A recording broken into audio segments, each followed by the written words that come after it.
The Pleasure of His Company by Cornelia Otis Skinner and Samuel Taylor has been adapted for radio by Peggy Wells, with George Baker as... Doctor, I'd like to ask you something. Yes, Inspector. You say that finally you did sign a death certificate. Against my professional judgment. But nevertheless stating death from natural causes. In so many words, yes. Then nearly 18 months have gone by. Do you still think you were wrong to sign it? I'm afraid I do. So what you're saying, Doctor... What I'm saying is that certificate should have simply read murder.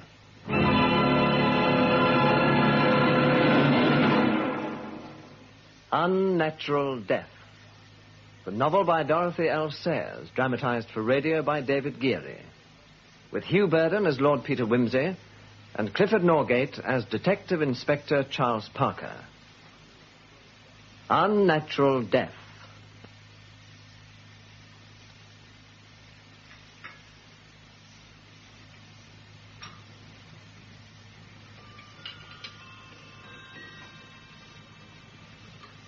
More coffee, my lord. Thank you, Bunter. We kept you up rather late last night, Bunter. Don't mention it, my lord. Did Inspector Parker get a cab all right? There was one on the rank, my lord. Good. Is this my cousin's marmalade you gave me this morning? Yes, my lord. It's a bit watery. Really, my lord? Yes. Funny thing about women, the stronger they are, the weaker their marmalade. I wonder why they're so keen on making the stuff. I'm told it has a soothing effect on the nervous system, my lord. Ah, that might explain it, Bunter. Still, I think we'll go back to the Oxford tomorrow if you've no objection. Certainly, my lord. Good. By the way, how's the photography these days? Very satisfactory, my lord. I've just acquired a new camera, which is giving excellent results. Really? Yes, my lord. A Thornton Pickard. It should prove most useful in our more specialized work. Well, I'd like to see some prints when you have a moment. Of course, my lord.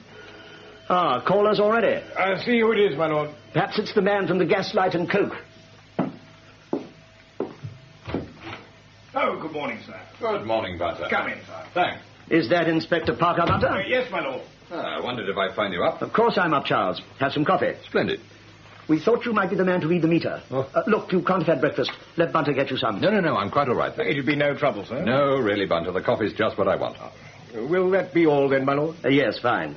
Thank you, my lord. Charles, for someone who only left this flat a few hours ago, you returned with remarkable dispatch. Yes, I suppose I have. And I should really be over at Nottingdale. But I've been thinking over all that business last night. So have I. Yes, I'm damn sure you have. Well? I think there's a danger in reading too much into it. You do? Yes. And I've a feeling that unless I put a few simple points to you in the cold light of dawn, you're going to be off on another of the famous whimsy investigations. Anything wrong with that? Well, only that I always seem to get caught up in them. Look, Peter, what does last night really boil down to? Well, we dined together in Soho, met a young and somewhat serious member of the medical profession, and brought him back here to join us in a glass of port. And? And the gentleman told us a rather interesting story, which you've come round to tell me you don't believe. No, I believe it. But I don't think it need be interpreted the way he thinks it should. As a case of murder? Well, that's what he thinks it is. And you? On the facts that he gave us, death from natural causes. On the facts that he gave us. What are the facts, as you see them? Well, these. We meet a young man who tells us he's a doctor. He doesn't disclose his name. He tells us that 3 years ago, in 1924, he took over a practice in an unspecified town in Hampshire. Yes? Now, one of his patients is a cancer case. An old lady, then aged 72. She lives alone with her only relative, her niece. Over a year later, in the autumn of 1925, the niece begins to be concerned that her aunt is getting much worse. The doctor discounts this. Early in November, he's called to the house in the middle of the night to find the patient in great pain. He gives her a morphine injection and examines her very thoroughly the following day, but finds nothing to worry about. 3 days later, the old lady dies. From natural causes? Is there any evidence to the contrary? No. No. Nevertheless, the doctor finds he is unable, with a clear conscience, to give a death certificate, since, in his opinion, there is no obvious cause of death, and he asks for a post-mortem, which he is able to conduct himself. However, as the deceased had wished for cremation, another doctor is required to sign the certificate jointly. The two physicians work on the autopsy together. It reveals nothing. Our friend finally, though still reluctantly, signs a certificate. Cause of death, cancer. Immediate cause, heart failure. And to complete the story, the crematorium gets worried, so the poor old dear has to be buried instead. The coroner starts to poke his nose in, rumours rife. And our young Hippocrates is forced to leave town and is now looking for another opening, as he puts it. That's about it. Yes. You know, Charles, as a sapper of morale and general dampener of enthusiasm, you are without peer, if you'll excuse my use of the expression. Oh, I'm sorry. Those are the facts. They are the medical facts. And they are the only ones that count. Charles, aren't you assuming that because the available medical evidence points to death from natural causes, that therefore foul play is automatically ruled out? Well, yes, that's the whole point. Yes. In fact, you're assuming that the medical evidence is both accurate and complete. Yes. Well, I mean... Suppose it's incomplete. What? No, look, 2 doctors examined that body. One with close knowledge of the deceased, the other entirely independent. They found nothing. As would 99 doctors out of 100. The 100th might be looking for something the others weren't. But looking for what? I don't know. But mightn't it be rather fun to find out? Taxi? Taxi? No, he's going up Hamilton Terrace. Ah, so he is. Look, I can spare 1 hour, not a second more. An hour will be ample. You do realize what you're up against. Not only has our doctor not given you his name, he's deliberately not told you the old lady's name, or even where all this is supposed to have happened. True, Charles. And what's more, he really only wanted to get the story off his chest. He didn't want anything done about it. No, but I think he'd be pleasantly surprised if something was, and I think we're the people to do it. We? A slip of the tongue. Glad to hear it. Hi, taxi. Where exactly are we off to? Pimlico. Pimlico? Yes, I've a friend there I'd like you to meet. A friend? Yes, you'll like her. I've got her fixed up in a little flat. Her? Yes. Oh.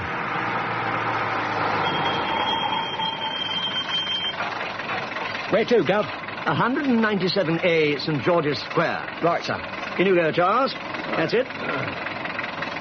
Yes, she's very comfortably fixed up. Only a modest little place, of course, but that's all she wanted. Really? Yes. How long? Only a few months. I see. She's quite unique, you know, Charles. A wonderful person. Splendid. Must be marvelous for you. It is. I'm sure you'll like her. Sure I will. And she'll be most intrigued to hear about our doctor friend. What's her name, by the way? Miss Climson. Alexandra Catherine Climson. But how very interesting, Lord Peter. Really extremely interesting. And how very disturbing for the poor young doctor. Exactly, Miss Climson. Very disturbing. And you say that if there hadn't been such a scandal, he would be happily married by now. Married, certainly. And I trust happily. Such a pity. Yes. But of course, Miss Climson, there's more to the affair than we've told you so far. Ah. Well, now, before you go on, I must ask you both if I can offer you a cup of coffee. Charles? No, not for me, thanks. Are you sure, Inspector? With a shortbread biscuit? No, really, it's most kind of you, Miss Climson. And I won't either, Miss Climson, but don't let us stop you. No, Lord Peter, a little on the early side for me. Now, do go on. Well, what we've told you up to now are the essentials. But there are 1 or 2 rather interesting details to go with them. I see. Now, it seems that the old lady we're speaking of was very well off. Mm-hmm. She'd had to undergo an operation during the time she's been looked after by our friend the doctor, and because of the risk involved, he thought it wise to ask her if she had made a will. Mm-hmm. Well, she hadn't. She had no intention of making one. Oh, most unwise. She said a will wasn't necessary because her niece who lived with her was her only kith and kin. Famous last words. Well, I know, but you'll never convince some people. No. Now, I gather, by the way, that a solicitor called on the old girl at some stage, managing to get her pretty worked up about something. But whether that had anything to do with the will, no one seems to know. Now, about the niece, Lord Peter, what sort of girl is she? Well, about 26, 27 or so. Good education, self-reliant, keeps her head in emergencies, that sort of type. She'd been a nurse. Really? That's right. She'd been at the Royal Free. Of course, when she gave up her job to look after her aunt, nursing didn't come into it. She was more of a companion. I see. After the operation, it was a different matter. An outside nurse was brought in then. Whom the doctor seems to have thought pretty highly of. Oh, yes? Yes, so much so that they got engaged to each other. Oh, I see. How romantic. Most. Now, I wanted to ask you, why did the niece start to get worried about her aunt's condition? Had there been some sort of incident? Well, that we're not clear about. All we know definitely is what happened early in November 1925. When the doctor was called out at night? That's right. He found she wasn't in any immediate danger, though. He gave her some morphia, and that was that. Next day, he overhauled her very carefully, and somewhat surprisingly found she was doing even better than he'd supposed. Yes, and 3 days later, she was dead. Terrible. Indeed. And again, somewhat surprisingly, from the doctor's viewpoint, no wound, no hemorrhage, no sign of a struggle, not a single obvious symptom. But, Lord Peter, would there be? I mean, the aunt was 73 by then. She had cancer. She had to go sometime. No, I know. Nevertheless... What? Well, one or two things don't seem quite right. For instance, I think that business of the old lady not making a will comes into it somehow. Oh, how? Well, I just don't know, Charles. And another thing, I believe cancer patients very seldom pop off in that rather unexpected way.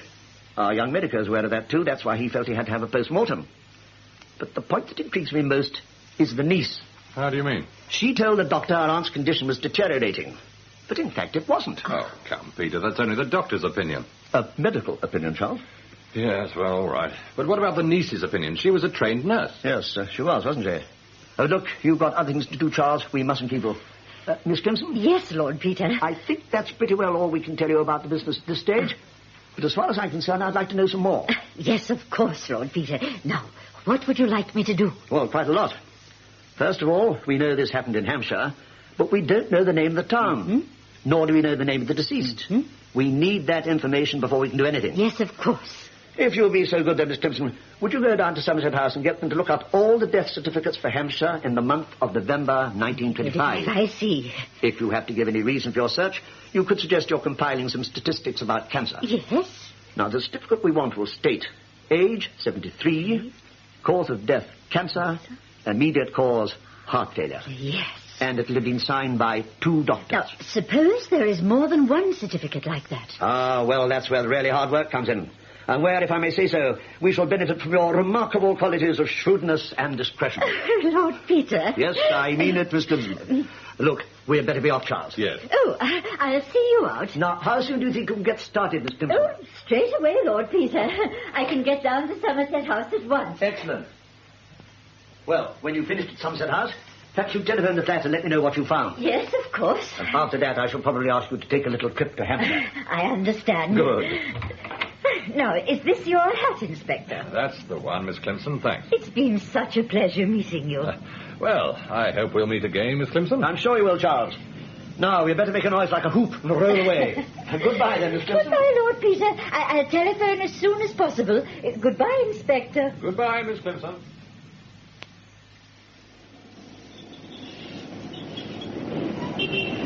Well, Charles, that's got things underway. That is patently clear. My worst fears are confirmed. There's only one question. Who is Miss Clemson? Charles, it's not what you think. Well, even I don't imagine that. Miss Clemson, Charles, is a manifestation of the wasteful way this country is run. What? Thousands of ladies like her, mistresses of the art of gossip, are left unused, while the work for which they are so eminently fitted is inefficiently carried out by ill-equipped policemen such as yourself. Thank you very much. I'm quite serious. People want questions asked, who do they send? A man with large feet and a notebook. I send a lady with a long woolly jumper on knitting needles. Of course she asks questions. Everyone expects it. And because of that, Charles, she has a very good chance of getting results.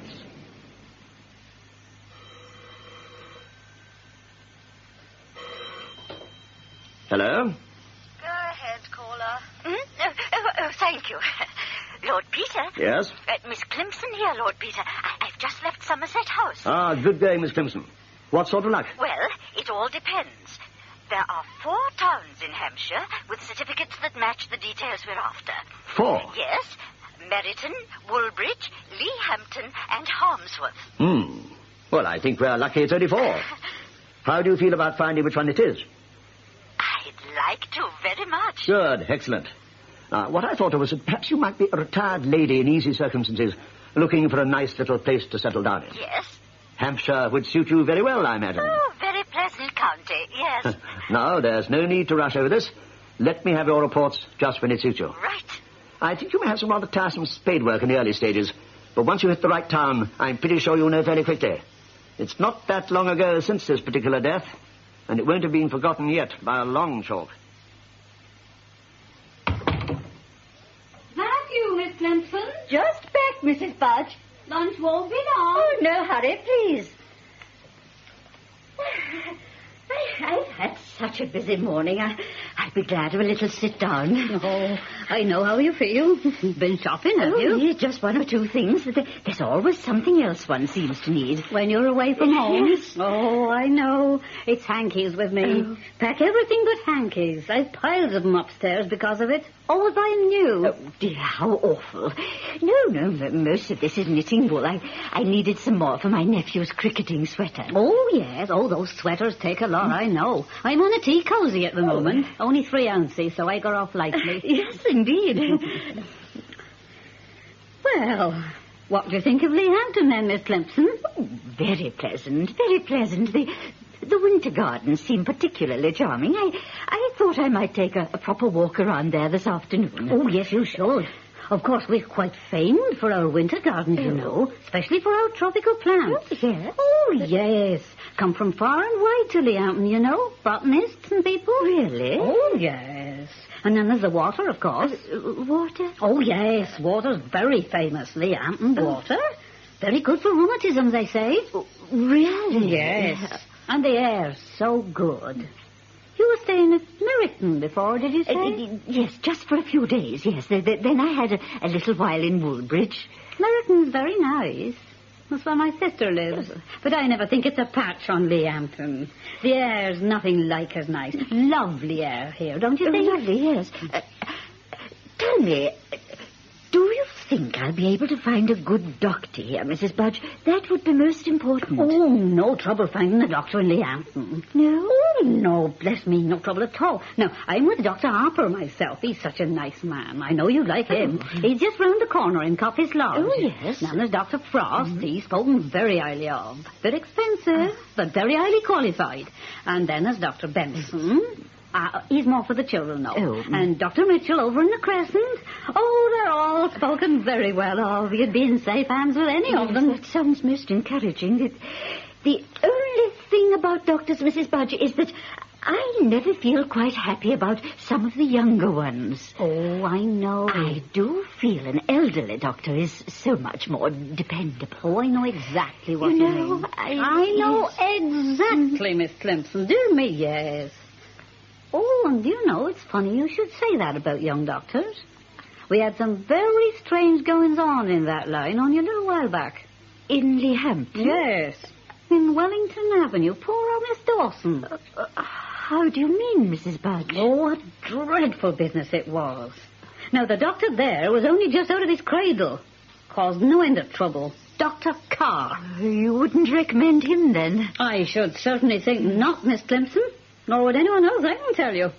But you're quite safe anyway, because he left a few months ago. Went back to London. Oh, a dreadful business. Old Miss Dawson died of cancer.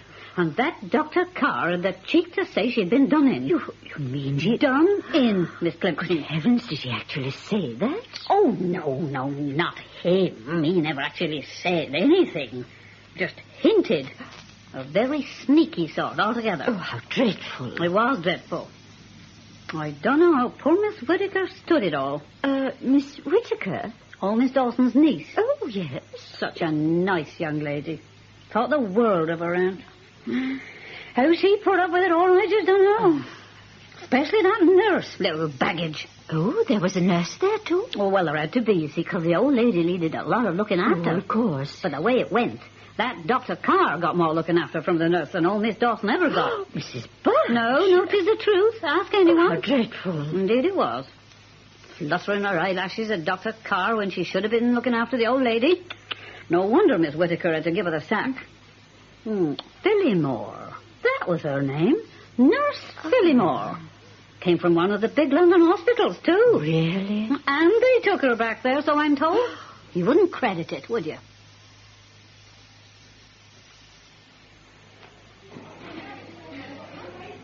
I'm afraid I'm still a little puzzled, Lord Peter. How did you get to know about all this in the first place? Good question, Miss Phillimore. In fact, from your fiancé. From Dr. Carr? Exactly. But as far as he's concerned, the case is closed? Yes. Yes. But you know, it's my personal belief it shouldn't be. I see. Do sit down. Thank you. Might I hazard a guess that you share that belief? I think the whole thing was desperately unfair, yes, but I'm not sure it'll do any good to bring it up again after all this time. I think it may, you know, if only to restore a little confidence all round. My impression is that neither you nor the good doctor are exactly fools where medical matters are concerned, but that you can't help thinking you were in the Leahampton affair. That puts it quite well. Look, I really don't want to bother you much. It's most kind of you to see me at all. But there are one or two things I'm particularly interested in. Now, there was a visit from a solicitor at some stage. I believe it agitated your patient somewhat. Was that in your time? No, it was before Miss Dawson had her operation. But I did hear he wasn't a Leahampton solicitor. No one knew where he came from or what he wanted. The maids that were there met him, but they were dismissed when I was. Really? Oh, that's a pity. Always a sort of sinister charm about mysterious solicitors. Miss Phillimore, if you'll excuse me touching on this point, a lot of people in Leahampton seem to think your relations with Dr. Carr exceeded the bounds of propriety. Oh, you know all about that, then? I'm afraid so. It really was damnable. I had the most dreadful interview with Matron when I got back here. How much truth was there in what people were saying about you? None. Absolutely none. They were nothing but vicious stories, and she must have started them. She? Miss Whittaker. Oh, yes. Of course, you became engaged to Dr. Carr, didn't you? Well, yes, I did. But you're not saying that's a crime. My dear girl, I'm not saying anything. Might Miss Whittaker have thought it a crime, though? What? Dr. Carr's a very prepossessing sort of chap. Perhaps you beat her to the post, so to speak. I see. I see what you mean. Miss Phillimore, may I ask you this? Yes. How do you think Miss Dawson died? I think she was murdered. But I just don't know how. Who do you think did it? Miss Whittaker. I see. Well, look, I'm really most grateful to you. It can hardly be pleasant dragging all this up again. That's quite all right. In fact, you've been extremely helpful. Anyway, I'll make a noise like a bee and buzz off. Just one thing. Yes? The maids. The maids. Yes. Why were they dismissed? Oh, well, they were sisters. A lot of crockery was smashed, apparently. Miss Whittaker gave one of the girls notice, so the other left with her. They had a funny sort of name. Go to bed. That was it. Really? Go to bed? Yes. Bertha and Evelyn. They were very sweet girls. And was a lot of crockery smashed? I wouldn't have said so, but then I wasn't in the kitchen that much. Any idea where the girls went to afterwards? I'm afraid not. But I dare say you could find out. Yes, thank you. I dare say I will. You know, Peter, I still can't seriously believe there was anything odd about that woman's death. After all you've got to go on are people's opinions and a lot of silly gossip. Charles, I know there was something odd about it. And the deeper we dig, the odder it gets. You and Miss Clemson, you mean? Mainly Miss Clemson. She's been extremely active. I wish I could say the same. The trouble is I've been playing the waiting game for quite a while, and it doesn't exactly suit me. What do you mean? Well, after I saw Nurse Phillimore, I thought the best idea would be to have a word with those maids. So I put an advertisement for them in all the agony columns. Here. Thanks. Bertha and Evelyn go to bed, formerly in the service of Miss Agatha Dawson of the Grove, Wellington Avenue, Leahampton, are requested to communicate with J. Merbles, solicitor of Staple Inn, London, WC1, when they will hear of something to their advantage. Will they? Oh, yes. The main thing is, I will. Who's Merbles? Everyone's picture of the typical family solicitor. He happens to be our family solicitor. I see. I think it may be revealing to know something of the Dawson household from below stairs, so to speak. Yes. The mid-morning editions, my lord. Oh, thanks, Butter. Let's have them. Certainly, my lord. There. Charles? I'll have the Star. Thanks. Will there be anything else, my lord? No, thanks. Thank you, my lord. Oh. What's London offering us today? Murder, mystery, or mayhem? Mystery, by the sound of it. Has yours got this Epping Forest business? What? A girl's body found in forest. No sign of foul play, say police. Yes, got it. The unidentified body of a young woman, fully clothed, was found early this morning in a secluded part of Epping Forest. Death, which appears to be from natural causes, took place about 2 to 3 days ago. Yes. Anything more? No, nothing that isn't padding. Hello? Oh, hello, Merbles. Oh, have you? Excellent. Bertha? Yes? The letter's from her, is it? Oh, my landlady, I see. Disappeared? When? Tuesday. I see. 4 o'clock this afternoon. Yes, all right, Mervyn, don't worry. I'll be there just before. Good. Thanks so much. Bye. The advertisement? Yes. A letter from Bertha Gotobed's landlady. The girl hasn't been back to her lodging since she left there on Tuesday morning. The landlady then spotted the advertisement and got on to Mervyn's, as she is pretty worried. In fact, she thinks he's responsible. She's calling on him this afternoon. How long has the advertisement been in? A bit over a week. Went in on April the 20th. Now use the phone. Of course. Charles, could it be... Would you give me Whitehall 1212? Yes, please. I think we ought to know, don't you? Yes. Oh, would you put me through to Inspector Barnard, please? Yes. Ah, Jim, Charles Parker here. Yes, I know. Look, this Epping Forest business, body of a girl, is all I know is what they're carrying in the early editions. Anything through from Essex on identity yet? No, the papers don't give a name. Oh, would you? Yes, of course. He's just checking. Yes.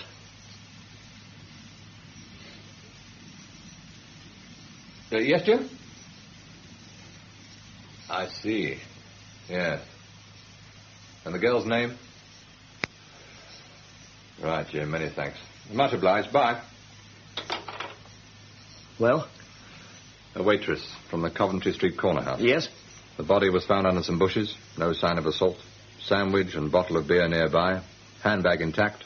Among the contents, a £5 note and a letter. Yes? Addressed to Bertha Gotobed.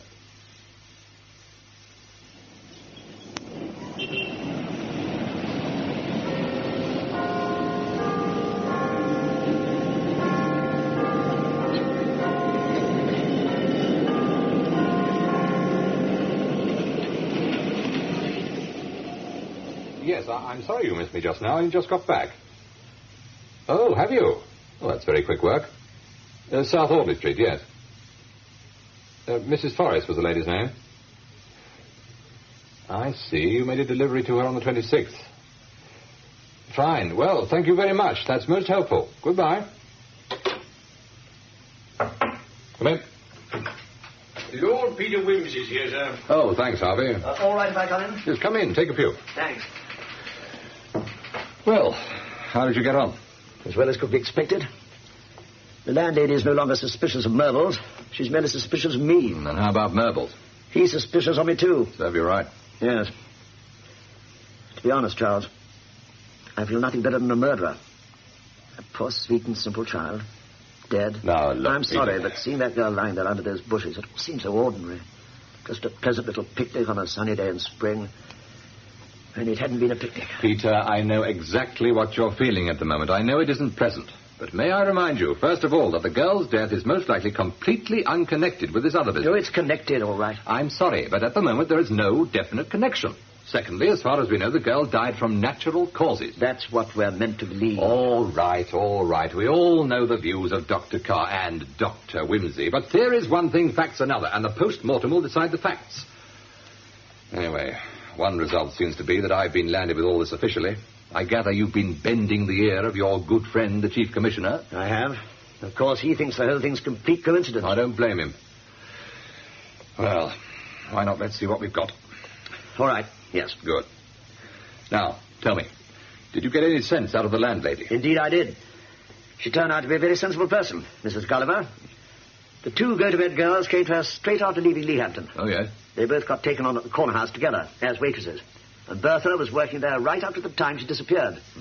Evelyn, though, met a Canadian chap who used to take his breakfast there and married him. They're both settled in Canada now. And you had to break the news that Bertha is dead, of course. Yes, indeed. Mrs. G took it pretty badly. She seems to be very fond of the girl. I told her you might be in touch about formal identification of the body. Good, yes. And we'll have to get a cable off to Canada to the sister. I got the sister's address from Mrs. Gulliver. Cropper is her married name. Ah, Evelyn Cropper. That's right. Good. Well, any luck at your end? Well, some. We've managed to trace the fiver. Have you indeed? How about the beer bottle? Any fingerprints? I don't know. The laboratory lads have still got it. Now, about the £5 note. It was one of a series issued to a bank in South Audley Street. On the 19th, they paid it out with 2 other 5s and 10 1s against a cash cheque drawn by a Mrs. Forrest. Ah. They gave me her address. It's further up South Audley Street. She has a flat in a small block above a flower shop. You've been over there, have you? Yes, thought it worth having a quick check. Did you see the lady? No, she was out. Well, is there a porter there? Yes, but he wasn't around either. He's got a small flat at the back, where he probably nipped out to do some shopping. But the flower shop seems to know about most of the tenants. Not much about Mrs. Forrest, though, because she's not often there. Mm-hmm. Well, she turns up occasionally and stays for just a night or two. They sometimes know she's in residence because they see Fortnum's van delivering provision. So she does herself well, then? Yes. Now, I rang Fortnum's earlier, and they rang back just before you came in. They made a delivery to Mrs. Forrest's flat on the 26th, the same day Bertha disappeared. I see. Do we know what this Mrs. Forrest looks like? Yes. According to the flower shop girl, she has a most striking appearance. Tall, overdressed, hair peroxided, black eyebrows, powder very white, lips very red. Not hard to miss, one might say. Oh. And how does this striking lady get about? Does she run a motor? Yes, a Renault 4-seater. It's garaged at the back. The man there says it was out on the night of the 26th. The night Bertha didn't come back? Yes. It went out at 11:30, returned about 8 o'clock the next morning. Really? You know, on the face of it, this looks as if Mrs. Forrest could be called a provider of facilities. It looks a bit like it. I think we may find a gentleman somewhere who could confirm the theory. Mrs. Forrest brings the parties together and leads them to it. Something untoward happens and the body gets dumped at Epping. Parker. Oh, yes, put them through. Yes, hello? Yes. Oh, really? Just now, was that? Right. Well, that's most kind of you to bother. Thank you very much, miss. Goodbye. That was the flower shop. I asked them to the ring if they spotted Mrs. Forrest. She's just gone up to the flat. Has she, by Jove? Yes. Now, suppose you were accompanying me on an inquiry at any time. Could I rely on you to behave yourself, Peter? Ignoring your hurtful implication, of course you could. I wonder. And if you were accompanying me, could you provide yourself with a straightforward common or garden surname as opposed to a title? No problem at all. Miss Clemson suggested an alias might come in handy one day. We agreed on the name of her grocer, a chap called Templeton. Right. Well, in that case, Mr. Templeton, would you care to share a taxi to South Audley Street? Here we are. As you say, Charles, it looks as if the tenants do themselves quite well here. Yes, looks like it. Not that I go for all these springy carpets myself. No, it is a bit like being in a picture palace. Yes? Ah, Mrs. Forrest? Yes. Yes, I'm a police officer, Mrs. Forrest. My card. Detective Inspector Parker? Yes, that's right. And this is Mr. Templeton. Would you mind if we had a few words with you? What about? Well, might we discuss that inside? Well, yes, I suppose so. Come in, will you? Thanks. Mr. Templeton? Right. This way. Through here. Thank you. Please sit down. Thanks. Cigarettes are there. Well, what's this all about? We're engaged in certain inquiries, Mrs. Forrest, and feel you may be able to help us. Oh? Yes. It's a question of a banknote that's been traced to your possession. A £5 note issued to you by your bank on April the 19th. Oh, I see. You're not telling me it was forged or something? Well, that I'm not prepared to say, Mrs. Forrest. But you do admit receiving a note of that denomination on that date? Well, yes, I suppose so. I do remember drawing a cheque around that time for £25, I think. I see. So there wouldn't be just 1 5. There must have been 3. I generally draw 10 1s, and if there's more, the rest in 5s. There'd have been 3 5s. Well, can you tell us to whom you paid them? Well, that's a bit difficult. There was a bill from the garage. I paid them cash. I think there was a £5 note in that. Yes? Yes, I'm sure there was. Then I dined out the next day with a woman friend. That definitely took the second one. Now, where did the third one go? Oh, I know, Newmarket. Newmarket? On the Saturday. I put it on a horse. It wasn't even in the first 6. I see. Well, can you tell me which restaurant it was that you dined at, Mrs. Forrest, and the name of your garage? Well, Look here, Inspector. All this business about fivers is getting us absolutely nowhere. I don't care a continental curse about the beastly fiver. A reputation is at stake, and that is the only thing that matters. Now, please, Mr. Templeton. I'm sorry, but I'm going to get to the bottom of this. Now, tell me, Mrs. Forrest, who was it? Who was it? Who was here with you on the 26th? The 26th? You don't deny you were here on the 26th. Well, I was, as a matter of fact, but I knew it. You dined together that night, didn't you? Here. No. Now, don't deny it. Don't deny it. I insist upon knowing who it was, Mrs. Forrest. There was no one. No one. Mr. Templeton. And they left at 11:30. I know. I insist on a name from you, Mrs. Forrest. I can't. I insist, Mrs. Forrest. It was a friend. Aha. A friend, eh? Oh, please, Mr. Templeton, please don't ask for his name. So it was a man. Yes. Yes. Then I must know, Mrs. Forrest. I insist on knowing. Was it this man? What? This photograph. Take it. Oh, yes. Look at it. Look at it carefully. Was that the man who was with you on the 26th? No. No, it was not. Thank God for that. There you are, Mr. Templeton. What did I tell you? I know, Inspector, I know. I simply had to be reassured. My dear Mrs. Forrest, 1,000 apologies, but I can now go straight back to my cousin and put her mind completely at rest. I'm sorry, Mr. Templeton. I really don't understand. What has your cousin to do with all this? And who is the man in this photograph? May I? Oh, yes, there. Thanks. This, Mrs. Forrest, is my dear cousin Sylvia's husband, Lyndhurst. Now, none of this is perfect. I freely acknowledge that. But as a husband, Lyndhurst has a tendency to be a little less perfect than most.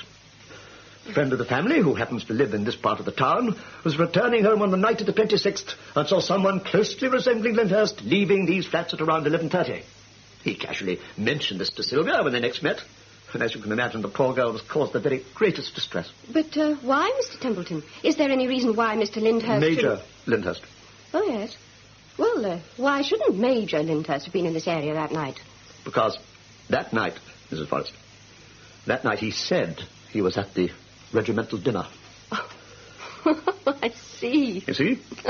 But now we know the whole thing was just a mistake. I can get on to Sylvia and put her mind completely at rest.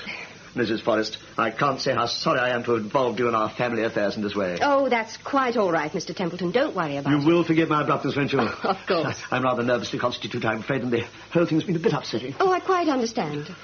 But, out of interest, how does the £5 note come into all this? Perhaps you'd care to explain, Mr. Templeton? Mrs. Forrest. I can rely on your confidence. Oh, completely.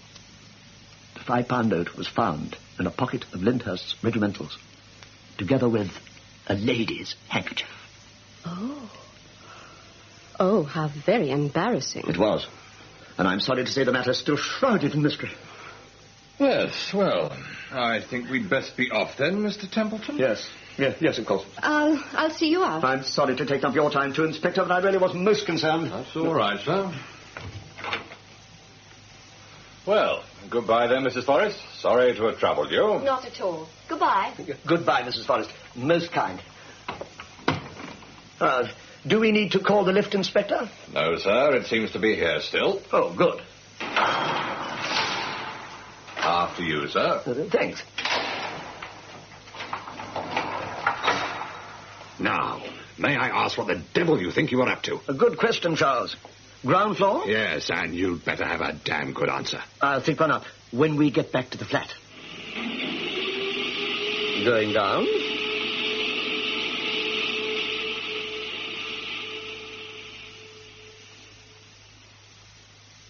No, I'm sorry, Peter. It's just not good enough. I take you with me on an inquiry completely against everything in the book, and you mess things up with some damn fool pantomime about a Major Lyndhurst. I really am sorry, Charles. And so you should be. We're still in the dark over where the car went. We don't know enough about the fiver, and we haven't the slightest idea if the woman has any connection with Bertha Gotobed.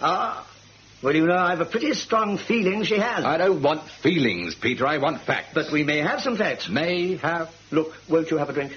I'll just ring for Bunter. What do you mean, we may have facts? Well, for a start, dear Mrs. Forrest's reactions. Wouldn't you say she was somewhat worried? Well, yes, extremely worried, but who wouldn't be with you going up in the air like that? But that woman was guilty. You could tell. Oh, for heaven's sake. Look, she probably got a divorce coming through and didn't want to tell us about her gentleman caller. Well, look how relieved she was when she saw you were on a different tack. Yes, she was relieved. Very much so. It's what she was relieved about that's so interesting. Bunter? You rang, my lord? Yes, let's have something to drink. Charles, what would you like? Scotch, I think, please. Good, and I'll have a thing gin. Very good, my lord. I'm sorry, Peter. I cannot see what you're driving at. Simply that Mrs. Forrest seemed more relieved to find us thinking she had a man in that night. Any man. rather than a woman. Well? Therefore, my dear fellow, she did have a woman. More than likely, Bertha Gotobed. I see what you mean. All right, I know you wouldn't class it as fact. But I'll be able to let you have something absolutely factual fairly soon. What?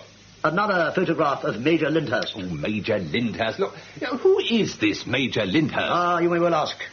Major Lyndhurst is really our secret weapon. Let me carefully remove him from my wallet. There. Don't touch him, whatever you do. What? Look, who is this chap, Peter? This photograph, it grieves me to say, is a snapshot of my brother Gerald, the 16th Duke of Denver, sent to me in this morning's post by my mother. Her reason for sending it is a complete mystery. Nevertheless, it has already proved itself to be of the greatest practical value. I don't follow. Of course you do, Charles. I've looked at it. You looked at it. Mrs. Forrest has looked at it. Yes? And Mrs. Forrest has handled it. You old devil. That's splendid, Bunter. Just here will do. Very good, my lord. Will you take soda, sir? Yes, please, Bunter. By the way, how's the new camera, Bunter? Very satisfactory, my lord. It has produced some remarkable studies of my sister's goldfish, and I'm printing them now. Splendid. Well, when you got the goldfish out of the way, I'd be most grateful if you could turn your attention to this. Ah, a snapshot of His Grace. Precisely, and not to be confused with the goldfish. Now, its real appeal lies not so much in its subject, but in the fingerprints on its surface. I understand, my lord. Do your usual excellent job with the powders, etc., etc., photograph the result, do an enlargement, and let me have a copy for Mr. Parker as soon as you can. Certainly, my lord. I'll start work on it straight away. That's very good of you, Bunter. Not at all, my lord. Well. All I'm saying, Charles, is that it could come in handy. Oh, I agree, especially if there are any prints on that beer bottle. That's what I was thinking. All right, Peter, where do we stand? Mrs. Forrest may have had something to do with the Gotobed girl. Again, she may not. The only link at the moment is still that fiver, which is a pretty weak link. Yes? And apart from that, we've got to get the post-mortem results. And after that, the inquest. And if all this has anything to do with the Leehampton business, I'll be very much surprised. Oh, by the way, how about our friend Miss Clemson? How near has she got to the Whittaker girl? I was going to tell you this morning. She's met her. Has she indeed? What does she make of her? Very pleasant, very efficient. Everyone down there seems to like her. Apparently she's exploring the idea of chicken farming. She's got a friend with the same idea, a girl called Vera Featherston. The two of them are away at the moment. They've taken a cottage for a fortnight near Orpington. There's a likely farm there, I gather. Incidentally, Charles, you know we've always thought of old Miss Dawson being Miss Whittaker's aunt. Yes? Well, it seems Miss Dawson used to live in Warwickshire with her cousin. She was Clara Whittaker. Yeah? They've been friends for years. Now, as a result of this friendship, Miss Dawson's sister married Clara's brother. Yes. And the two old girls shared a nephew, Charles. And Charles's daughter, Mary, is our Miss Whittaker. Oh, I see. So although she always called Miss Dawson aunt, in fact she was really a great-aunt. Not such a close relation as we thought. No. Well, lucky for her, there wasn't anyone closer. Exactly. And another... Good heavens, Charles. I think you've hit it. What? I bet you anything that's it. Look, this is 1927. All right? Yes. And old Miss Dawson died when? 1925. November 1925. November 1925. And without making a will. Charles, we must get on to Merville's. Merville's? My solicitor. Now, what's his number? It's nearly 7. He'll have left his office ages ago. I'll bring him at home. I'll see if we can get around here. Bunter can do us all a stake. Charles, I think we're onto something at last. I may be wrong, but I don't think so. It's something I read in a paper about a new act. An act? Act of Parliament. A new Property Act, Charles, which I'm pretty sure came into force on the first day of 1926. Now, look, I knew this would happen, Merville's. I saw the danger signal as soon as you said the new act makes everything simpler. That was certainly the act's intention. Yes, well, our laws are littered with good intentions. Every act that makes things simpler needs another to disentangle it. Some more port, Charles? Thanks. There we are. Do you? Fine. Merville's, drop more for you? No, thank you. I'm doing very well. Well, help yourself if you want to. Don't forget the cigars. Thank you. Surely, from what you've been saying, Mr. Merville's, any difficulty in interpreting the new Property Act lies in defining the word issue. If any brother or sister dies before the intestate, then to his or her issue. Oh, that's perfectly correct, Inspector. And my opinion, which I must stress is only a tentative opinion, would be, I think, that Issue, in this case, means issue ad infinitum, and that therefore great-nephews and great-nieces would be entitled to inherit. Yes, and Mary Whittaker is Miss Dawson's great-niece. Yes, all right. But, Verbals, you say your opinion. Might there be another opinion? I'm afraid there might. The question is very complicated. What did I tell you? Yes, but frankly, I see no cause for concern in this particular instance. After all, Mary Whittaker was apparently the nearest surviving relative. Miss Dawson died in 1925. The old Property Act was still in force, so the money would pass without any question to Mary Whittaker. I see no ambiguity there. No, none whatever. In 1925, and always assuming there was no other surviving relative. Good Lord. I see what you're driving at. When did the new act come into force, sir? The 1st of January, 1926. And Miss Dawson died in November 1925. You see? But supposing she'd lived, as the doctor fully expected her to do, till well into 1926, would Mary Whittaker definitely inherited them? I think that question is very relevant, Lord Peter. You raised a very serious and important point. If I understand you rightly, you're suggesting that any ambiguity in the interpretation of the new act might provide an interested party with a very good and sufficient motive for hastening the death of Miss Dawson. I mean exactly that. And if the interested party was Mary Whittaker, there are some further questions that need to be answered. Such as? Well, was there anyone who might have had a stronger claim under the new act than Mary Whittaker? And if so, did she know who that person was?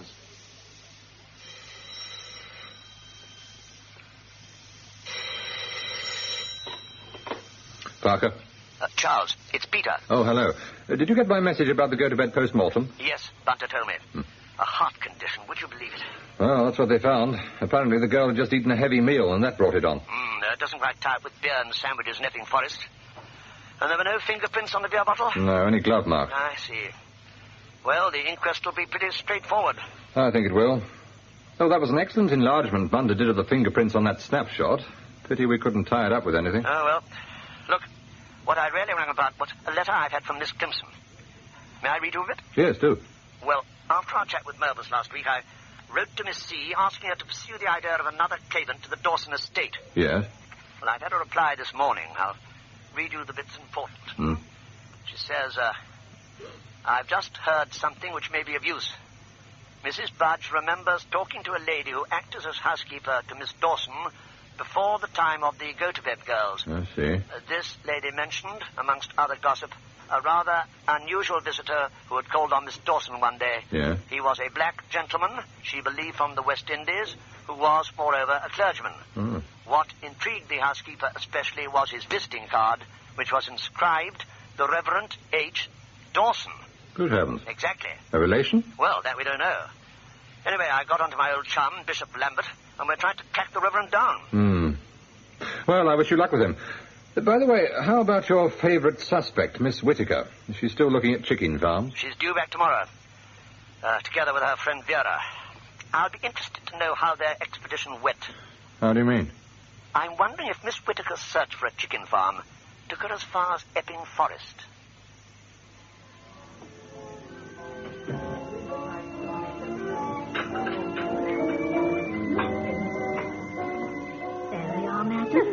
Toasted tea cake. Splendid. And your gâteau here. All right. Yes, thank you. Thank you, madam. Oh, this looks lovely, Miss Clemson. Yes, well, do tuck in, Vera. We mustn't let the tea cakes get cold. Right. Of course, after the last fortnight, I don't suppose you wanted to come back to Leahampton, Vera. Well, it was quite a wrench leaving the little cottage, I must say. Yes, I'm sure. I mean, we got right away from everything there. Just the two of us. Nobody fussing around. It was really wonderful. I suppose you had somebody in to do the housework, though, didn't you? Oh, no. Didn't you? No, not a soul. We did every bit of it ourselves. Scrubbing floors, laying fires, everything. And Mary's a simply wonderful cook. I hadn't realized. Is she really? But, well, you must have had a lot of business details to go into, didn't you? I mean, in connection with the chicken farm. Yes, quite a lot. And, of course, we got around the country a lot that way. We were checking on the markets. Oh, yes, I was forgetting. You had the little Austin. Do you drive, Vera? Oh, no. Mary does all the driving, though she's going to teach me. Oh, that'll be nice. Did Did you run up to town at all while you were there? No. Oh, but Mary, perhaps? No.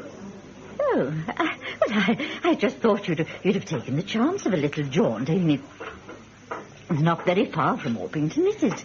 Well, I don't think Mary's very keen on London, really. No. Oh, well. So, the two of you stayed in Kent together all the time? Yes, every minute. And you didn't get bored with each other? Oh, no. Well, you both sound very fortunate young people. But you know, a little change of companionship is good for everybody. I've known so many happy friendships spoiled by people seeing too much of each other. Well, I don't think they have been real friendships. I mean, Mary and I tell each other all our thoughts and feelings. We trust each other completely. We're really completely happy, Miss Clemson. That's fortunate, Vera. And if I were Mary Whittaker, I'd feel very touched to think that I had such a friend as you. A true friend, a loyal friend. Oh, Miss Clemson, how nice you are. No, I mean it.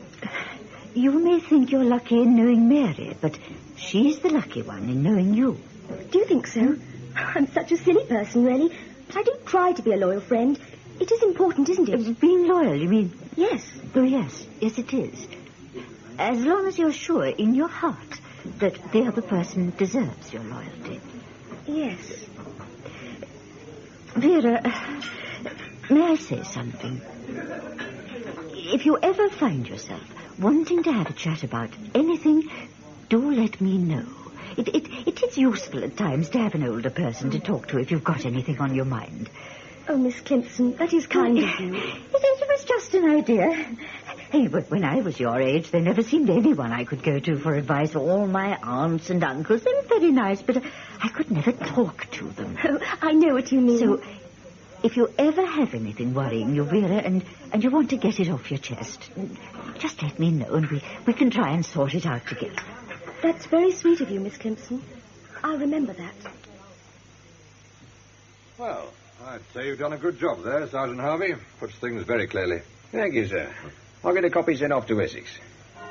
1:30. Lord Peter's late. He's not waiting outside, is he? I'll see, sir. He said he'd be here just after 11. No Sergeant, sir. Good morning, Sergeant. Oh, here he is, sir. Just come in. Oh, good. Morning, sir. Morning. Charles, I'm frightfully sorry. Mrs. Myrtle let me down. Your monster motor car. Yes, the old bus got an airlock and a petrol feed. Took me a bit of time to trace it. Yes. Well, I gather you some progress to report. In certain directions. The main thing is we managed to track down the Reverend H. Dawson. Ah, have you met him? Yes, had quite a chat. We found he belonged to the Tabernacle Mission. They've got a place down in Stepney. Guess what the H stands for? No idea. Hallelujah. No. Yes, the Reverend Hallelujah Dawson. From the West Indies? From Trinidad. Back in 1810, apparently, one of the Dawsons, a chap called Simon, got press-ganged at the Navy. And while he was out in the West Indies, he managed to jump ship. He married one of the local lasses, and dear old Hallelujah down at Stepney is his surviving grandson. I see. Well, how does the Reverend rate as a possible claimant? Good question. I have to admit I find it quite impossible to work out his exact relationship to the late Miss Dawson. But on the face of it, it looks as if Mary Whittaker wins the inheritance race fairly comfortably, at least under the old Property Act. I see. You see, what happened was that the sugar crop failed back home, and Hallelujah and his flock fell on some pretty hard times. Well, then the old boy came across a bundle of family papers. Thought his connections over here might be able to help. Scraped up enough for the passage, got here, and then looked up the family solicitor in Warwickshire. He sounds determined. I suppose so. But it wasn't greed. It was simple poverty. Well, when he showed the solicitor all his papers, the solicitor had to point out that the old boy's relationship to Miss Dawson was extremely distant. But he gave him a letter of introduction, and Hallelujah went down to Leahampton to call on her. Yes? Well, apparently Miss Dawson was absolutely charming. And although he made it completely clear he hadn't the slightest claim on her, she upped and made him a yearly allowance, which continued till her death. And what happened after her death? Nothing. Nothing? Miss Dawson had told him she didn't like the idea of making a will, but that her niece would continue the allowance on her behalf. And she didn't continue it? No. Can we confirm this chap's story? Indeed we can, and have. Oh, how? Because I got him to give me the name of the solicitor he went to see. Chap named Probyn. I then went round to Murbles and got him to phone Probyn up. Probyn confirms the whole thing. Uh-huh. More than that. Probyn turns out to be a sort of missing link all in his own. How do you mean? Do you remember that business of a mysterious solicitor calling on Miss Dawson? Oh, yes. Well, it was probing. I see, yes, but... After his visit, Miss Dawson took all her affairs out of his hands and transferred her custom to a Leahampton firm. Oh, I see. That's what puzzled me. Yes, that's why no one seemed to know about him. But what did he go and see her about? He went to see her for the simple reason that he was an extremely capable solicitor. Oh. He'd been going into the wording of the proposed Property Act and realized it contained certain ambiguities. He then reviewed the position of all his clients who might become victims of these ambiguities if they were to die without making a will. And Miss Dawson was one of them. So he went down to warn her? Exactly. And unfortunately timed his arrival just after Dr. Carr told her she must have an operation. And after Carr had been talking about making wills. Yes, and of course the old girl blew up in Provin's face, saying there was a conspiracy to frighten her into dying. Yes. And from that day to this, he's had no contact with any member of the family whatsoever. Oh, well. You know, I wonder if that wasn't it. What do you mean? That old Miss Dawson thought people were trying to frighten her into dying. Mightn't that have been the cause of death? Fear? Oh, Charles. No, I'm quite serious, Peter. That old lady may have died because everybody who came to call kept on talking of her dying. Yes, but how about Bertha Gotobed? You can't tell me she died of fright. Well, it was a strain of some sort on a weak heart, see what I mean? You know, all I'm saying is we're tending to think of these cases as murder cases without the slightest shred of real evidence. Now, look, I want evidence, Peter. I know. For instance, how about this fortnight at the cottage? Have you had anything through about that? Well, I had a letter from Miss Clemson this morning. Ah, and? Nothing. I see. Mary Whittaker was at the cottage for the whole fortnight in the company of Vera Featherstone. Neither made any trip to London. And it was during that fortnight that Bertha died. Yes. So, another theory goes west. I'm afraid it does. Oh, excuse me, Peter. Parker? Oh, yes, good morning. Yes, he is. Just hold on. It's for you, Mr. Merbles. Really? Wonder what's up. Hello, Merbles? No, not at all. Evelyn Cropper? Oh, Evelyn Cropper, Bertha's sister. I thought she was from Canada. Oh, I see. That sounds interesting. Did she, by Jove? Mary Whittaker, you mean? That is interesting. Look, I think I should have a chat with Mrs. Cropper. Good. All right, Merbles. Say I'll be round to Mrs. Gulliver's to have a word with her. Goodbye. Oh, Charles, that was most interesting. That I gathered. Evelyn Cropper has come over from Canada to see her mother. And she's been telling Merbles of a pretty little scheme to get Miss Dawson to sign a will. A scheme that failed. Whose scheme? Mary Whittaker's. And involving the Gotobed girls as potential witnesses. What? Oh, quite innocent witnesses. Sounds a pretty devilish piece of deception altogether. I can see why she wanted those girls out of the house. Charles, I wonder if she knew where they'd moved to in London. Well, how do you mean? Well, look, the fact that at the time of Bertha's death, Mary was down in Kent rules out direct involvement. An accomplice? Exactly. You don't mean the striking Mrs. Forrest, by any chance? Why not? Well, we haven't the slightest proof they know each other, Peter, that's why. No, but I think we ought to try and find out. Come in. Sorry to worry you, sir, but I think you should see this. I've just been going through it. What's that, Harvey? Latest missing person circulation. There, sir. Under Hampshire. Oh, yes. Good Lord. What is it? It's something we get from the county forces when anyone goes missing. There's an entry here for Hampshire, timed at 6 p.m. yesterday. Miss V. Featherstone and Miss M. Whittaker of Leahampton failed to return home from a day trip to coast, Wednesday, 11th of May. No. Lieutenant Colonel R. Featherstone informed Leahampton station officer by telephone 10 a.m. Thursday, 12th of May. Yesterday? Yes. Today is Friday the 13th. Harvey, get Leahampton on the line, quick as you can. Right, sir. But why did the man wait so long before reporting the girl missing? I don't know. Maybe he didn't realize she was missing. He's her father, I suppose. That sounds like it. Well, does it say anything else? Description of the girls, home addresses. Parties left Leahampton approximately at 9:30 a.m. Wednesday, 11th of May in Austin 7 Tourer, blue, registration number XX9917. Registered owner M. Whittaker, The Grove, Wellington Avenue, Leahampton. Destination assumed Crow's Beach. Crow's Beach? Crow's Beach police investigating. No report missing parties or vehicle up to time of origin. 6 o'clock last night? Yes. Leahampton superintendent's on the line now, sir. Oh, grand. It's a Mr. Johnston, sir. Thanks. Superintendent Johnson? Good morning, sir. This is Detective Inspector Parker speaking. Sorry to trouble you, but I've just seen the circulation on your 2 missing persons. Yes, that's right. Look, we may possibly have an interest in these two ladies. Can you give me your latest on them? You have? Ah, what was... What? I see. And what was used, would you say? Yes, I see. And how about the other lady? No. No. Look, would you mind if I came down with a colleague? This could interest us very much, I'm afraid. Yes, well, it's good of you to look at it that way. I think it would be mutual aid, definitely. Yes, fine. Yes, we'll go straight there and see your man probably by 3:30 or so. Inspector Rogers, I see. Good. Many thanks, sir. Goodbye. Well? They found the car, and they found Vera Featherstone. There's no trace of Mary Whittaker. And? The Featherstone girl is dead. God. It was a very powerful blow. There was a big spanner nearby. I see. Where was this, Charles? Under some gorse bushes, about 10 miles along the coast from Crow's Beach. A place called Shelley's Head.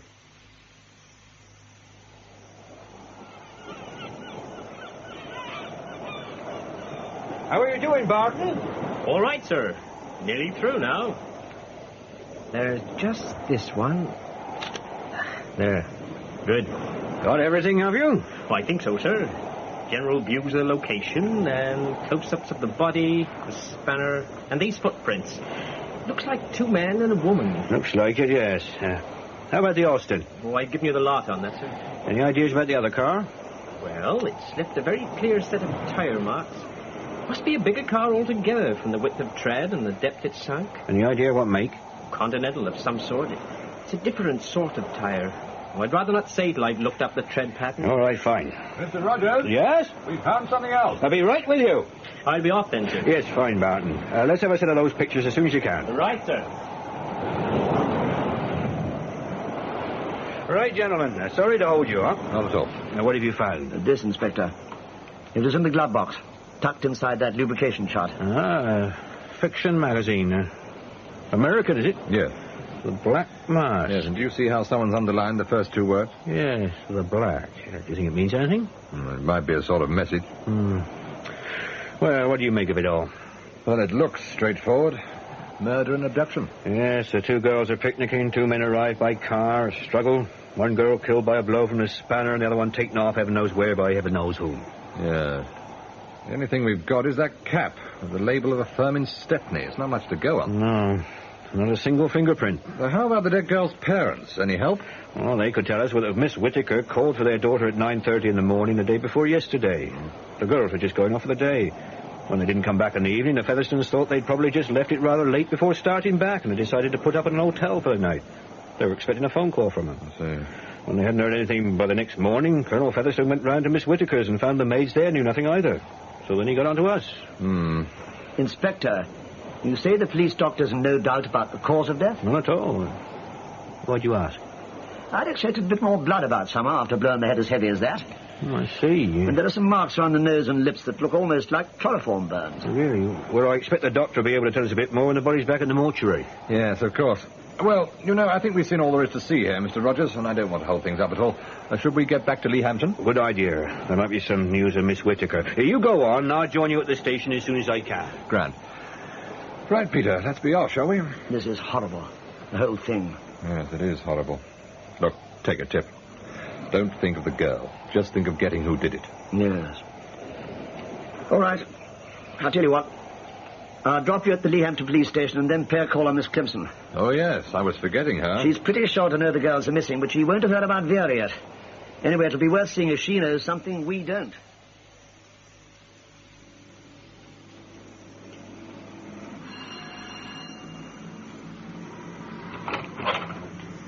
Yes?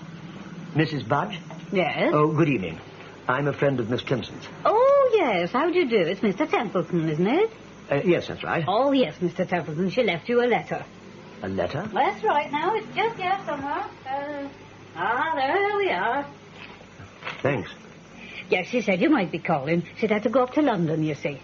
Really? Yes, poor dear. Tis her brother. They think it's pneumonia. Her brother? Oh, dear. Well, perhaps I'd... Yes, she said she'd tell you about it all in that. such a shame, because she was so looking forward to seeing you again, she told me. But, of course, she was very worried about her brother, and I don't blame her. I know when my Good sister God. was... Yeah, for what? This is dreadful.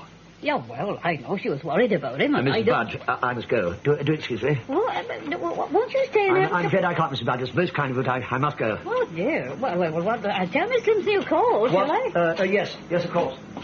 Then I called. Well, poor Mr. Templeton. He was upset. Any idea what might be holding him up, Mr. Parker? Oh, maybe his car. Oh? We had some trouble getting it started. Airlock or something. And I can't imagine Miss Clemson will have much to tell him. He'll be in for a shock when he does get back here, anyway. Yes. This Miss Clemson, what's she? What you or I would call an inquiry agent. Excuse me. Inspector Rogers? Oh, yes, pardon. Good. Yes, I see. A Renault. All right. Many thanks. Goodbye. The other car at Shelley's Head? That's right. Barton's pretty sure the tires are those Renault use. You know, that rings a bell somewhere. Huh? Bells are ringing, all right. Inspector Rogers. Oh, yes, put him through. It's him. Oh? Yes, Rogers here, Lord Peter. Yes, of course. Just hold on. Does he want me? Yes, sounds a bit edgy. Wonder what's up. Hello, Peter. Charles, I'm in a bit of a rush. I'm phoning from Guildford. Guildford? Well, just outside, the first place I could find a handy phone. Look, I can't explain everything, but Miss Clemson phoned the flat. Bunter told her we were here, so she left me a note. Yeah. She's taken the 6:10 to London, and I'm after her in the car. She doesn't know Vera's dead, and I have a feeling she's walking into trouble. What do you mean? Vera sent her a letter the day she went to the coast. Oh? She got the letter yesterday. Vera wanted her advice. She thought someone was putting pressure on Mary Whittaker. How do you mean? Blackmail? I don't know. She came across some things that worried her while the two of them were staying at that cottage. She was looking around the writing desk for a pencil and found Mary's checkbook slipped under the blotter. Mary had just gone to answer the front door. Yes, well? Well, the checkbook was open so she could see the stubs. The top stub was made out to cash for £10,000. Good Lord. Well, she took a peek at the other stubs. There were 3 cash checks for £10,000 during February and March. And blackmailers prefer cash? Yes. Miss Stimson had fixed a lunch with Mary today and was hoping to get some clue to it all then. But, of course, Mary didn't turn up. Then she heard that the girls were missing. Yes? But the other thing, Charles... Yes, but look, talking of mysterious checks, wait till you hear what we've got. What? I've just had a call from the Yard. Your chum, the Reverend H. Dawson, walked into a bank in Stepney this afternoon with a cheque for £10,000 made out to bearer, signed by Mary Whittaker and dated yesterday. What? Yes, I thought that would shake you. The bank manager read in a London paper at lunchtime that a Mary Whittaker was one of 2 girls missing. When he saw that cheque an hour later, he phoned our chaps at Stepney. They've got the Reverend there now. But, Charles, he couldn't have... Couldn't he?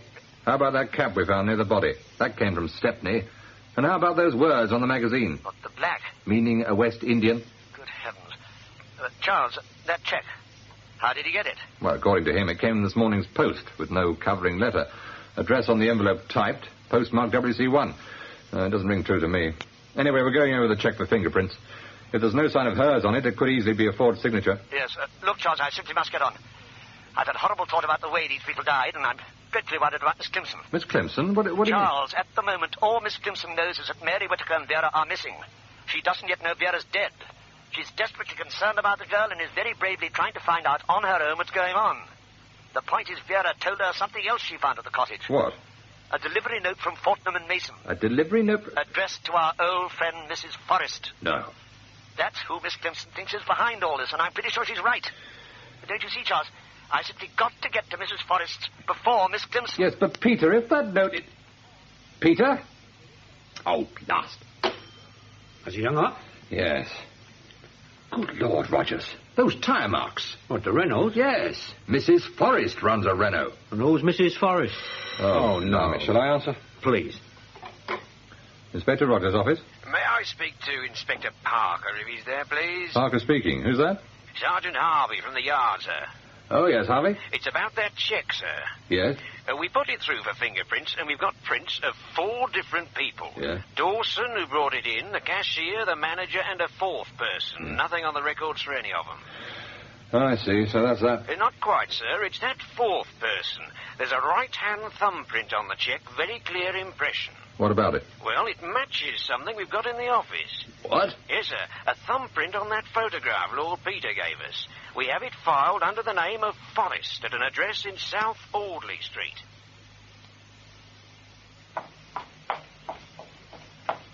Good evening, madam. Good evening, Porter. Turn a bit chilly? Yes.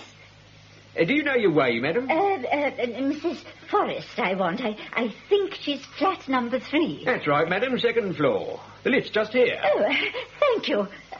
Just press the button marked 2nd, madam, and when you get out, flat 3's on your right. Oh, thank you so much.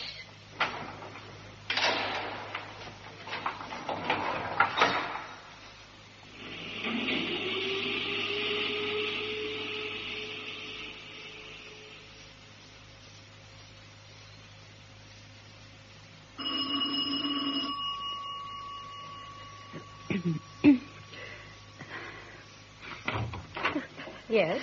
Oh, good evening. I wonder if I might trouble you for a few moments. It's about our mission settlement. I'd very much like to tell you something about the work we do. The settlement's in the East End, and we're most anxious to get as much support as possible. Come in. And, may I? That's really most kind of you. Through here? Yes, we have such a dedicated band of helpers, and they do such a very worthwhile job. But, of course, as you may imagine, the question of funds is always in yes, it's always a matter of making ends meet, you see. So what we're hoping to do is to add to our circle of subscribers. Now, I wonder if you might perhaps be willing to... Yes. Willing to do what? To do what, Miss Clemson? It's you. Yes, Miss Clemson. It's me. Keep away.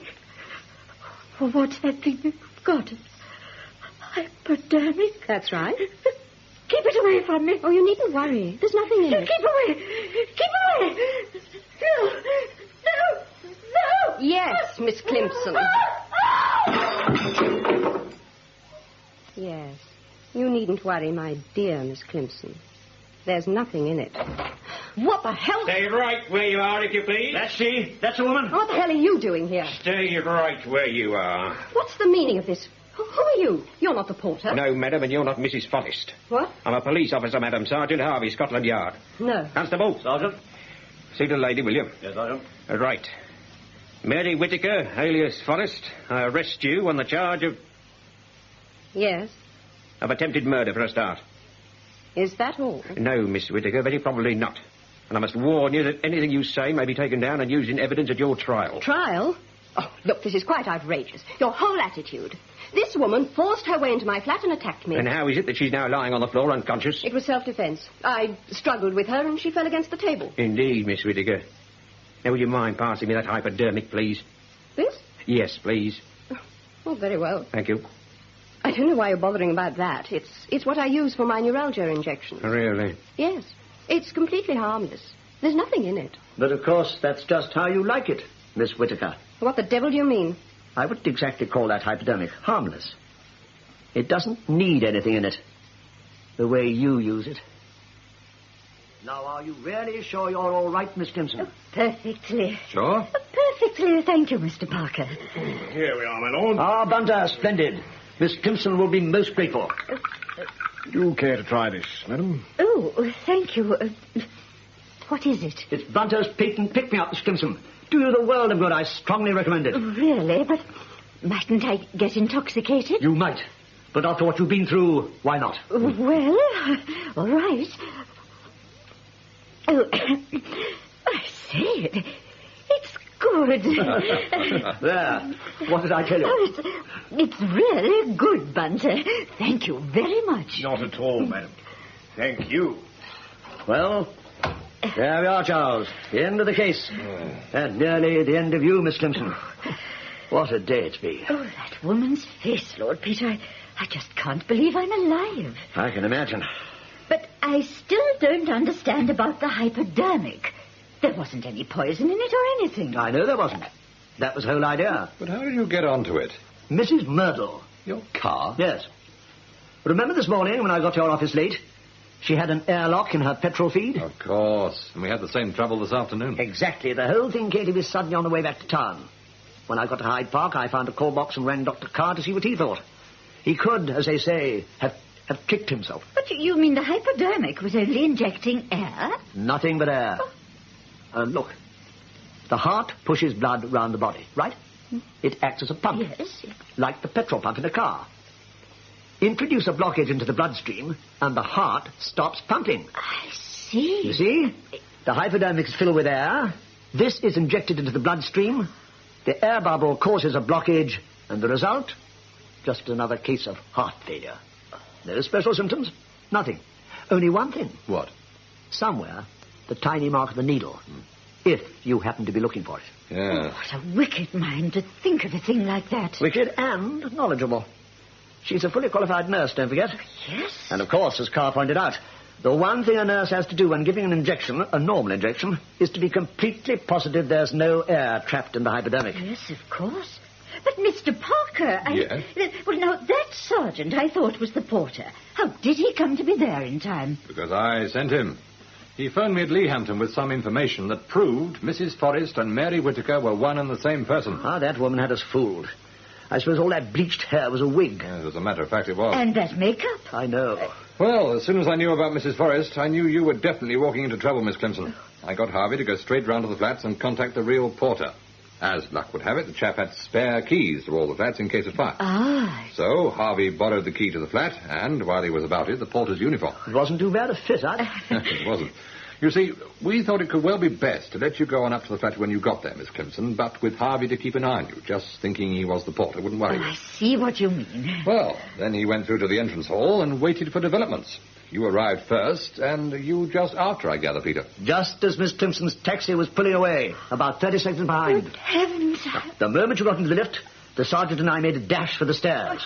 We got up to the second floor just as you were doing your stuff about the mission settlement. Then she let you in. And when we heard the sitting room door close, we used the spare key to let ourselves in, too. What amazing. But you know, what I don't understand, Lord Peter, is why.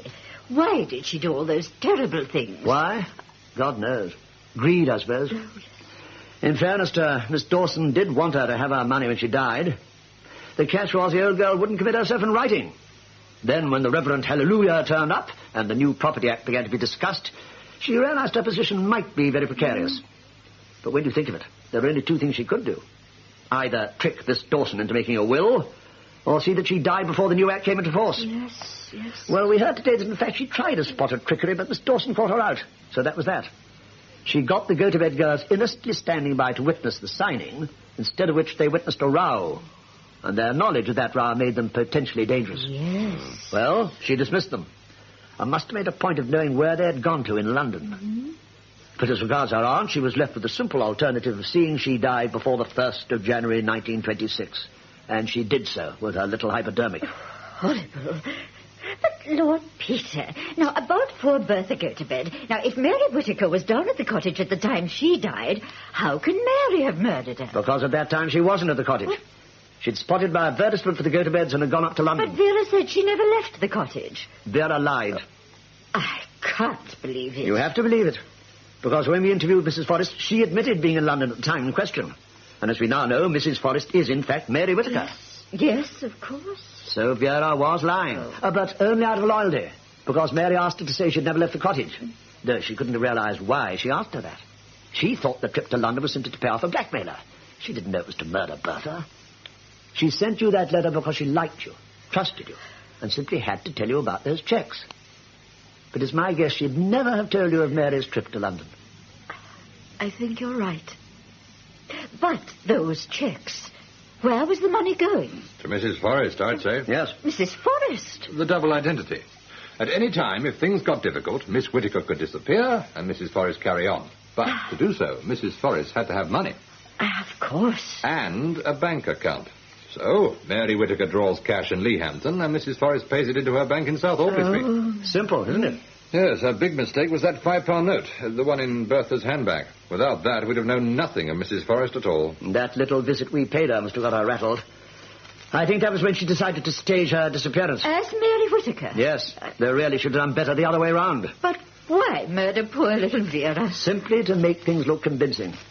One young woman bashed on the head with a spanner, the other spirited away by a couple of toughs. Vera would have done anything for her. I know. But as far as Mary was concerned, Vera was expendable. I think that's her whole attitude to humanity. She probably did it after they'd had their picnic. Vera's most likely having a snooze. Mary won't risk killing her with a spanner. She's hardly experienced in that direction. So she puts her properly asleep with a little chloroform, does her usual neat job with a hypodermic, and then as soon as the girl is dead, lays on some blows with the spanner.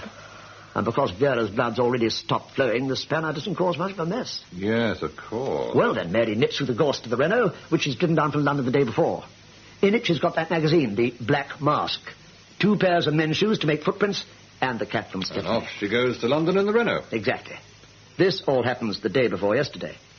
Yesterday, she takes a short trip to her pillar box in WC1 and posts a bearer cheque for £10,000 to the Reverend Hallelujah Dawson, who lives, or purely by chance, in Stepney. Yes, he gets the cheque this morning, goes round to a bank this afternoon, and is held by Stepney police on suspicion of murdering Vera Featherstone and abducting Mary Whittaker for the purposes of illegal gain. What a mind that woman must have. It's frightening. It is. I'd hate to play chess with her.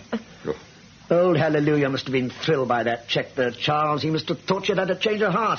He'll be dreadfully disappointed not to get that money. Who said he won't get it?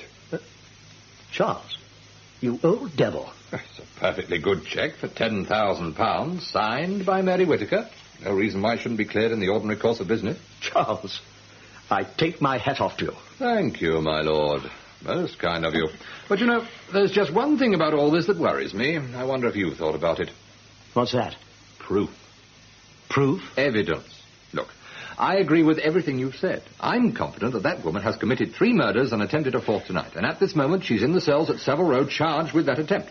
But with a good defence, there's a strong chance she may get off. Oh, surely not. Well, she may stick to her story that Miss Clemson attacked her. But that's nonsense. Yes, I know. Of course it's nonsense. We all know that. But can we convince a jury it's nonsense? That's our job now.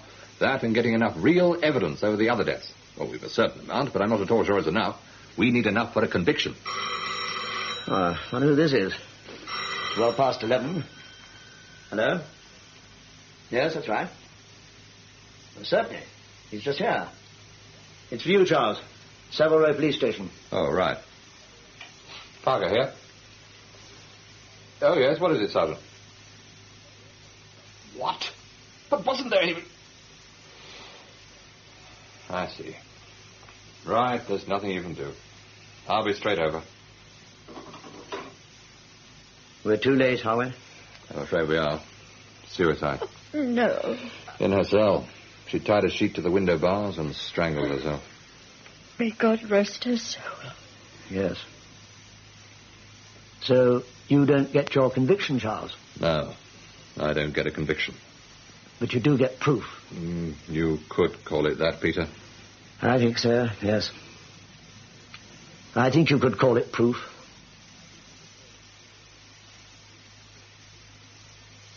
Unnatural Death, the novel by Dorothy L. Sayers, was dramatized for radio by David Geary.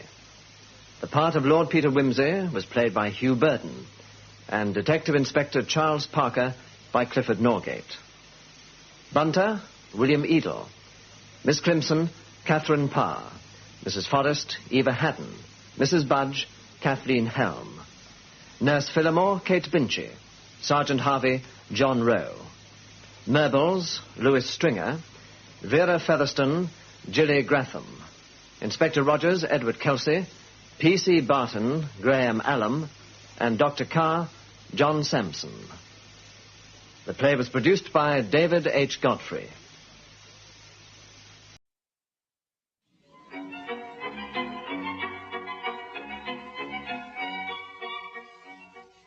Prunella Scales, Freddie Jones, and Dennis Hawthorne in Bernard Shaw's comedy, You Never Can Tell.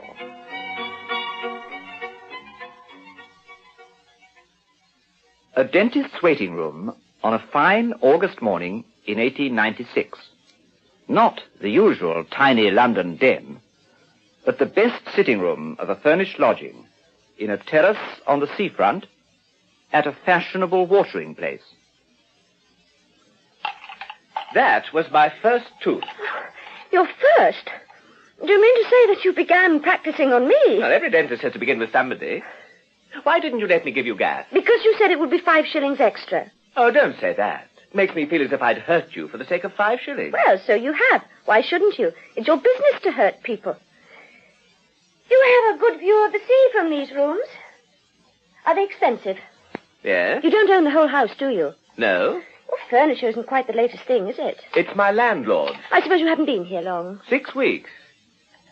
Is there anything else you would like to know? Any family? I am not married. Of course not. Anybody can see that. I mean sisters and mother and that sort of thing. Not on the premises. If you've been here 6 weeks, and mine was your first tooth, the practice can't be very large, can it?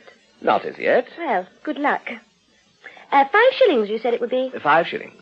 You charge 5 shillings for everything? Yes. Why? It's my system. I'm what's called a 5-shilling dentist. How nice. Well, here, a nice new 5-shilling piece. Your first fee. Thank you. The young lady's brother, sir. Am I in time? No, it's all over. Oh, did you howl? Oh, something awful. Mr. Valentine, this is my brother Phil. Phil, this is Mr. Valentine, our new dentist. He's only been here 6 weeks, and he's a bachelor. The house isn't his, and the furniture is the landlord's. He got my tooth out beautifully at the first go, and here are our great friends. Been asking a lot of questions? Oh, no. I'm glad to hear it. It's so good of you not to mind us, Mr. Valentine. The fact is, we've never been in England before, and our mother tells us that the people here simply won't stand us. Come and lunch with us. Oh, do, Mr. Valentine. At the Marine Hotel, 1:30. We shall be able to tell Mamma that a respectable Englishman has promised to lunch with us. Say no more, Mr. Valentine, you'll come. Say no more. I haven't said anything. May I ask who I have the pleasure of entertaining? It really is quite impossible for me to lunch at the Marine Hotel with 2 perfect strangers. Oh, what bosh. 1 patient in 6 weeks. What difference does it make to you? No, Dolly. My knowledge of human nature confirms Mr. Valentine's judgment. He is right. Let me introduce Miss Dorothy Clarendon, commonly called Dolly. I'm Philip Clarendon. We're from Madeira, but perfectly respectable so far. Clarendon? Are you related? Yes, we are. I beg your pardon? Oh, we are. It's all over, Phil. They know all about us in England. Oh, Mr. Valentine, you can't think how maddening it is to be related to a celebrated person and never be valued anywhere for one's own sake. Excuse me, the gentleman I was thinking of was not celebrated. Gentleman? Yes. I was going to ask whether you were by any chance a daughter of Mr. Densmore Clarendon of Newbury Hall. No. Well, come, Dolly. How do you know you're not? Oh, I forgot, of course. Perhaps I am. Don't you know? Not in the least. It's a wise child. The fact is, Mr. Valentine, we are the children of the celebrated Mrs. Lanfrey Clarendon, an authoress of great repute in Madeira. No household is complete without her works. We came to England to get away from them. They're called the 20th century treatises. 20th century cooking. 20th century creed. 20th century clothing. 20th century conduct. 20th century children. 20th century parents. Cloth limp, $1. Or mounted on linen for hard family use, $2.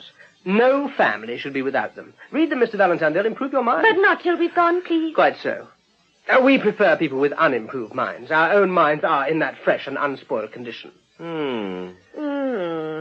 Phil, he prefers people whose minds are improved. Well, in that case, we shall have to introduce him to the other member of the family. The woman of the 20th century, our sister Gloria. Nature's masterpiece. Learning's daughter. Madeira's pride. Beauty's paragon. Bosh. No complexion. May I have a word? Excuse me, go ahead. So sorry. I really must give a hint to you young people. Oh, come. I like that. How old are you? Over 30. He's not. He is. 27. 33. Stuff.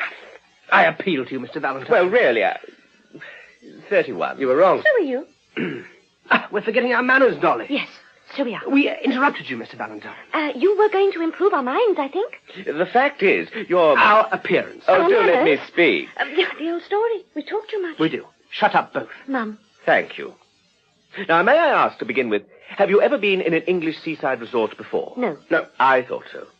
Well, in a seaside resort, there is one thing you must have before anybody can afford to be seen going about with you. And that's a father, alive or dead. Am I to infer that you have omitted that indispensable part of your social equipment? I'm afraid... We have. Then I'm sorry to say that if you're going to stay here for any length of time, it will be impossible for me to accept your kind invitation to lunch. Come, Dolly. Good morning. Oh, stop. You make me feel a perfect beast. That's your conscience, not us. My conscience? My conscience has been my ruin. Listen to me. Twice before, I have set up as a respectable medical practitioner in various parts of England. On both occasions, I acted conscientiously and told my patients the brute truth instead of what they wanted to be told. Result, ruin. Now I've set up as a dentist, a 5-shilling dentist, and I've done with conscience forever. This is my last chance. I spent my last sovereign on moving in, and I haven't paid a shilling of rent yet. I'm eating and drinking on credit. My landlord is as rich as a Jew and as hard as nails, and I've made 5 shillings in 6 weeks. If I swerve by a hair's breadth from the straight line of the most rigid respectability, I'm done for. But under such circumstances, is it fair to ask me to lunch with you when you don't know your own father? Well, after all, our grandfather is a canon of Lincoln Cathedral. What? Have you a grandfather? Only one. Oh, my dear, good young friends. Why on earth didn't you tell me that before? A canon of Lincoln. That makes it all right, of course. Just excuse me while I change my coat. That wretched, bankrupt ivory snatcher makes a compliment of allowing us to stand him a lunch. Probably the first square meal he's had for months. Too beastly. I won't stand it any longer, Phil. Here in England, everybody asks whether you have a father the very first thing. I won't stand it either. Mamma must tell us who he was. 2 ladies for you, miss. Your mother and sister, miss, I think. Well, children, how is the toothache, Dolly? Cured, thank heaven. I've had it out. And the dentist, a first-rate professional man of the highest standing, is coming to lunch with us. Phil? Beg pardon, ma'am. I'm waiting for Mr. Valentine. I have a message for him. Who from? Dolly. Only the landlord, ma'am. Let me introduce you, Mr. Valentine. My mother, Mrs. Lantry Clarendon. How do you do? My sister, Gloria. Oh. How do you do? How do you do? I understand that we are to have the pleasure of seeing you at luncheon today, Mr. Valentine. Thank you. If you don't mind. I mean, if you will be so kind. What is it? The landlord, sir, wishes to speak to you before you go out. Oh. Tell him I have 4 patients here. If he wouldn't mind waiting just 2 minutes, I'll slip down and see him for a moment. Say I'm busy, but that I want to see him. Yes, sir, I will, sir. We are detaining you, I'm afraid. Not at all, not at all. Your presence here will be the greatest help to me. The fact is, I owe 6 weeks' rent, and I've had no patients until today. My interview with my landlord will be considerably smoothed by the apparent boom in my business. Oh, how tiresome of you to let it all out. And we've just been pretending that you were a respectable professional man in a first-rate position. Oh, Dolly, Dolly, my dearest, how can you be so rude? Will you excuse these barbarian children of mine, Mr. Valentine? Not at all. I'm used to them. Would it be too much to ask you to wait 5 minutes while I get rid of my landlord downstairs? Oh, don't be long. We're hungry. Dolly, dear. All right, thank you. I shan't be long. Yes. Thank you. Did you observe? Love at first sight. You can add his scalp to your collection, Gloria. What nonsense you do talk. Shh, pray, Phil, he may have heard you. Oh, not me. And now look here, Mamma. Dolly and I have been talking over things a good deal lately, and there are certain matters upon which we are beginning to feel that you might take us a little more into your confidence. Phil, take care. I never ask you questions about your private concerns. You are not going to question me, are you? I think it due to ourselves to say that the question we wanted to ask is as much our business as yours. Besides, it can't be good to keep a lot of questions bottled up inside you. You did it, Mamma. But see how awfully it's broken out again in me. I see you want to ask your question. Ask it. Well, it's a simple one. Now, when the ivory snatcher... Phil. Oh, dentist is an ugly word. The man of ivory and gold asked us whether we were the children of Mr. Densmore Clarendon of Newbury Hall. In pursuance of the precepts in your treatise on 20th century conduct, and your repeated personal exhortations to us to curtail the number of unnecessary lies we tell, we replied, truthfully, that we didn't know. Neither did we.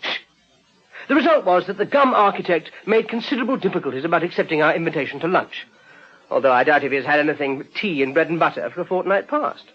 Now, my knowledge of human nature leads me to believe that we had a father, and that you probably know who he was. Stop, Phil. Your father is nothing to you nor to me. That is enough. Mother, we have a right to know. Gloria. We?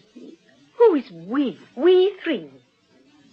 In your mouth, we used to mean you and I, Gloria. We're hurting you. Let's drop it. We didn't think you'd mind. I don't want to know. I'm sure I don't. Oh, don't look like that, Mamma. Thank you, my dear. Thank you, Phil. We have a right to know, Mother. Ah, You insist. Do you intend that we shall never know? Oh, Gloria, don't. It's barbarous. What's the use of being weak? You see what has happened with this gentleman here, Mother. The same thing has happened to me. What do you What mean? happened to you? Oh, nothing of any consequence. On board the steamer, the first officer did me the honor to propose to me. No, it was to me. The first officer? Are you serious, Gloria? What did you say to him? Oh, excuse me, I have no right to ask that. The answer is pretty obvious. A woman who does not know who her father was cannot accept such an offer. Well, surely you didn't want to accept it. No, but suppose I had wanted to. Did that difficulty strike you, Dolly? No, I accepted him. Oh, I say. He did look such a fool. But why did you do such a thing, Dolly? For fun, I suppose. He had to measure my finger for a ring. Oh, you'd have done the same thing yourself. No, Dolly, I would not. As a matter of fact, the first officer did propose to me. And I told him to keep that sort of thing for women who were young enough to be amused by it. He appears to have acted on my advice. Gloria, I'm sorry you think me weak, but I cannot tell you what you want. You are all too young. Well, this is rather a startling departure from 20th century principles. Answer all your children's questions and answer them truthfully as soon as they are old enough to ask them. See 20th Century Motherhood. Page 1. Chapter 1. Sentence 1. My dears, I did not say that you were too young to know. I said you were too young to be taken into my confidence. You're very bright children, all of you. But I'm glad for your sakes that you're still very inexperienced and consequently very unsympathetic. There are some experiences of mine that I cannot bear to speak of except to those who have gone through what I have gone through. I hope you will never be qualified for such confidences. But I will take care that you shall learn all you want to know. Will that satisfy you? Another grievance, Dolly. We're not sympathetic. Mother, I did not mean to be unsympathetic. Of course not, dear. Do you think I don't understand? But, Mother... Yes? It is nonsense to tell us that our father is nothing to us. Do you remember your father? I'm not quite sure. I think so. You are not sure? No. Gloria, if I had ever struck you purposely, deliberately, with the intention of hurting you with a whip bought for the purpose, would you remember that, do you think? Oh, Mother. That would have been your last recollection of your father, Gloria, if I had not taken you away from him. I've kept him out of your life. Keep him now out of mine by never mentioning him to me again. I hope I've not kept you waiting. That landlord of mine is really an extraordinary old character. He doesn't want his rent at all. He's broken his tooth on a Brazil nut, and he wants me to look at it and to lunch with him afterwards. Then have him up and pull his tooth out at once, and we'll bring him to lunch too. Tell the maid to fetch him along. I suppose he's respectable. Really respectable. Perfectly. Not like me. Honest Injun. Honest Injun. Then off with you, and bring him up. Well, I dare say he'd be delighted if... Oh, I should be happy to see your friend at lunch if you can persuade him to come. But I can't wait to see him now. I have an appointment at the hotel at 1:45 with an old friend whom I've not seen since I left England 18 years ago. Will you excuse me? Certainly, Mrs. Clarendon. I will see you to the front door. Shall I come? No, dear. I want to be alone. Thank you, Mr. Valentine.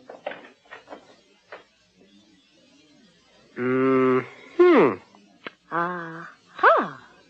You rang, sir? Show the old gentleman up. Madam, the old gentleman with the toothache. The landlord. Mr. Crampton, sir. Is his name Crampton? Show Mr. Crampton's up. Mr. Crampton, miss. Crampton. I must get that name right, or heaven knows what I shall call him.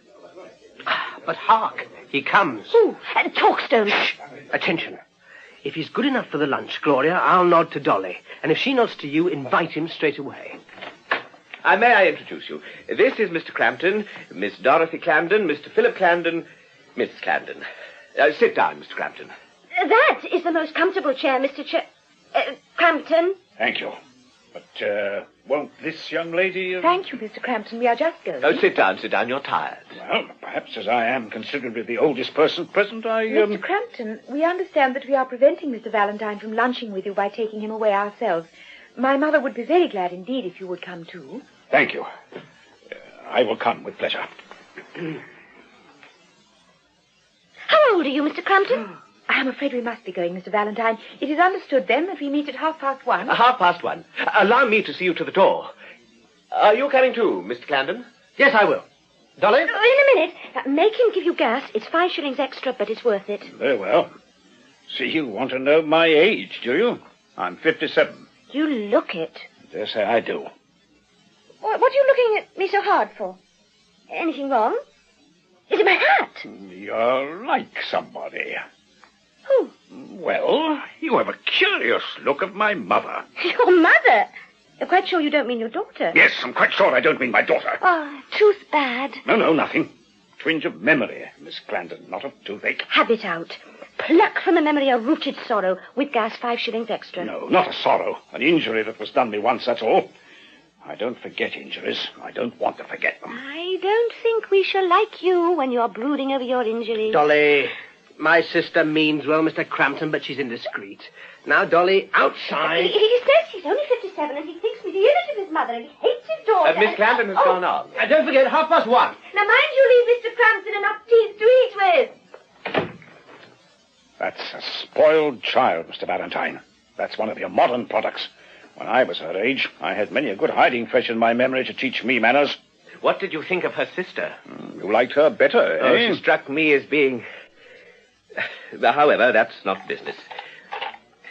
Open, please. You have broken that one. What a pity to spoil such a splendid set of teeth.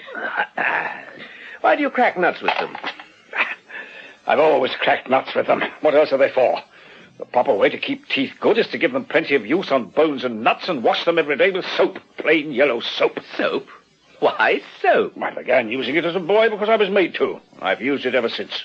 I never had toothache in my life. Well, your teeth are good, I admit, but I've seen just as good in very self-indulgent mouths. That's not the effect on the teeth, it's the effect on the character. Oh, the character, I see.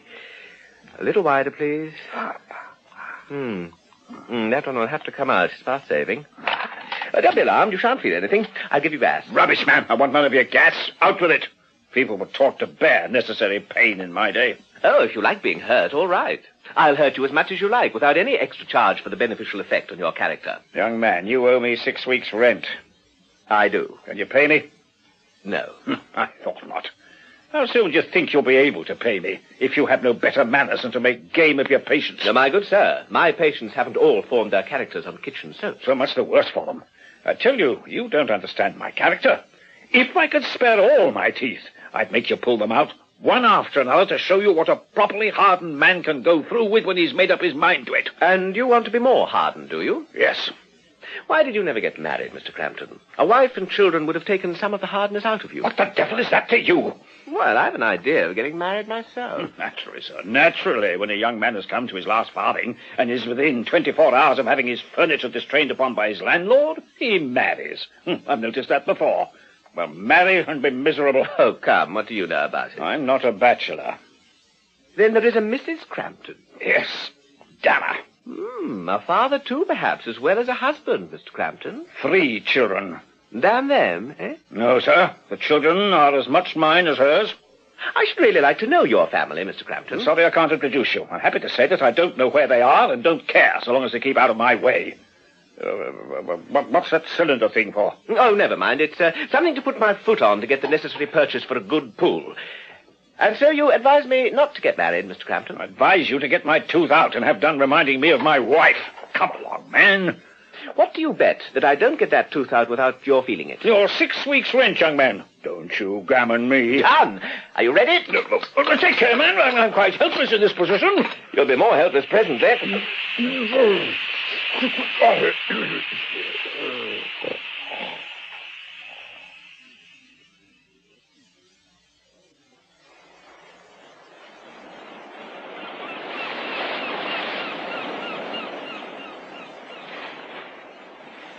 Waiter.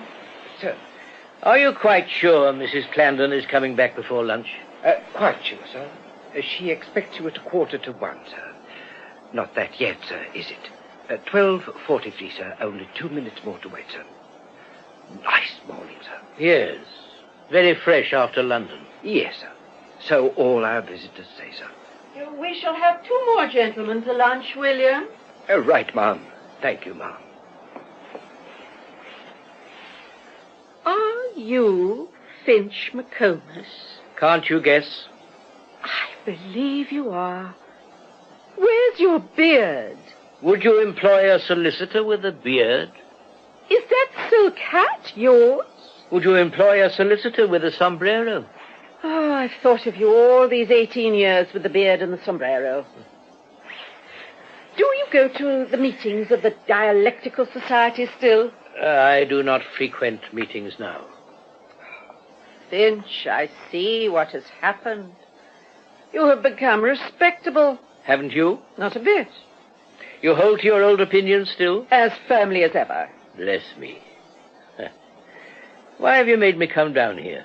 Well, partly because I wanted to see you. Thanks. And partly because I want you to explain everything to the children. They know nothing. And now that we've come back to England, it is impossible to leave them in ignorance any longer. Finch, I cannot bring myself to tell them. It's all right, Mama.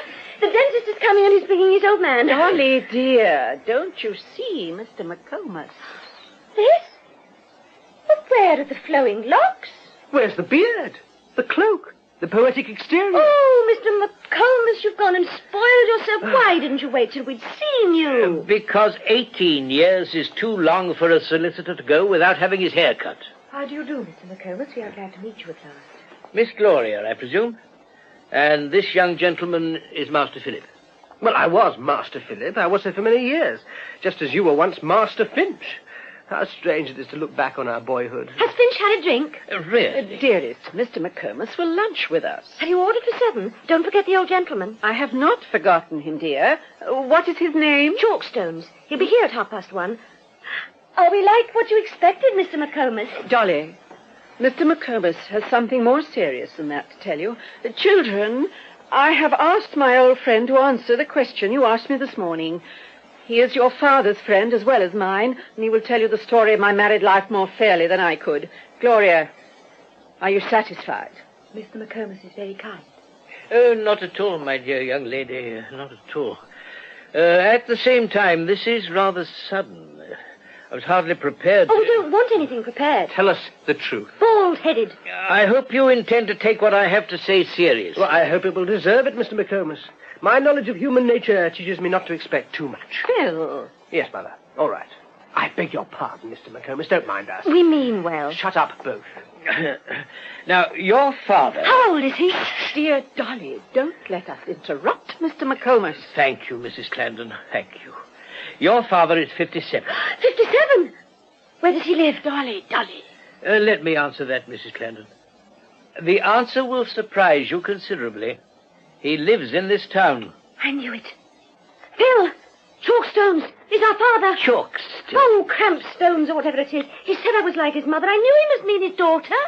Mr. McComas, I desire to consider your feelings in every possible way, but I warn you that if you stretch the long arm of coincidence to the length of telling me that Mr. Crampton of this town is my father, I shall decline to entertain the information for a moment. And pray why? Because I've seen this gentleman, and he's entirely unfit to be my father, or Dolly's father, or Gloria's father, or my mother's husband. Oh, indeed. Well, sir, let me tell you that whether you like it or not, he is your father, and your sister's father, and Mrs. Clarendon's husband. Now, what have you to say to that? Well, you needn't be so cross. Crampton isn't your father. Mr. McComas, your conduct is heartless. Here you find a family enjoying the unspeakable peace and freedom of being orphans. We have never seen the face of a relative, never known a claim except the claim of freely chosen friendship. And now, you wish to thrust into the most intimate relationship with us a man whom we don't know. An awful old man. And you began as if you had quite a nice father for it. And how do you know that he's not nice? And what right have you to choose your own father? Let me tell you, Miss Clarendon, that you're too young to... Stop! I forgot. Has he any money? Oh, he has a great deal of money. Oh, what did I always say, Phil? Dolly, we have perhaps been condemning the old man too hastily. Proceed, Mr. McComas. I shall not proceed, sir. I'm too hurt, too shocked to proceed. Finch, do you realize what is happening? Do you understand that my children have invited that man to lunch, and that he will be here in a few moments? What? Do you mean, am I to understand, is it... Steady, Finch. I think it out slowly and carefully. Oh, he's coming to lunch. Which of us is to tell him the truth? Have you thought of that? Finch, you must tell him. Oh, Finch is no good at telling things. Look at the mess he's made telling us. I've not been allowed to speak. I protest against this. Oh, dear Finch, needn't be cross. Gloria, let us go in. He may arrive at any moment. Do not stir, Mother. I shall not stir. We must not run away. My dear, we cannot sit down to lunch just as we are. We shall come back again. We must have no bravado. Come, Gloria. Gentlemen, come yet, ma'am. 2 more to come still, thank you. They will be here immediately. I have an idea. Mr. McComas, this communication should be made, should it not, by a man of infinite tact. Well, it will require tact, certainly. Good. Now, Dolly, whose tact were you noticing only this morning? Oh, yes, I declare. William. The very man. William! Coming, sir. The waiter. Stop. I will not permit this. Yes, sir. William, you remember my request to you to regard me as your son? Yes, sir. Anything you please, sir. William, at the very outset of your career as my father, a rival has appeared on the scene. Your real father, sir? Well, that was to be expected, sooner or later, sir, wasn't it? Is it you, sir? Certainly not. My children know how to behave themselves. Oh, no, William. This gentleman was very nearly my father. He wooed my mother, but wooed her in vain. Well, of all this... Consequently, he's only our solicitor. Do you know one Crampton of this town? Cock-eyed Crampton, sir, of the Crooked Billet, is it? I don't know. Finch, does he keep a public house? No. Your father, sir, is a well-known yacht builder. An eminent man here. Oh, beg pardon, sir, I'm sure. Son of Mr. Crampton. Dear me. Mr. Crampton is coming to lunch with us. Yes, sir. Don't usually lunch with this family, perhaps, sir? William, he does not know that we are his family. He's not seen us for 18 years. He won't know us. We want you to break the news to him, William. But I should think he'd guess when he sees your mother, miss. I never thought of that. Nor I. Nor you, Finch. And you a solicitor. Finch, your professional incompetence is appalling. William, your sagacity puts us all to shame. You really are like Shakespeare, William. Oh, not at all, sir. Don't mention it, miss. Most happy, I'm sure, sir. Finch, come and wash your hands. I'm thoroughly vexed and hurt, Mr. Clandon. You'll get used to us. Come, Dolly. And keep your wits about you, William. Oh. There will be fireworks. Right, miss. You may depend upon me, miss.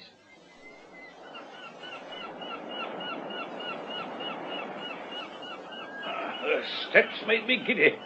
Not got over that infernal gas yet. Waiter. Yes, sir. Mrs. Lanfrey Clandon. Yes, sir. We're expecting you, sir. That is your table, sir. Mrs. Clandon will be down presently, sir. The young lady and gentleman were just talking about your friend, sir. Indeed? Yes, sir. Great flow of spirit, sir. A vein of pleasantry, as you might say, sir.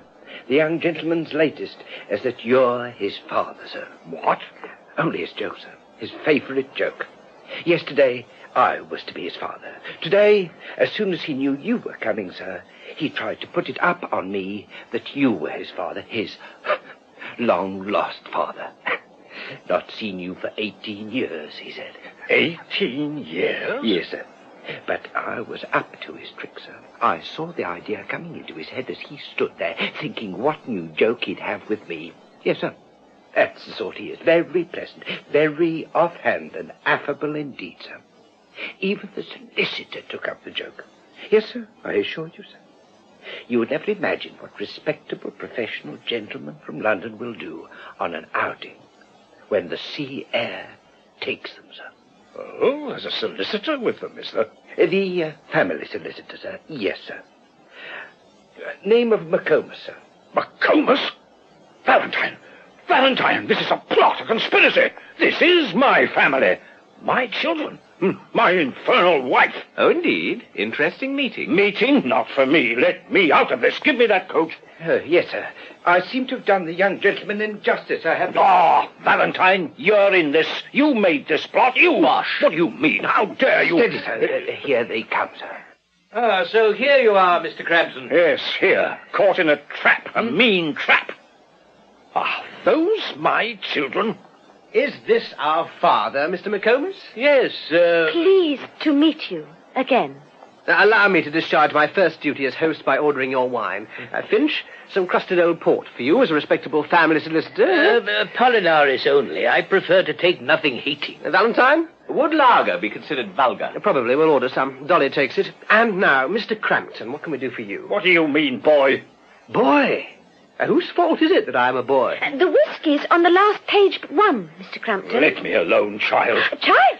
No. You may call me Dolly if you like, but you mustn't call me child. McComas, we're going to have a pleasant meal. Mother and our sister Gloria. Glad to see you again, Mr. Valentine. Miss Camden? Fergus, you are greatly changed. I dare say. Man does change in 18 years. I did not mean that. I hope your health is good. Thank you. No, it's not my health. It's my happiness that's the change you meant, I think. Look at her, McComas. Look at her. And look at me. Order before William. I think you have all met one another already today. Oh, no, excuse me, Mr. Valentine, Mr. McComas. How do you do? How do you do? Fergus, will you take the head of the table, please? The head of the table. This end, sir. Thank you, sir. Mr. Valentine, will you take that side with Gloria? Thank you.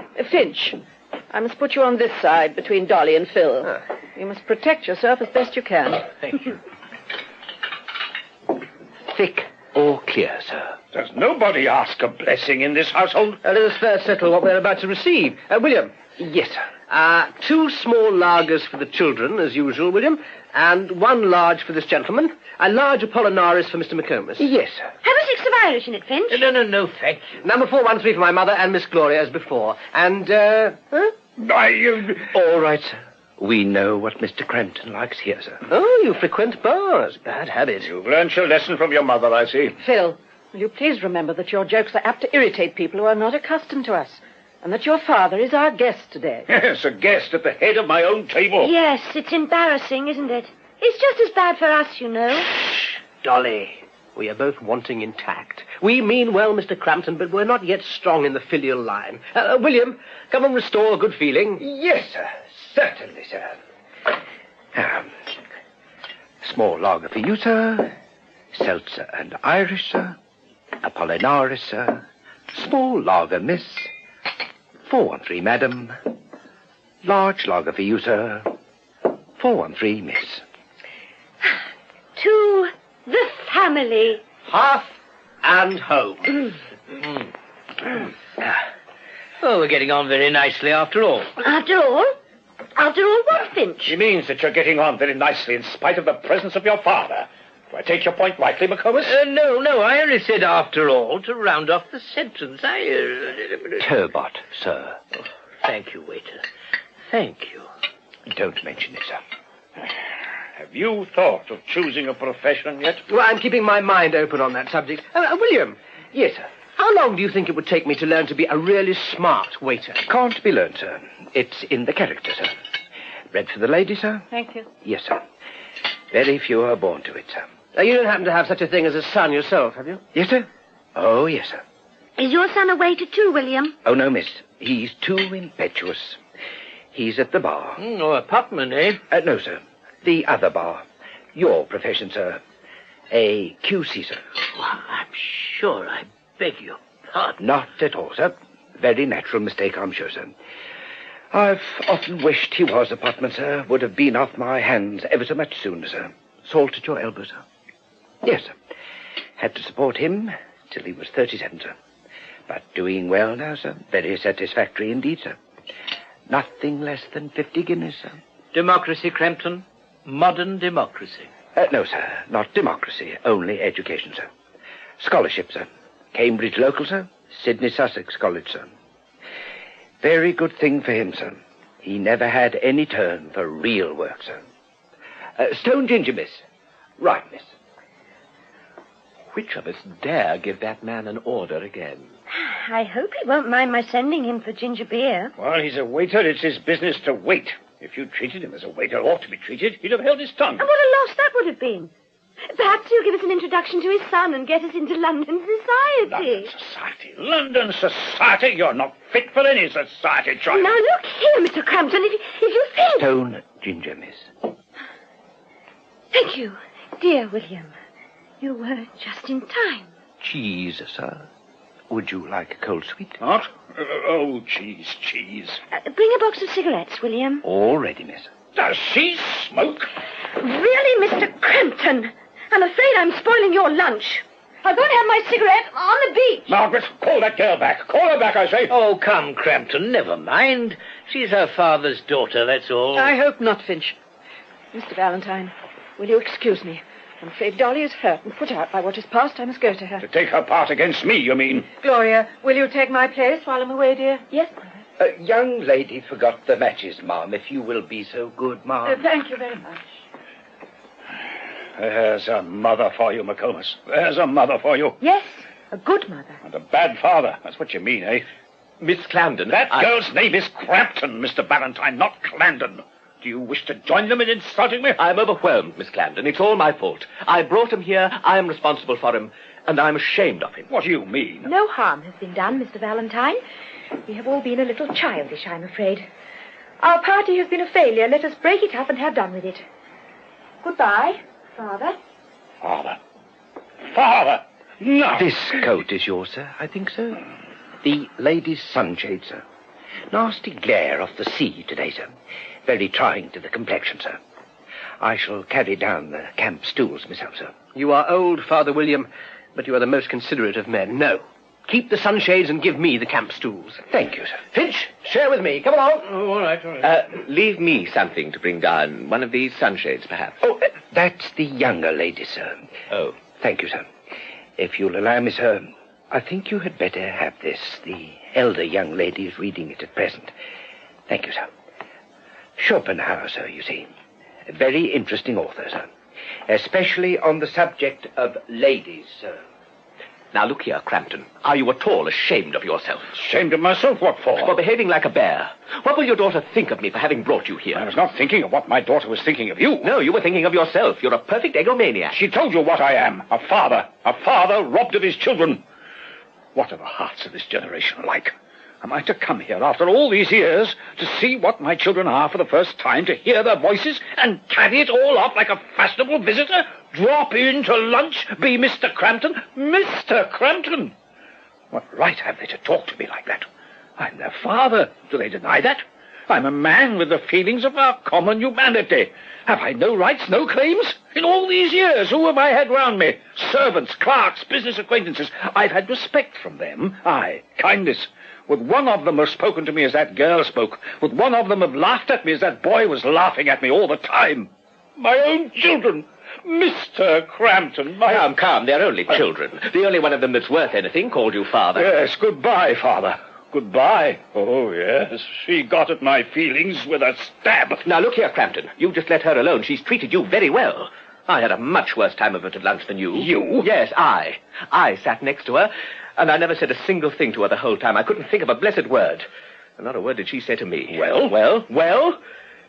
Crampton, do you know what's been the matter with me today? You don't suppose, do you, that I'm in the habit of playing such tricks on my patients as I played on you? I hope not. The explanation is that I'm stark mad. Or rather, that I've never been in any real sense in my own senses before. I'm capable of anything. I've grown up at last. I'm a man. And it's your daughter, Gloria Clandon, that's made a man of me. Are you in love with my daughter? Love? Nonsense. It's something far above and beyond that. It's life, it's faith, it's strength, certainty, paradise. Rubbish, man. What have you got to keep a wife on? You can't marry her. Who wants to marry her? I'll kiss her hands, I'll kneel at her feet, I'll live for her, I'll die for her, and that'll be enough for me. Look at her book, see? If you offered me all your money for this excuse for going down to the beach and speaking to her again, I'd only laugh at you. Oh! Steady, sir. Steady. I beg your pardon. Not at all, sir. Not at all. Very natural, sir. I'm sure, sir, at your age. The lady has sent me for her book, sir. Might I take the liberty of asking you to let her have it at once, sir? With pleasure. And if you will allow me to present you with a professional man's earnings for 6 weeks. Thank you, sir. Much obliged.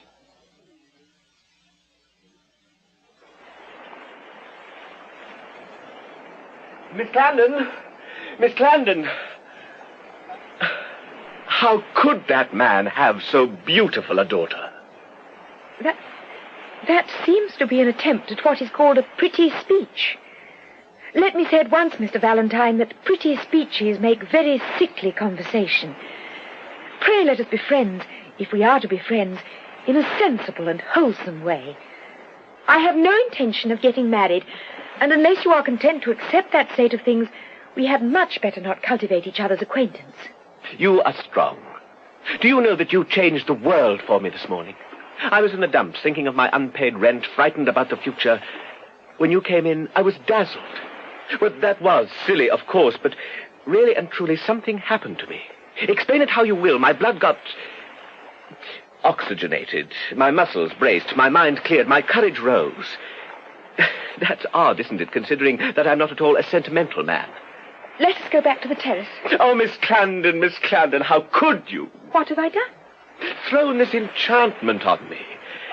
I'm honestly trying to be sensible, scientific, everything that you wish me to be, but oh, don't you see what you've set to work in my imagination? I hope you are not going to be so foolish, so vulgar as to say love. No, not love. We know better than that. Let's call it chemistry. You can't deny there is such a thing as chemical action, chemical affinity, chemical combination, the most irresistible of all natural forces. Well, you are attracting me irresistibly, chemically. Nonsense. Of course it's nonsense, you stupid girl. Yes, stupid girl. That's a scientific fact, anyhow. You're a prig. A feminine prig, that's what you are. And now I suppose you've done with me forever. Well, that shows how very little you understand my real character. I am not in the least offended. I am always willing to be told my own defects, Mr. Valentine, by my friends, even when they are as absurdly mistaken about me as you are. I have many faults, very serious faults of character and temper. But if there is one thing that I am not, it is what you call a prig. Oh, yes, you are. My reason tells me so. My knowledge tells me so. My experience tells me so. Excuse my reminding you that your reason and your knowledge and your experience are not infallible. At least I hope not. I must believe them. Unless you wish me to believe my eyes, my heart, my instincts, my imagination, which are all telling me the most monstrous lies about you. Lies? Yes, lies. Do you expect me to believe that you are the most beautiful woman in the world? That is ridiculous and rather personal. Of course it's ridiculous. But that's what my eyes tell me. No, I am not flattering. I tell you, I don't believe it. Do you think that if you were to turn away in disgust from my weakness, I should sit down here and cry like a child? Why should you pray? But of course not. I'm not such an idiot. And yet my heart tells me I should, my fool of a heart. But I'll argue with my heart and bring it to reason. If I loved you 1,000 times, I'll force myself to look the truth steadily in the face. After all, it's easy to be sensible. The facts are the facts. What's this place? It's not heaven, it's the Marine Hotel. What's the time? It's not eternity. It's about 1:30 in the afternoon. What am I? A dentist. A 5-shilling dentist. And I am a feminine prig. No, I can't face that. I must have one illusion left. The illusion about you. I love you. Please. No, what a fool I am, an idiot. You don't understand. I might as well talk to the stones on the beach. I am sorry. I do not mean to be unsympathetic, Mr. Valentine. But what can I say? You can say nothing, Miss Clarendon. I beg your pardon. It was my own fault, or rather my own bad luck. You see, it all depended on your naturally liking me. Oh, but I know you mustn't tell me whether you like me or not, but... Must not? Why not? I am a free woman. Why should I not tell you? Don't. I'm afraid to hear. You need not be afraid. I think you are sentimental and a little foolish. But I like you. Then it's all over. But why? Oh, don't pity me. Your voice is tearing my heart to pieces. Let me alone, Gloria.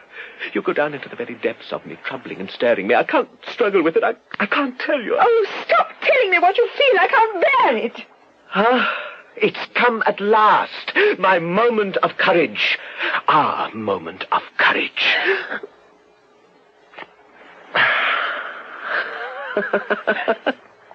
Now you've done it, Gloria. It's all over. We're in love with one another. But what a dragon you were, and how hideously afraid I was. Valentine! Valentine! Goodbye. Forgive me. The children want you, Mr. Valentine. Why is he running off? Mother, what is it, dear? Why didn't you educate me properly? Child, I did my best. Oh, you taught me nothing. Nothing. What is the matter with you? Only shame. Shame. Shame.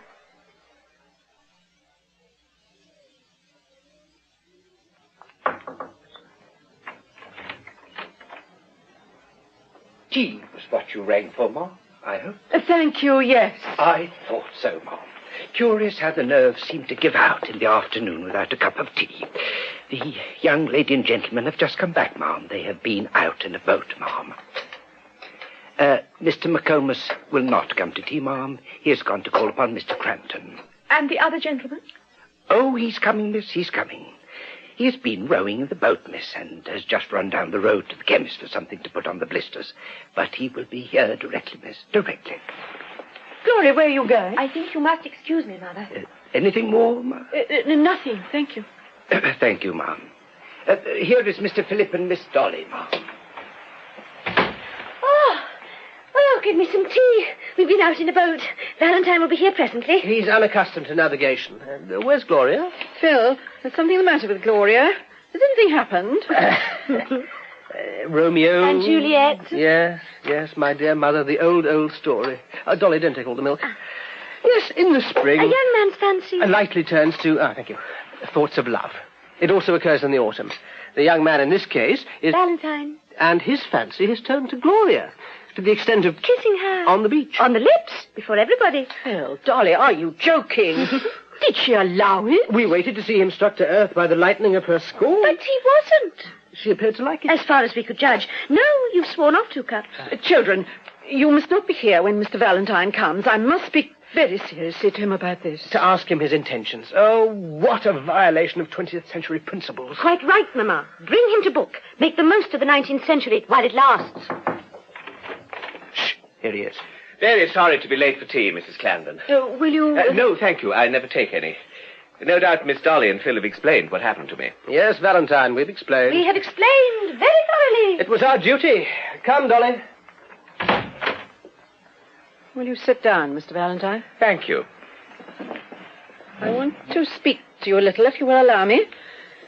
I must begin by throwing myself somewhat on your consideration. I'm going to speak of a subject of which I know very little, perhaps nothing. I mean love.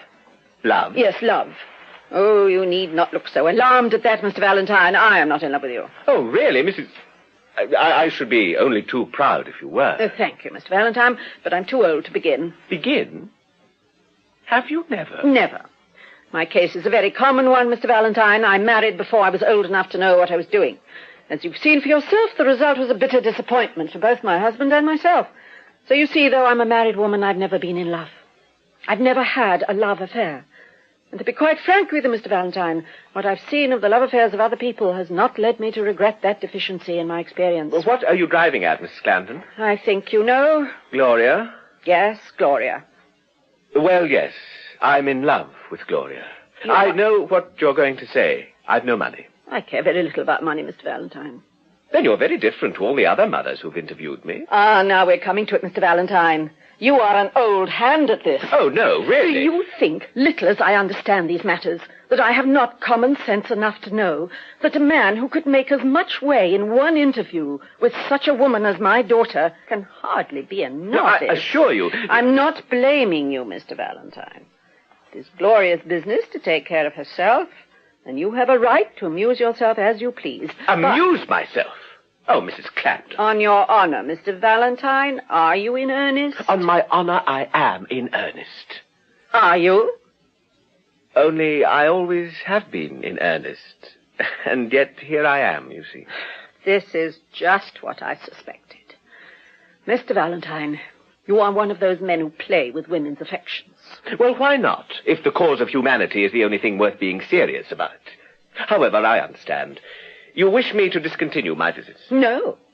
I'm sensible enough to be well aware that Gloria's best chance of escape from you now is to become better acquainted with you. Oh, don't say that, Mrs. Clarendon. You don't think that, do you? I have great faith, Mr. Valentine, in the sound training Gloria's mind has had since she was a child. Oh, that's all right. What do you mean? Come, shall I teach you something, Mrs. Clarendon? I'm always willing to learn. You've heard of the duel of sex, haven't you? Oh, I forgot. You've been in Madeira. The expression has come up since your time. Need I explain it? No. Of course not. Now, what happens in the duel of sex? The old-fashioned daughter received an old-fashioned education to protect her against the wiles of man. Well, you know the result. The old-fashioned man got round her. The old-fashioned woman resolved to protect her daughter more effectually, to find some armor too strong for the old-fashioned man. So she gave her daughter a scientific education. Your plan? Ah, that was a corker for the old-fashioned man. He said it wasn't fair, unwomanly, and all the rest of it. But that didn't do him any good. So he had to give up his old-fashioned plan of attack.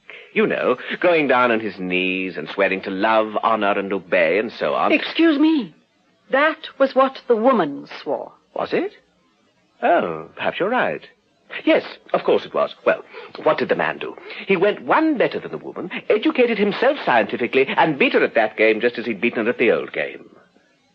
I learned how to circumvent the women's rights woman before I was 23. It's all been found out long ago. You see, my methods are thoroughly modern. No doubt. But for that very reason, there is one sort of girl against whom they are of no use. Pray, which sort? The thoroughly old-fashioned girl.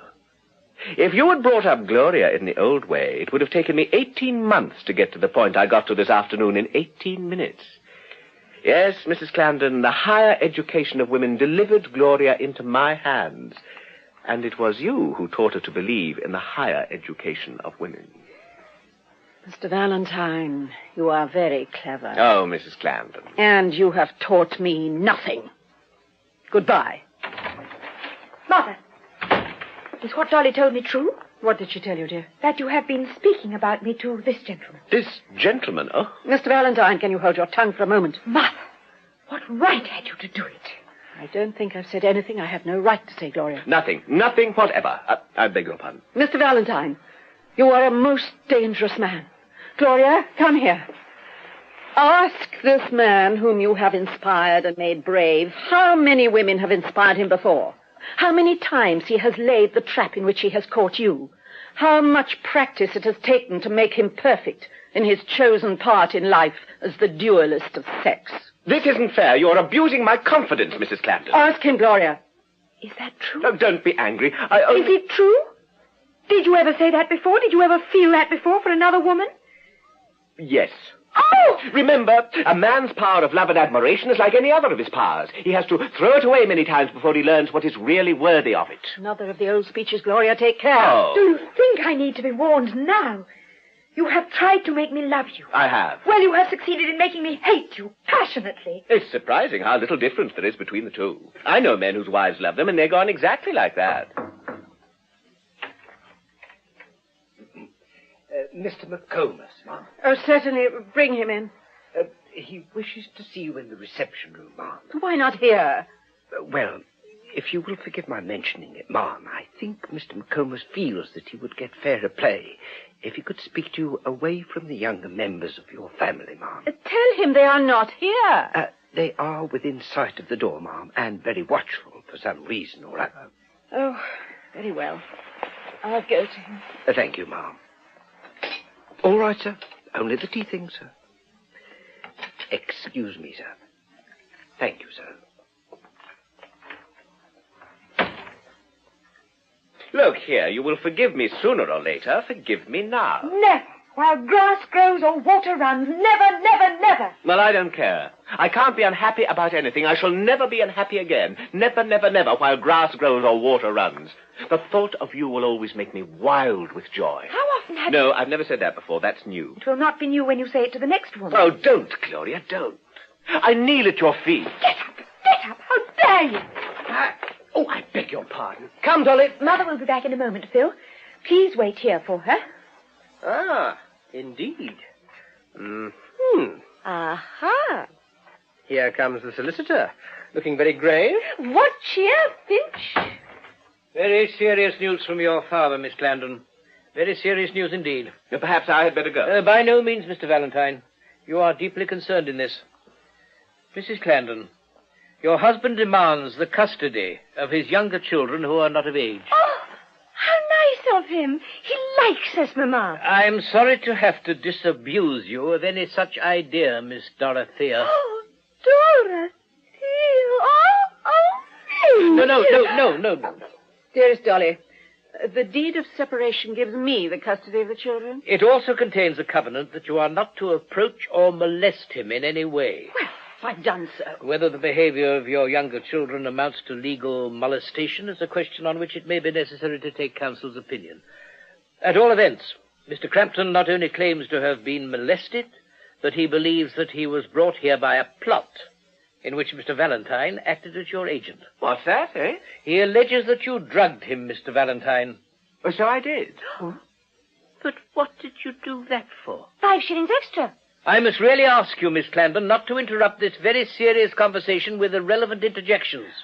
I insist on having earnest matters earnestly and reverently discussed.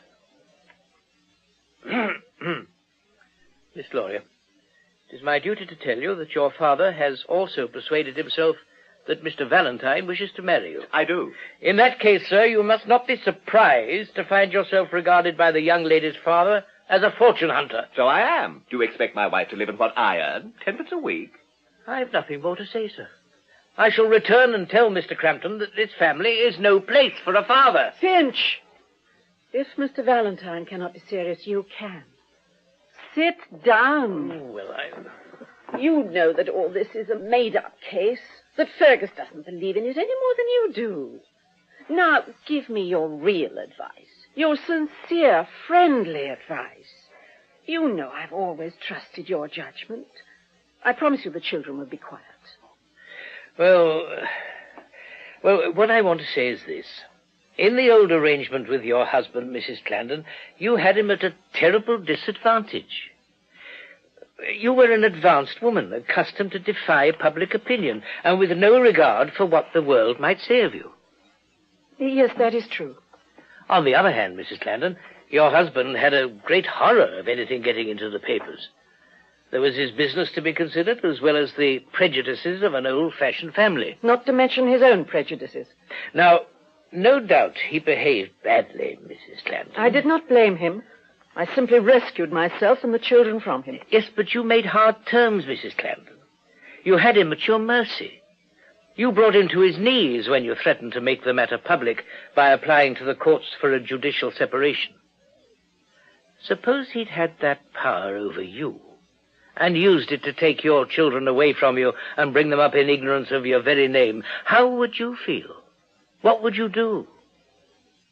Well, won't you make some allowance for his feelings? In common humanity. I never discovered his feelings. I discovered his temper and the rest of his common humanity. Oh, women can be very hard, Mrs. Clandon. That's true. Be silent. Let me make one last appeal. Mrs. Clandon, believe me, there are men who have a good deal of feeling, and kind feeling, too, which they are not able to express. What you miss in Crampton is that mere veneer of civilization, the art of showing worthless attentions and paying insincere compliments in a kindly, charming way. If you lived in London, where the whole system is one of false good fellowship, and you may know a man for 20 years without finding out that he hates you like poison, you'll soon have your eyes opened. There we do unkind things in a kind way. We say bitter things in a sweet voice. We always give our friends chloroform when we tear them to pieces. But think of the other side of it. Think of the people who do kind things in an unkind way.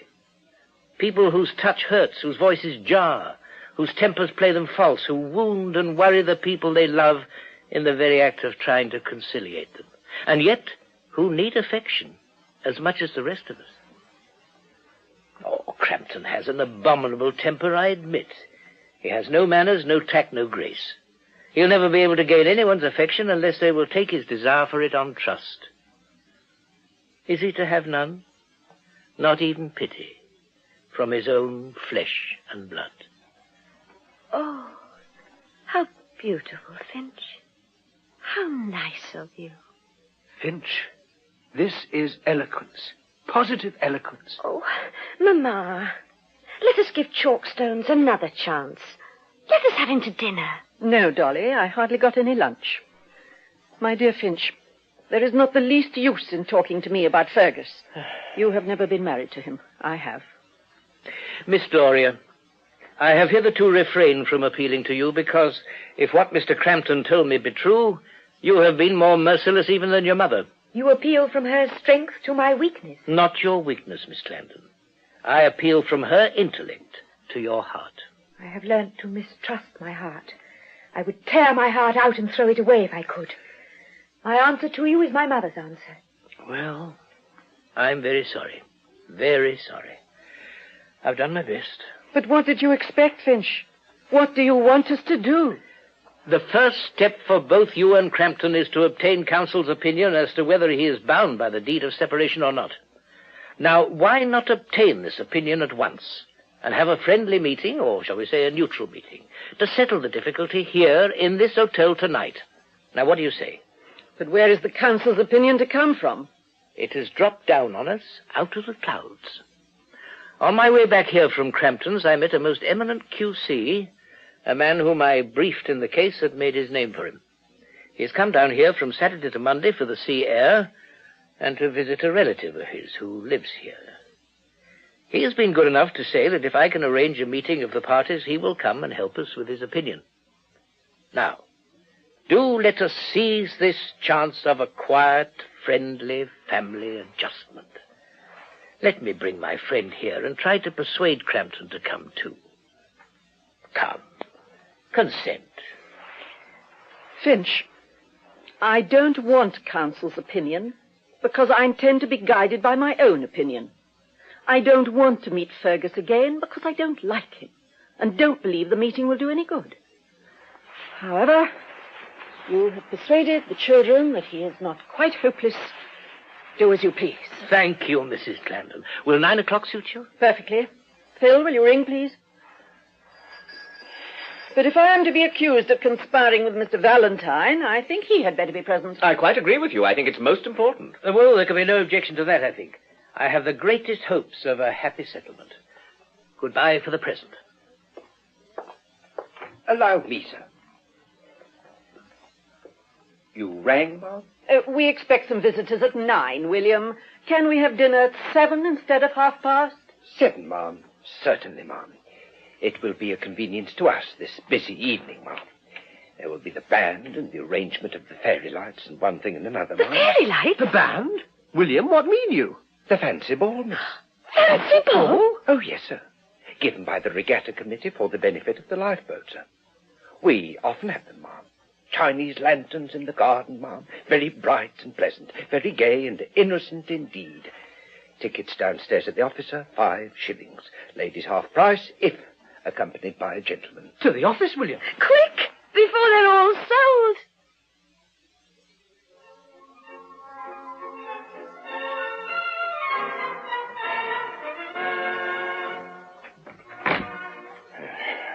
Where's McComas? Gone out to leave us together. Delicacy on his part, I suppose. Well, Father?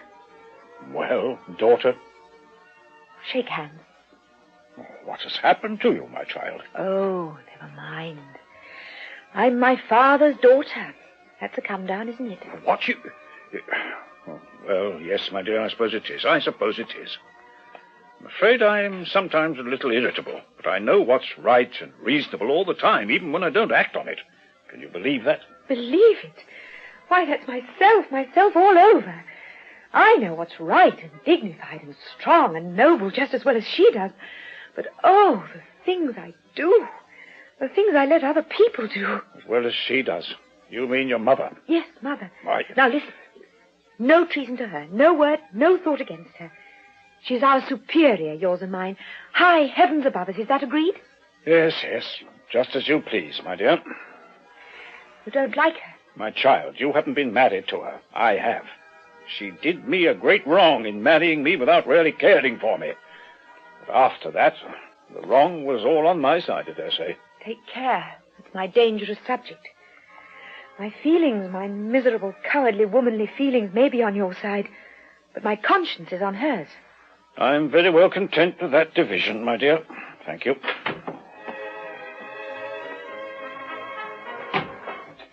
Excuse me, but it's impossible to find a servant to announce one. Even the never-failing William seems to be at the ball. I should have gone myself, and I haven't 5 shillings to buy a ticket. How are you getting on, Crampton? Better, eh? I am myself again, Mr. Valentine. No thanks to you. Look at this ungrateful parent of yours, Miss Clarendon. I saved him from an excruciating pang, and he reviles me. I am sorry my mother is not here to receive you, Mr. Valentine. It is not quite 9 o'clock, and the gentleman of whom Mr. McComas spoke, the lawyer, is not yet come. Oh, yes, he is. I've met him and talked to him. You'll like him, Miss Clarendon. He's the very incarnation of intellect. You can hear his mind working. Where is he? Bought a false nose and gone to the fancy ball. I didn't like to borrow 5 shillings from him and go in with him, so I joined the mob and looked through the railings until Miss Clarendon disappeared into the hotel through the window. So it has come to this, that you follow me about in public to stare at me. Yes. Somebody ought to chain me up. I'm sorry to have kept you all waiting. Beg pardon, but can you tell me what became of the gentleman with the false nose? Yes? Oh, beg pardon, sir, I'm sure, sir. Was it you, sir? It was I. Yes, sir. You with a false nose, Walter.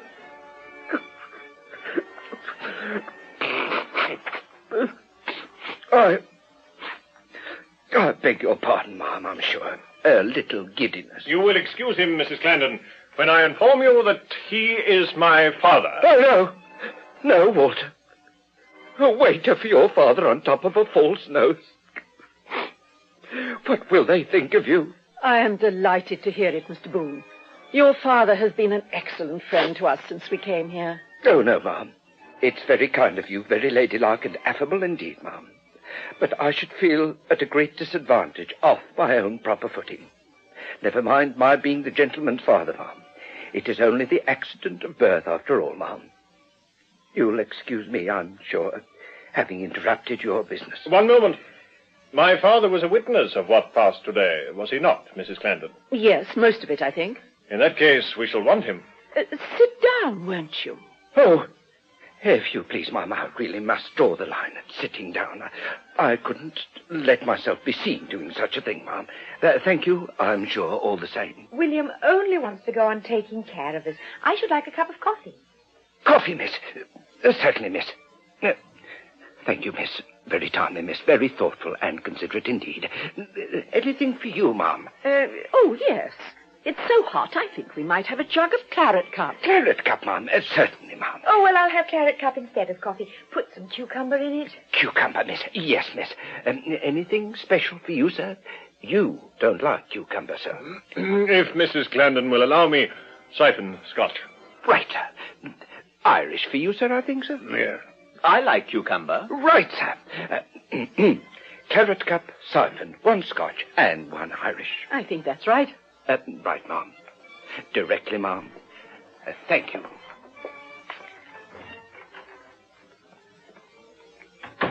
Oh, we can begin now, I suppose. We had better wait until Mrs. Clarendon's husband arrives. What do you mean? I'm her husband. You said just now that your name was Crampton. So it is. One moment. Pray allow me. Sit down, everybody. In this family, it appears, the husband's name is Crampton, the wife's Clarendon. Thus, we have on the very threshold of the case an element of confusion. No, but it's perfectly simple. It is. Mrs. Clarendon has adopted another name.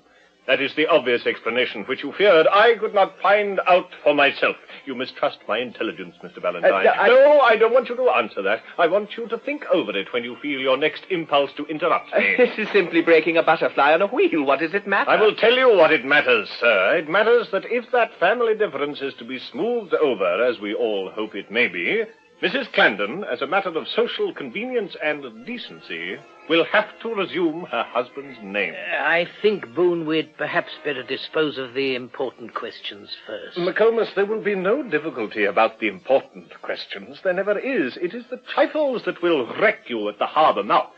You don't agree with me, eh? Oh, if I did... If you did, you would be me instead of being what you are. Well, of course, Boone, your speciality... My speciality is being right when other people are wrong. If you agreed with me, I should be no use here. Now, you, Mr. Crampton. What point in this business have you most at heart? I wish to put all consideration of self aside in this matter. So do we all, Mr. Crampton. It's understood that self is put aside. Human nature always begins by saying that. But I mean it, sir. Quite so. Now for your point. Every reasonable person would admit that it's an unselfish one. It's about the children. Well, what do you object to in the present circumstances of the children? I object to the way they've been brought up. How do you propose to alter that now? I think they ought to dress more quietly. Nonsense. When you are done, Mr. Valentine, when you are quite done... What's wrong with Miss Clarendon's dress? My opinion is as good as yours. Father? Oh, I didn't mean you, my dear. But the two younger ones... You've not seen them, Mr. Boone, and indeed, I think you would agree with me that there is something very noticeable, something almost gay and frivolous in their style of dressing. Do you suppose I choose their clothes for them? Really, this is childish. Childish? Ridiculous. Let us behave reasonably. Ah.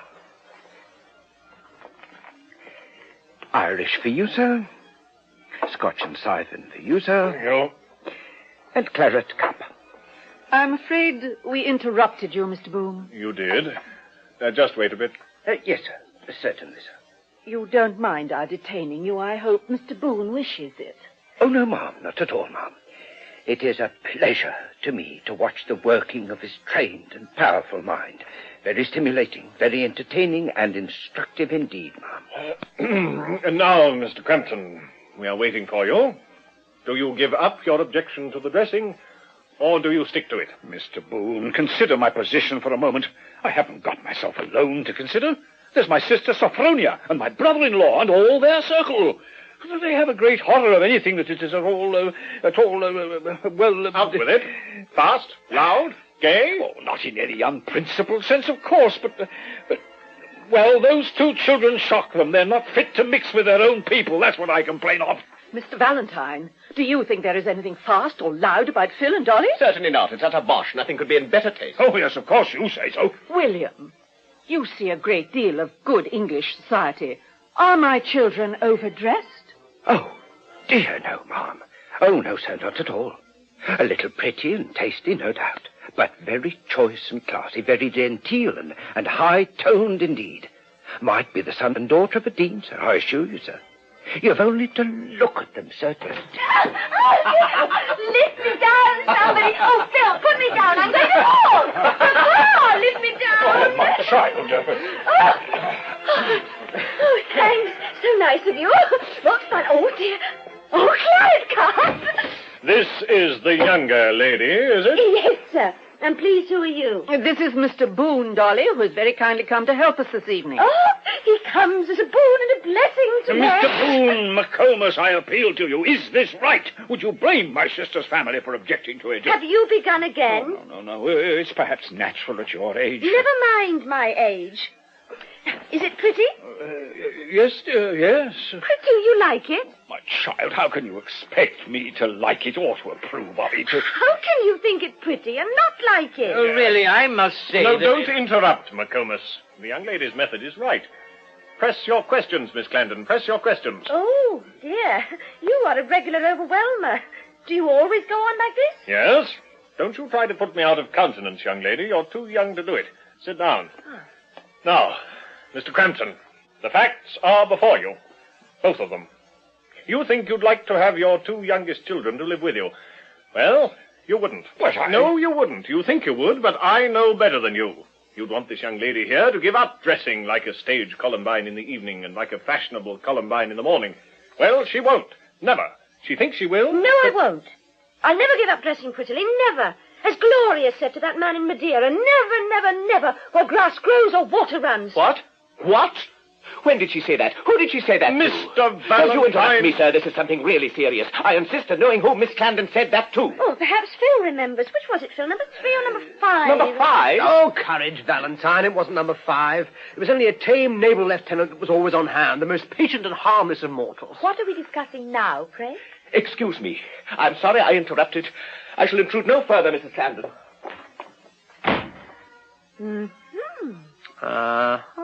Please go on, Mr. Boone.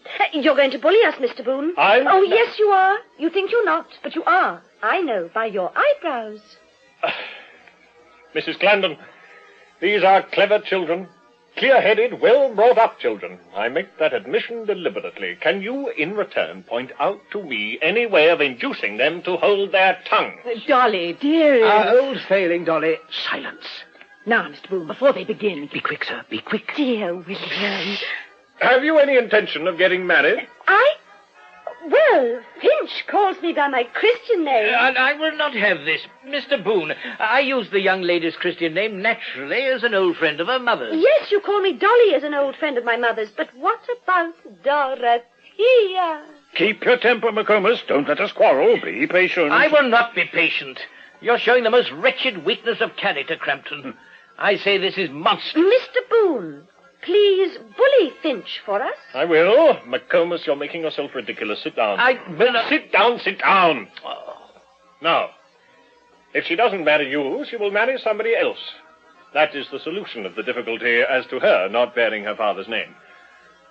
The other lady intends to get married. Mr. Boone. It's no use, Miss Clarendon. You can't put me down. I tell you your name will soon be neither Clarendon nor Crampton. And I could tell you what it will be, if I chose. Mr. Crampton, your notion of going to law is all nonsense. Your children will be of age before you can get the point decided. You can do nothing but make a friendly arrangement. If you want your family more than they want you, you'll get the worst of the arrangement. If they want you more than you want them, you'll get the better of it. The strength of their position lies in their being very agreeable people personally. The strength of your position lies in your income. Give me my false nose. There. Oh, now you look quite like a human being. Mayn't I have just one dance with you? Can you dance? Yes. You think I can't, but I can. Come along. On with the dance. Let joy be unconfined. William. Yes, sir. Can you procure a couple of dominoes and false noses for my father and Mr. McComas? Most certainly not. I protest. No. What harm will it do just for once, McComas? Don't let us be spoiled sports. Crampton, you're not the man I took you for. Bullies are always cowards. Well, never mind. We must indulge them a little. Can you get us something to wear, waiter? Certainly, sir. This way, sir. Dominoes and noses, sir? I shall wear my own nose. Oh, dear, yes, sir. The false one will fit over it quite easily, sir. Plenty of room, sir. Plenty of room. Come along, my boy. Come along. Coming, Dad. Coming. Why did Mr. Valentine go away so suddenly, I wonder? I don't know. Yes, I do know. Let us go and see the dancing. Excuse me. I thought the party had quite broken up. Then why did you come back? I came back because I'm penniless. I can't get out that way without a 5-shilling ticket. Has anything annoyed you, Mr. Valentine? Never mind him, Mother. This is a fresh insult to me, that is all. Gloria! Mrs. Clarendon, have I said anything insulting? Have I done anything insulting? You have implied that my past has been like yours. That is the worst of insults. I imply nothing of the sort. I declare that my past has been blameless in comparison with yours. Mr. Valentine! You go, Mother. I wish to speak to Mr. Valentine alone. My dear, you... I beg your pardon, Gloria. Certainly, if you wish. Oh, if your mother were only a widow, she's worth 6 of you. That is the first thing I have heard you say that does you honor. Stuff. Say what you want to say and let me go. I have only this to say. You dragged me down to your level for a moment this afternoon. Do you think, if that had ever happened before, that I should not have been on my guard? That I should not have known what was coming and known my own miserable weakness? Don't talk of it in that way. What do I care for anything in you but your weakness, as you call it? You thought yourself very safe, didn't you, behind your advanced ideas? I amused myself by upsetting them pretty easily. Indeed. But why did I do it? Because I was being tempted to awaken your heart, to stir the depths in you. Why was I tempted? Because nature was in deadly earnest with me when I was in jest with her. When the great moment came, who was awakened? Who was stirred? In whom did the depths break up? In myself. I was transported. You were only offended, shocked. You are just an ordinary young lady, too ordinary to allow tame lieutenants to go as far as I went, that's all. I shall not trouble you with conventional apologies. Goodbye. Stop. Oh, will you understand if I tell you the truth, that I am not making an advance to you? Oh, I know what you're going to say. You think you're not ordinary, that I was right, that you really have those depths in your nature. It flatters you to believe it. Well, I grant that you are not ordinary in some ways. You are a clever girl. But you have not been awakened yet. You didn't care, you don't care. It was my tragedy, not yours. Goodbye. Let us part kindly. Goodbye. I trust you will soon recover from the wound. I shall recover. Such wounds heal more than they harm. After all, I still have my own Gloria. What do you mean? The Gloria of my imagination. Keep your own Gloria. The Gloria of your imagination. The real Gloria. The Gloria who was shocked, offended, horrified. Oh, yes, quite truly. Who was driven almost mad with shame by the feeling that all her power over herself had broken down at her first real encounter with... Oh, take care. I'm losing my senses again. Oh, Gloria, be sensible. It's no use. I haven't a penny in the world. Can't you earn one? Other people do. I never could. You'd be unhappy, my dearest love. I should be the merest fortune-hunting adventurer if... Oh, Lord. Oh, I don't know anything about women. 12 years' experience is not enough. Oh, I'm out of breath. How beautifully you waltz, William. Oh, how could you make me do such a silly thing, Finch? I haven't danced since the soiree at South Place 20 years ago. Mr. Valentine, now let us have no false delicacy. Tell my mother that we have agreed to marry one another. Number 6. Oh, my feelings. I want to kiss somebody, and we bar it in the family. Miss Finch. No. Positively no. Oh, Daddy, you're just in time. Now, bless them. No, I will have no such thing, even in jest. When I need a blessing, I shall ask my mother's. Am I to understand that you've engaged yourself to this young gentleman? Yes. Do you intend to be our friend or our father? I should like to be both, my child, but surely... Mr. Valentine, I appeal to your sense of honor. You're quite right. It's perfect madness. If we go out to dance together, I shall have to borrow 5 shillings from her for a ticket. Gloria, don't be rash. You're throwing yourself away. I'd much better clear straight out of this and never see any of you again. I shan't commit suicide. I shan't even be unhappy. It'll be a relief to me. I'm frightened. I'm positively frightened, and that's the plain truth. You shall not go. No, dearest. Of course not. But will somebody only talk sense for a moment and bring us all to reason? I can't. Where's Boone? Boone's the Mac Phil. Go and summon Boone. From the vasty deep. I go. If you will excuse my putting in a word, sir, do not let a matter of 5 shillings stand between you and your happiness, sir.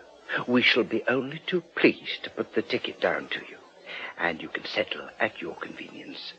Very glad to meet you in any way. Very happy and pleased indeed, sir. He comes. The point is, Mr. Boone... Excuse me, sir. The point must be put to him by a solicitor. The question is one of an engagement between these 2 young people. The lady has some property and will probably have a good deal more. Possibly. I hope so. And the gentleman hasn't a rap. Then insist on a settlement. That shocks your delicacy. Most sensible precautions do. But you ask my advice, and I give it you. Have a settlement. He shall have a settlement. My good sir, I don't want advice for myself. Give her some advice. Oh, she won't take it. When you're married, she won't take yours either. Oh, no, you won't. You think you will, but you won't. He'll set to work and earn his living. Oh, yes, you will. You think you won't, but you will. She'll make you. Then, Mr. Boone, you don't think this match an unwise one? Yes, I do. All matches are unwise. It's unwise to be born. It's unwise to be married. It's unwise to live.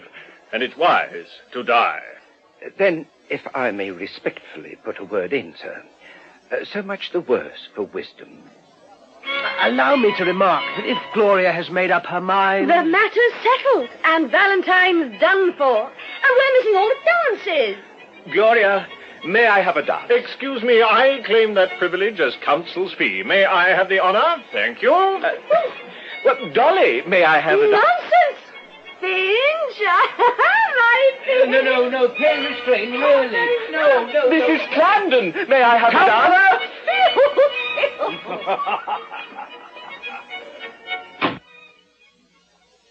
I might as well be a married man already.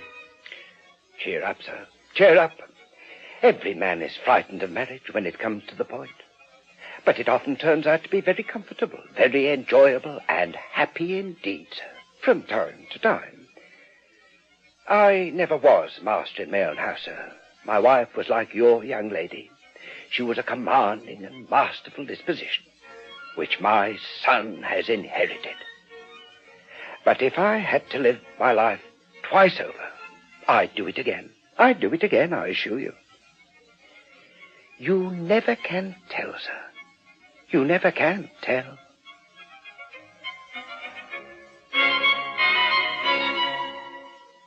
In Bernard Shaw's comedy, You Never Can Tell, Valentine was played by Dennis Hawthorne, Gloria Clarendon by Prunella Scales, and the waiter by Freddie Jones. Dolly Clarendon, Joe Manning Wilson, Philip Clarendon, Nigel Anthony, Mrs. Clarendon, Betty Bascom, Fergus Crampton, Godfrey Kenton, Finch McComas, Lockwood West, Walter Boone, Michael Kilgareth, and the parlour-maid, Jane Knowles. The play was produced by Betty Davis.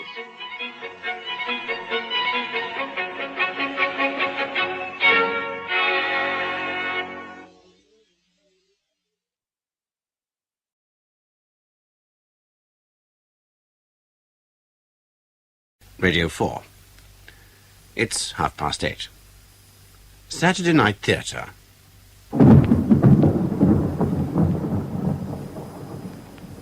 Daniel Massey as Lewis Harper in Everything is Thunder by Michael Robson. With Anthony Newlands, Patricia Gallimore, Gabriel Wolfe, Sheila Grant and Hugh Manning. Everything is Thunder.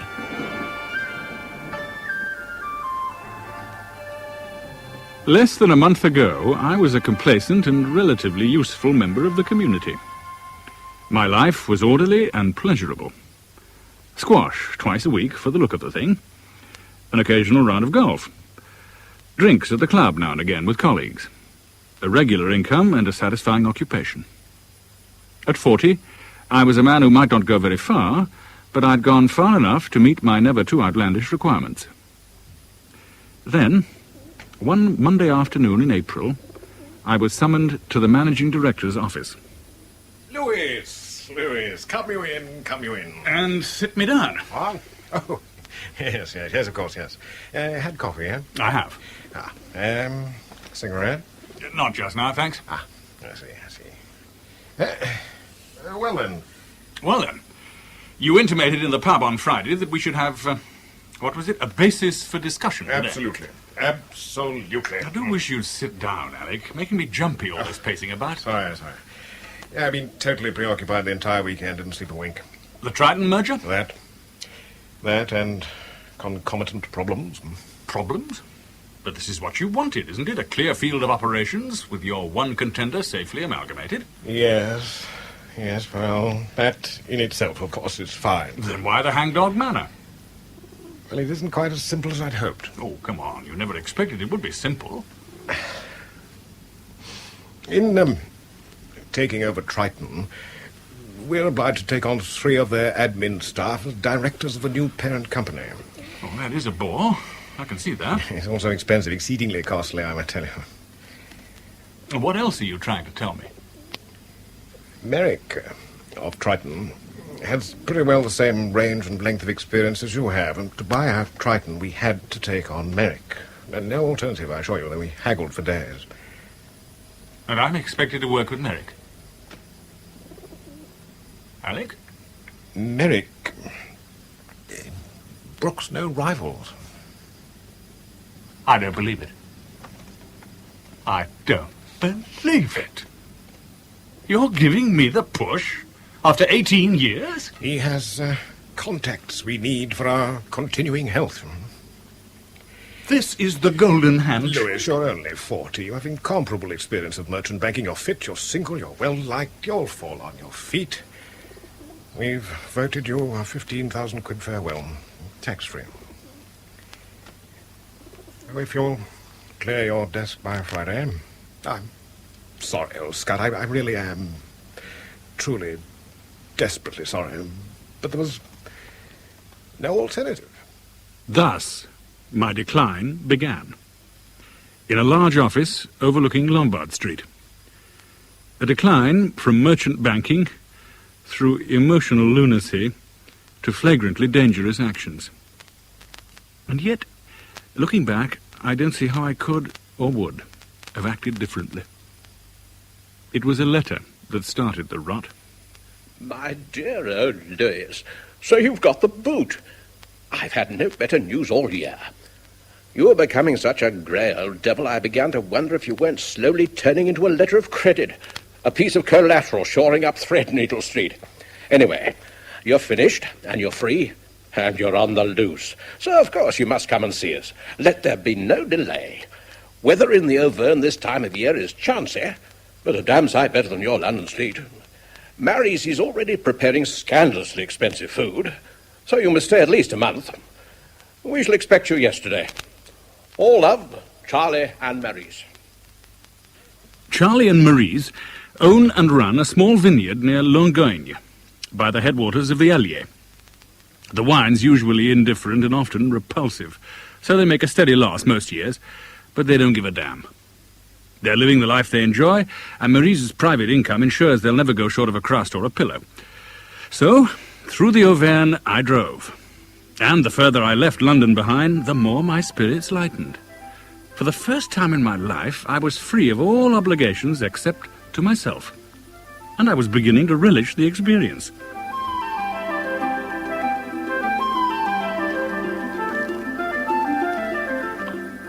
When was he last so damn debonair, Mary? You're certainly bearing up better than we expected, Louis. Maybe it was a necessary evil, this dismissal of yours. Easy on the garlic, old girl. Huh? Louis hasn't got our peasant taste yet. Oh, this preparation is all directed towards a little dinner party in honor of your arrival, Louis. Oh, for goodness sake. We've invited two very charming acquaintances of ours. They have a little place a few kilometres away. They use it as a holiday retreat. Little place. A renovated chateau, no less. Oh, you do exaggerate, Charlie. Max has done it up very tastefully. There's nothing in the least ostentatious about him. This tasteful Max Van Lint, is one of your all-time megaton Swiss financiers. Where you and I think in hundreds, he deals in billions. Oh, he's handsome and amusing and distinguished and excellent company. Oh, you like him and Natasha. I know you will. Natasha, wife of the incomparable Max? Not wife. Oh. Chum, shall we say? Oh, don't be absurd. She's his lover. No, just look at her face. Will you just look at her face? The Gallic salaciousness of it. Maurice is delighted to know that a 55-year-old like Max can still run a mistress like Natasha, who can't be a day more than 30 years his junior. Well, does it matter? He looks after her beautifully. He adores her. Adores? It's not adoration, my pet. Obsession, perhaps? Oh, why be so gloomy and mysterious? Natasha's just about the most beautiful girl any of us has ever seen. So, of course, Max is protective. Why, you, Charlie, you positively crouch at her feet whenever she comes here. You're crackers, the pair of you. How am I supposed to measure up to such starry company? Get a bottle of house wine down your champ and you'll glow in any company. Oh, that was marvelous, Marie. If ever I turn my hand to hotel ownership, I'll know just where to look for my first head chef. You put my efforts to shame, you really do. Oh, guests like you two can come anytime. Provided you stay for the washing up. Oh, well, now, brandy, everyone? If you don't mind, I think I'll... Oh, poor Louis. Was it all a bit too rich for you? It was... terrific, really it was. But I think I need a breath of fresh air before starting on the liqueurs. Would you excuse me? Of course. You're sure that you're all right? Oh, certain. I shall only be 5 minutes.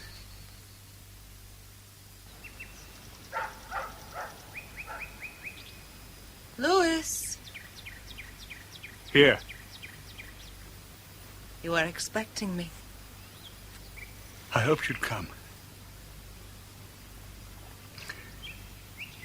A long time ago, over 20 years ago, two friends and I went on a walking tour of Scotland. By the time we reached the northwest coastline, the weather had turned against us. For 3 days we saw nothing but rain. We felt nothing but rain and wind and occasional raw gusts from the sea. We were soaked and dispirited. We thought of abandoning the whole project and grabbing the first train back to England. Then, it must have been around 4 o'clock in the afternoon, the clouds began to lift. The sun shattered us. It was an intense white dazzle. We stood on this moorland track, wincing, quite unable to look ahead. After the storm, the smell of the earth was fierce, but aromatic, like the first fragrance of the east. We'd been cold and hungry and drenched, but we forgot all that. I heard Richard draw in his breath and say, "I don't believe it." 50 yards away and looking out to sea was a great stag, motionless. Where he'd come from, heaven knows. How he hadn't seen us. We felt locked in a terrible enchantment. I thought my heart was going to burst. Are you always as intense as this with people you hardly know? What matters is saying it when it matters. What do you know about me, really? I know that I want you more than any other woman I've ever seen. But why? Why me? If you hadn't been aware of his intensity, you'd never have come out here to be with me. It frightens me. Frightens me? I don't want to be responsible for... What? It's very clear you have an image of me which bears no resemblance to the reality. This is all summer lightning. You won't discourage me. But I have to. I have to. Because of Max? I've got to see you again. No. Tomorrow morning. Can you be free around noon? The auberge in the village. Chez Michel it's called, I think. I'll find it. Is this what you really want? You can't deny what's already happened. Tomorrow, then. At noon.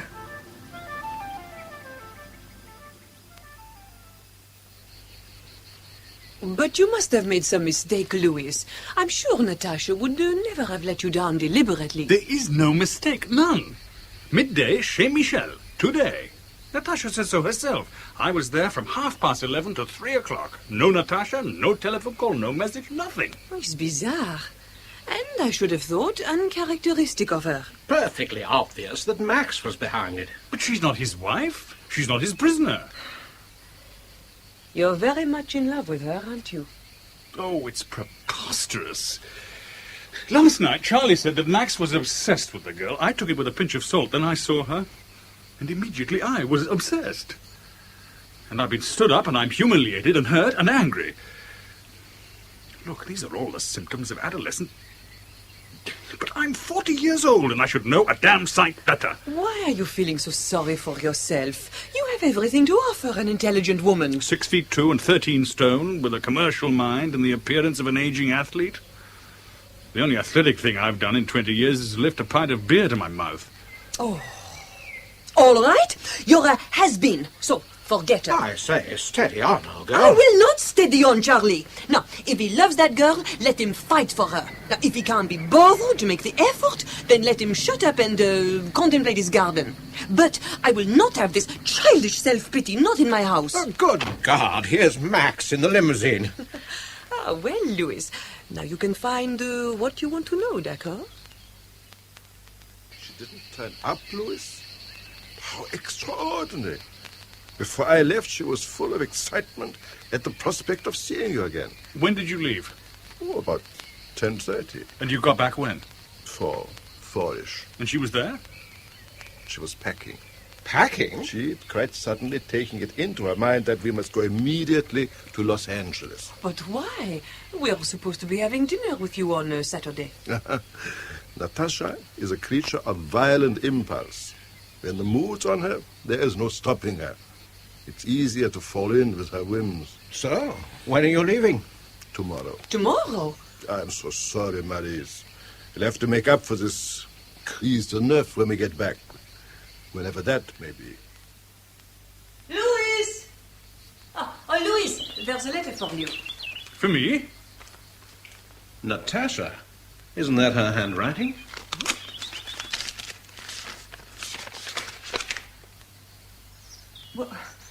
What does she say? This is quite extraordinary. My dear Louis, I'm desperately sorry I couldn't meet you yesterday. Please believe me, I did my best to come to the village, but in the end it was impossible. Now Max says we have to go to Hong Kong on Thursday, and he doesn't know when we'll be back. I only wish I knew what was going on. Everything's been so bewildering recently. Please give my love to Charlie and Maurice. You know how I feel about you, Natasha. Hong Kong? But Max told us they were going to Los Angeles. And why was it impossible for her Why to should meet she you? say Hong Kong when Max said Los Angeles? You just said that. And I'll say it again. Max Which quite of clearly... the two do you believe? What? Why should either of them bother to lie? That's not an answer. If Natasha has this affection for you, and her letter is affectionate, then I should believe her. Well, the whole thing's crazy. Max has never been evasive before. He's never lied before. But that was before Louis met Natasha. But since they're going away anyway, why should he lie about their destination? Pointless. Perhaps he doesn't want you following them. Are you serious? I wasn't. Entirely. And I'm beginning to be. I mean, you aren't thinking of chasing after her, are you? Look, Max kept her from coming to see me. It's obvious. I mean, what kind of pressure is he able to exert that he can have her dancing to his tune whether she likes it or not? So, what are you going to do?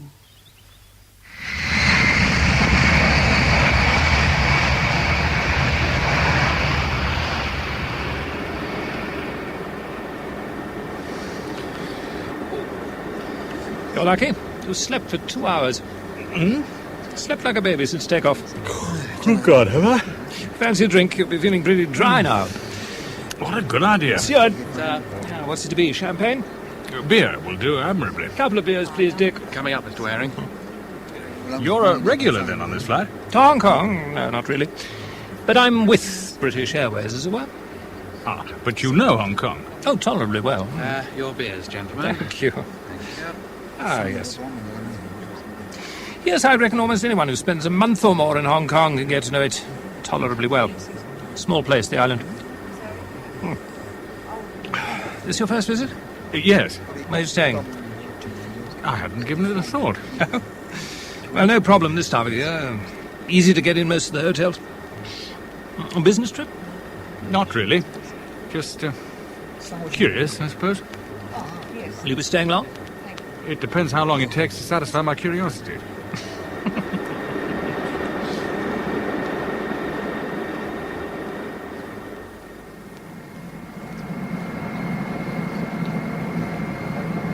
Ladies and gentlemen, as we shall shortly be landing at Kai Tak Airport, would you fasten your safety belts now? Please observe the no smoking regulations, which will be enforced until you enter the airport building. Thank you. I suppose this is where I say welcome to Hong Kong. Welcome to Hong Kong. Thanks.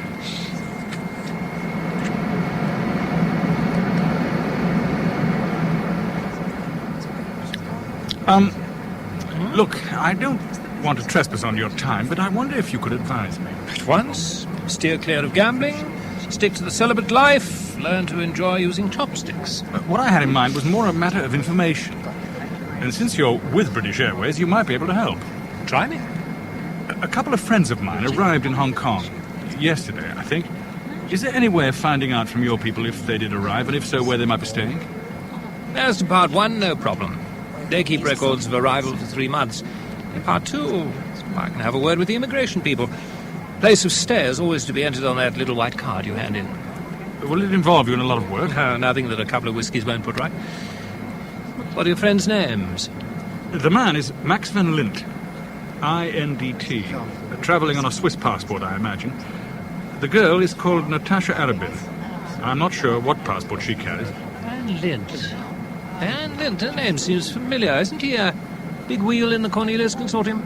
I've no idea. All I do know is that he's a heavy figure on the international banking scene, though he keeps it very quiet, and I believe his headquarters are in Geneva. Must be the same fellow. It makes it easier, too. He's certain to have had VIP treatment from start to finish. They'll know all about him at Kai Tak. In any event, what you'd better do is this. Once you've cleared customs, go to the airport bar, and I'll join you as soon as I've run your influential buddies to earth. Chinese course we put Hong Kong is an island 10 miles long, but the whole world knows Hong Kong through a girl named Susie Wong. Refugees came in. Waring, I'm here. I'm feeling the humidity already. How'd you get on? Passengers Lynx and Arabian arrived yesterday and gave their destination in Hong Kong as the Mandarin Hotel. The Mandarin Hotel. Is it easy to get to? Sure. At the moment we're in Kowloon. Take a taxi. It'll go through the tunnel, Hong Kong side. The Mandarin's well known. You'll have no problems. This is marvellous. Let me buy you a drink. I'd love to join you, but something's cropped up. I'll have to deal with it once. Then let me give you dinner one evening next week. I'd enjoy that. Here's a card. You can always find me or leave a message for me there. Foreign Correspondence Club. That's the place. You look me up when you're ready and we'll put the nose bags on. Sorry to dash like this, Harper, but you know how it is. Bye. Good evening, sir, and welcome to Hong Kong. What a very welcoming place it is. Sir? I'd like a room for a week. I haven't made a reservation. Thank you, sir. For a week. That's right. Oh, and incidentally, could you let me have the room numbers of two friends of mine? They booked in last night. Certainly, sir. Their names would be... Mr. Van Lint and Miss Arabin. I've written them down here. Thank you, sir. I shan't keep you a moment. Thank you.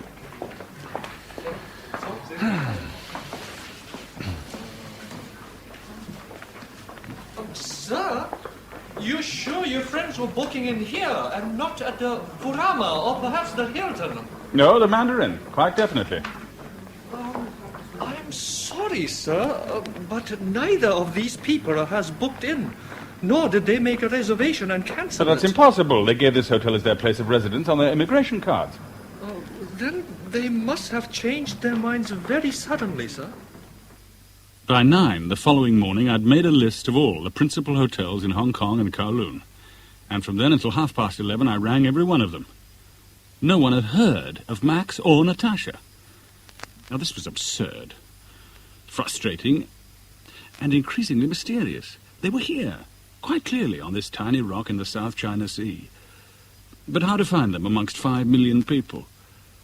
I had one hope, one contact only, and I had to use him. I had no idea why Waring was being so extraordinarily helpful to me when he was clearly a very busy man indeed. But I was prepared to grasp at any straw, however ambiguous it might eventually prove to be. So I left a message for Waring, and later that day he telephoned me and set up a meeting at the Foreign Correspondence Club. Now, let's get one thing straight this evening. You're my guest here, and under rule, guests can buy nothing except cigarettes. Oh. Down your beer and tell me what's in your mind. Max and Natasha didn't book in at the Mandarin, nor are they in any other hotel in the colony. I've checked them all. By God, I've checked them.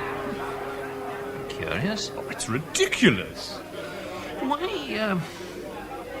are you so keen to meet them? Oh, that's a long story. On the face of it, it's a stupid one. How about letting me be the judge of that? All right. Well, I met them both in France at the home of friends of mine. I arranged to see Natasha the following day, but Van Lint turned up and said Natasha had suddenly made up her mind to go to Los Angeles. Odd to begin with. Then I received a very jumpy letter from Natasha saying that Van Lint had to go to Hong Kong. And she was right. Here they are. So why the lies? Perhaps Van Lint scented a financial killing in Hong Kong. Didn't want the world to know his plans. Business camouflage isn't a crime, you know. But what about that entry on the immigration card? Wouldn't you call that deliberate misrepresentation? It isn't something to give the authorities sleepless nights. Well, so long as your friends behave themselves while they're here, why should anyone object to an incognito presence on the island? I don't know, but I can't give up now. I've come halfway across the world to find her. This club's as good a place as any to make a start. Well, financial reporters, Southeast Asian stringers for most of the major European and American newspapers are members. Now, put the word around. Quietly. See what I can come up with. I feel absolutely helpless and very dependent on you. All I can give you is gratitude. For the time being, that'll do very nicely. When an occasion arises for something more substantial, I'll let you know. There was nothing I could do now but wait, hope, and rubberneck. So I did some rubbernecking. I saw nightfall from Repulse Bay. I used the Star Ferry 4 times a day for the sheer pleasure of sea travel. I took a train from Kowloon into the New Territories and spent 2 hours at Tai Po Market looking at fish's lips and shark's fins and every imaginable entrail from the animal world hung up for sale. I ate dim sum with Chinese workmen in Shek Kong and buttered toast with reminiscent colonials in Middle Bay. I talked to easy girls in Wan Chai and expensive girls at Pearl City. But all the time I was on the qui-vive for a tall girl with heavy golden hair and an immaculate Swiss banker. But each night there was the loneliness. The high chair for one in the captain's bar at the Mandarin. 3 days went by without a word from Waring, but I felt I couldn't pester the man any further. He had problems of his own and a life to lead quite unconnected with mine. Yet Waring proved much more persistent than I'd given him credit for. There you are. Thought I might find you here. Mine's a large John Collins tonight, I think. Right. Waiter. Yes, a large John Collins and a beer, please. 1 large John Collins and 1 beer. Coming up. Thank you. Good to see you again. How have things been? Strenuous. Any news of Van Lint? Not a murmur. He's gone to earth very thoroughly somewhere. Press friends no help? No, they were interested. Keenly interested. They'd all like to know what he's up to here. And they'd made every sort of inquiry, but still drawn a blank. Your drink, sir. Oh, thank you. Great. Well, cheers anyway. Cheers. Could the pair of them have gone on somewhere else? Manila, perhaps, or Taiwan? Not without clearance through immigration. No. They're somewhere on the colony. Well, then they must be staying with friends. If that really is the case, there's only one course of action open to you. And what's that? If you can't find them, you must let them find you. What? No, it isn't as crazy as it sounds. Look, Europeans here dote on news from home, on television and radio. Anyone fresh to the island is worth a few minutes of airtime if they've anything remotely interesting to talk about. Now, just suppose I were to give you a spot on a TV chat show. Couldn't you take it from there? Why would they want to talk to me? I have nothing remotely interesting to say. Come on, there must be something you could dine out on. Well, yeah? About 8 years ago, I once shared a taxi with a snake charmer. What more do you want? Stand by for a call from Sally Richardson of RTV. And as she got out of the taxi, the snake charmer said, "When the chips are down, you can always rely on mice." Oh, well, thank you, Louis Harper, for that delightful little story about a very unusual human being. But tell me, are you still a believer in the continuance of the British monarchy? Well, what would happen to Hong Kong if it stopped? Would you call it a cabinet colony? Right. Touche, Louis. But tell me, are you enjoying your stay in Hong Kong? It's quite an experience, I can assure you. But I'd enjoy it even more if I could catch up with 2 very good friends of mine. You mean you can't find them in a tiny place like this? So far, I haven't caught up with them, and the truth is I have some important papers for them to sign. Gee, that's a real shame. Do you think they'll be watching the program this evening? I'm relying on it. Max and Natasha, it's good news. And you can get in touch with me through Sally here. Max and Natasha. I sincerely hope you'll reach them, Louis. And meantime, I'd like to thank you, Louis, for coming on the show this evening. Thank you, Sally, very much indeed.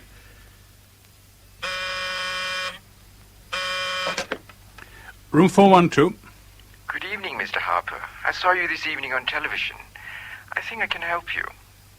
To find Max van Lint? You know the Peak tram? I know of it, yes. Take it to the summit. Be at the bar of the Peak restaurant at 10:30 this evening. How shall I recognize you? I shall recognize you, Mr. Harper.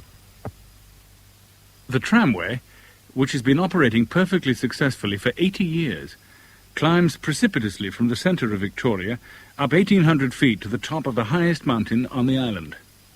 In theory, you can, from the summit, have access to one of the most remarkable panoramas in the civilized world. In theory.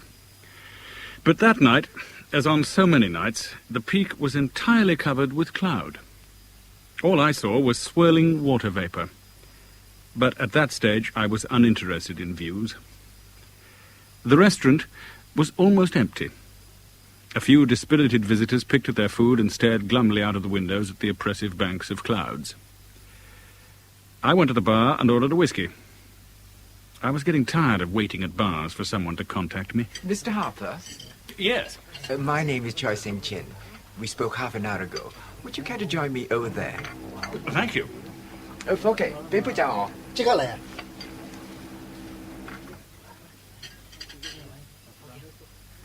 Well then, Mr. Cheng, you're an associate of Max van Lint's? I can tell you how to find him. When can I talk to him? Tonight.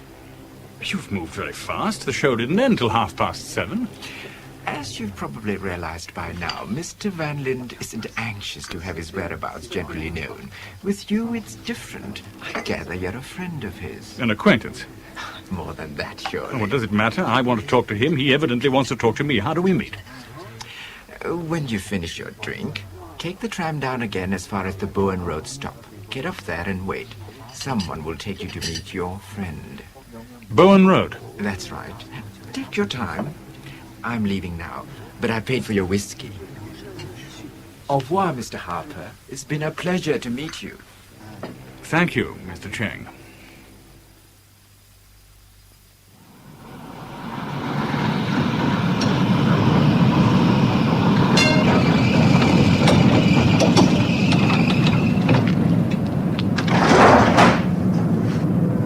This is Bowen Road stop, is it? Oh, thank you so much.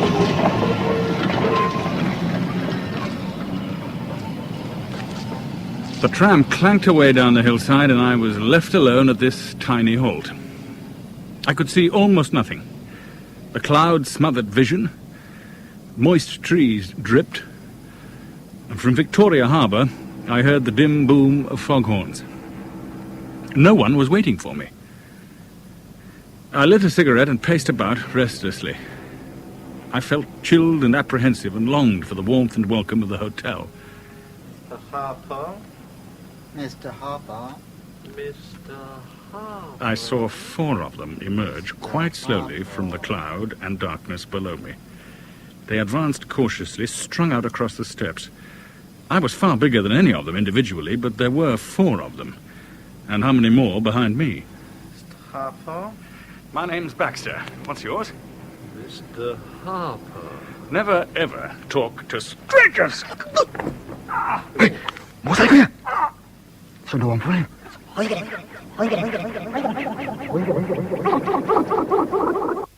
It's Murray again, Harper. Murray.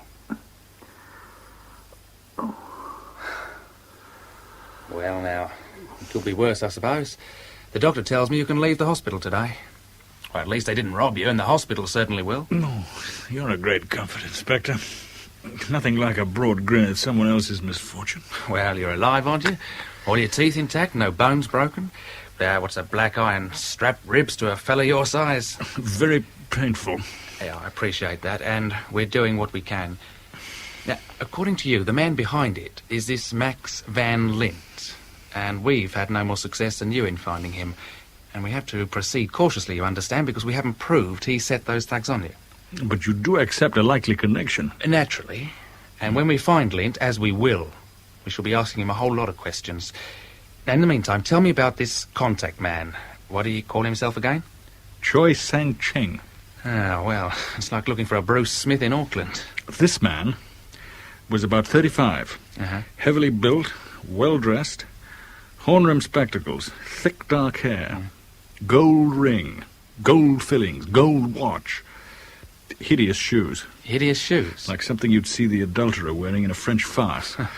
Party-coloured, patent leather shoes clash with everything else he was wearing. So, that's Mr. Fix-It. Now, what about the bully boys? It was dark and cloudy, and I was too busy trying to kick them into the harbour to see their faces clearly, and they were too busy knocking me down. Did you hurt any of them badly? I may have done. I was angry enough and frightened enough. But it was all over very quickly. I really couldn't tell you what damage I may have done. Now, what's clear is this. They worked you over very carefully.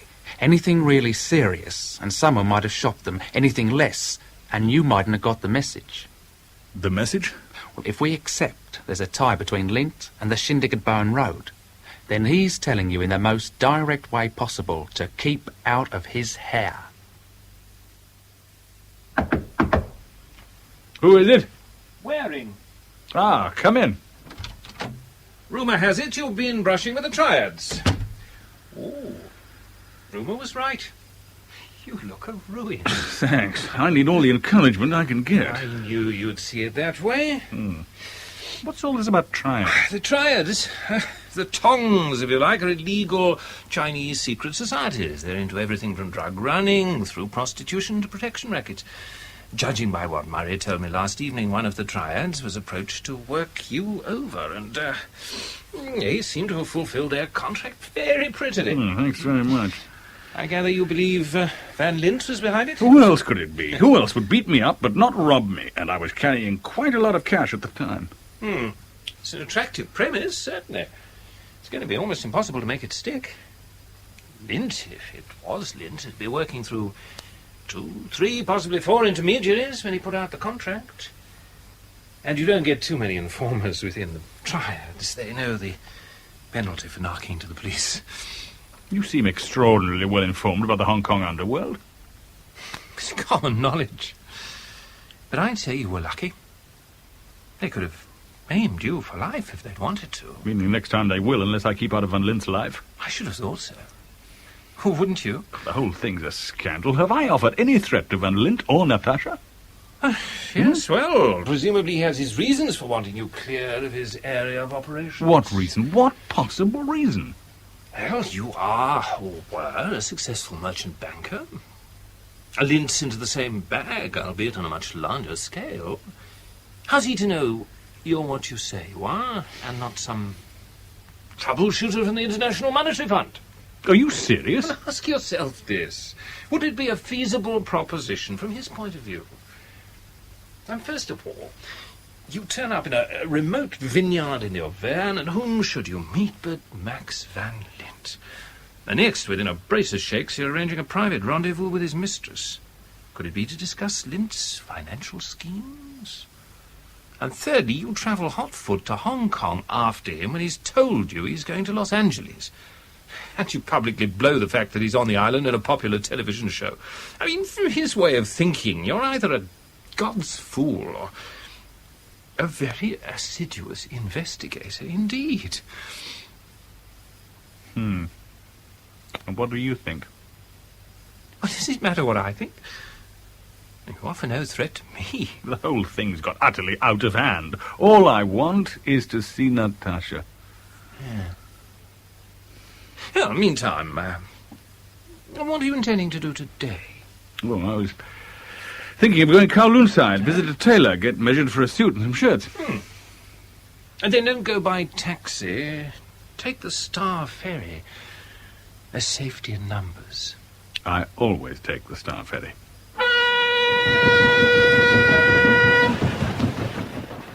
So, once again, I was heading for Kowloon. Not so much to kill time as to annihilate it. My face was still swollen and sore.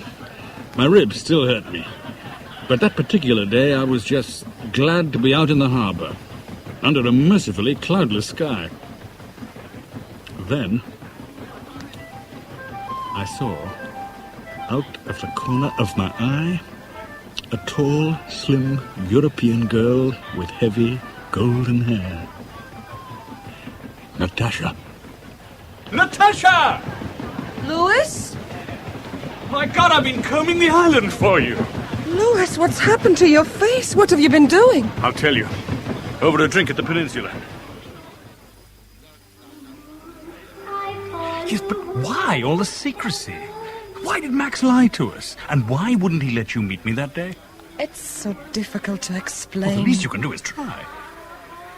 Oh, it was quite obvious to Max that night that you and I that we suddenly had this tremendous thing going for us.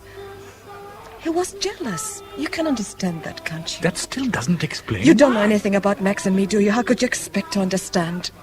I could try, if you'd let me. I'm sorry. I didn't mean to snap like that. Why are you so jittery? What? Nervous. Tense. For the past 8 years, my way of life hasn't been conducive to restfulness. Always travel, always variety, always business.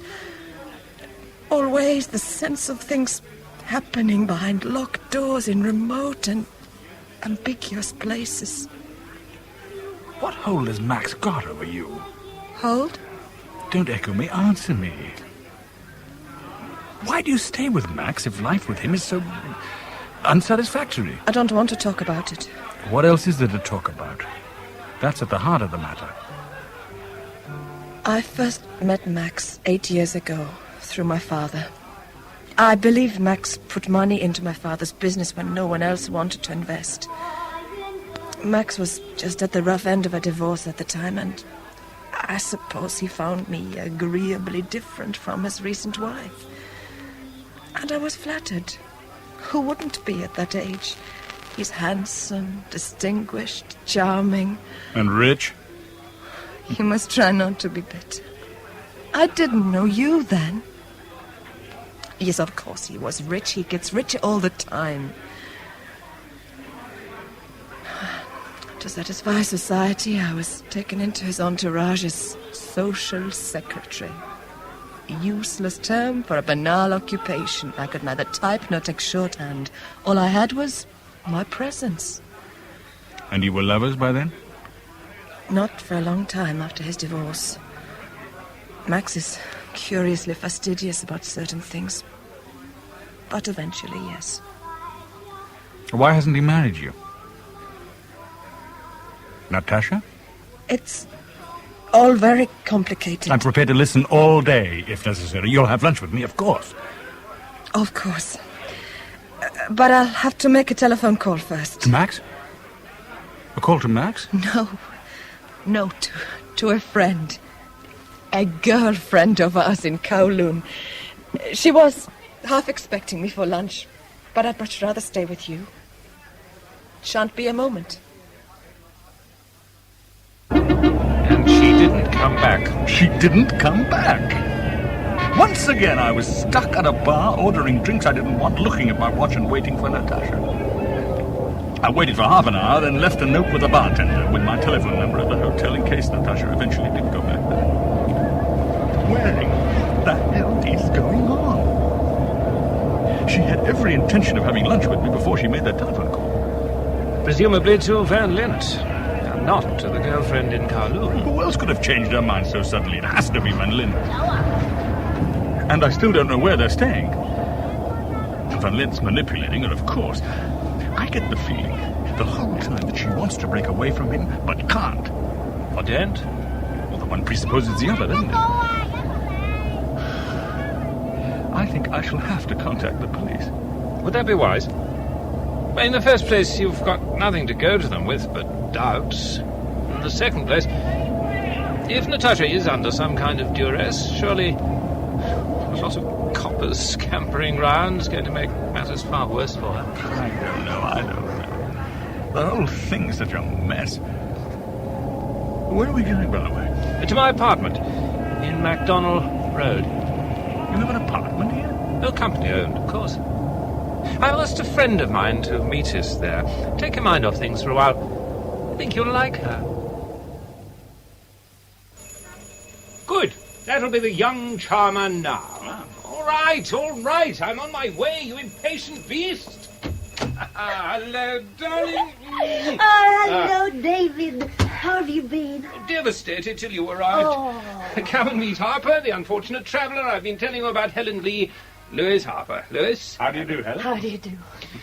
Now, you must be extremely agreeable to her, Harper, because not only is she quite the most gorgeous girl the Chinese ever produced, but her old man's quite the richest chap in the colony, so... Oh, he always says that about me. Don't listen to a word of it. I said because it's true, and in a moment she'll blush. You're quite hopeless, David. And if you go on like this, I shall have to leave. You can't possibly leave, because that's what I have to do. Now... But I've only just arrived. Sorry, darlings, but there's a VIP due at Kai Tak in half an hour. If I'm not there to meet him, my head's on the platter. I'm sure you'll get along beautifully without me. Helen, you know what to do about the keys and things. Bye now. Well, is he generally like this? Sometimes. But I'm sure you know him much better than I do. I've known him for rather less than a week. But he spoke of you so warmly, I assumed you were a very old friend. Oh, listen, do let's sit down. Helen, would you care to tell me precisely what David Waring does? He's with British Airways. So he told me, but in what capacity? I've no idea. Something fairly grand, I should imagine. He lives rather well, really. Indeed he does. And he seems to be on intimate terms with every influential person in Hong Kong. Oh, he is. But it's a small place, you know. People keep telling me that. Would you like a drink? Not for me, thank you. But you go ahead, please. You never drink? Well, I'd like to, but it makes me ill. Actually ill. So I don't. Well, then, let me give you dinner somewhere. Are you hungry? Not really. Neither am I. Why don't we just talk? What a very refreshing girl you are. Thank you. Well, what should we talk about? Why, you could tell me what you're doing here for a start? I see. Well, it's not going to mean anything to you. But I'm looking for two people. A girl called Natasha Arabin and a Swiss financier by the name of Max van Lint. Van Lint? Max van Lint? But I know that name, I'm sure of it. My father's mentioned him. Louis, if it's all right with you, I'll ask around a little.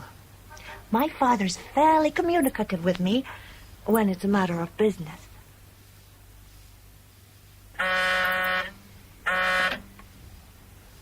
Louis Harper? Louis? It's Helen. It's all worked out far easier than I'd expected. In what way? My father is in touch with Max van Lint. He is? Let me explain. My father is concerned with almost every possible aspect of Hong Kong commercial life. Cinemas, restaurants, nightclubs, textiles, building, property, and banking. Evidently, Van Lint was in touch with my father almost as soon as he and Natasha arrived. They've spoken 2 or 3 times by telephone since then, and my father is due to meet him tomorrow for a full financial discussion of some new deal they're planning. But this is fantastic. Where are they meeting? Where Van Lint is staying. The Marco Polo suite at the Peninsula. The Peninsula? That's where Natasha vanished. Yes. I thought of that when my father told me the rendezvous.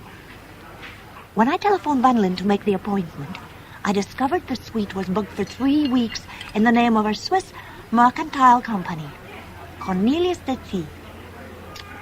So that's how he got round personal registration. It would seem so. Louis, my father asked me to set up the meeting for 1 o'clock. That's when he and his solicitors will arrive. But I told Van Lint it was for 12:30. That gives you exactly half an hour to do what you have to do and get out.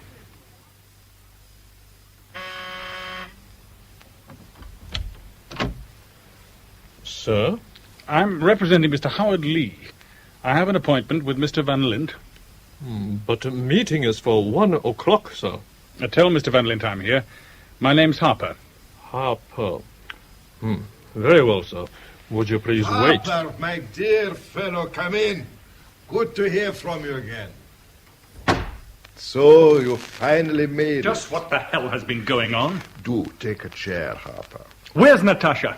In the guest room. She'll be here presently. How much did you pay Choi Sang-cheng? You have me at a disadvantage. Choi Sang-cheng. The man who set the bully boys on to work me over. The fact remains that you're here. Discolored, perhaps, but persistent.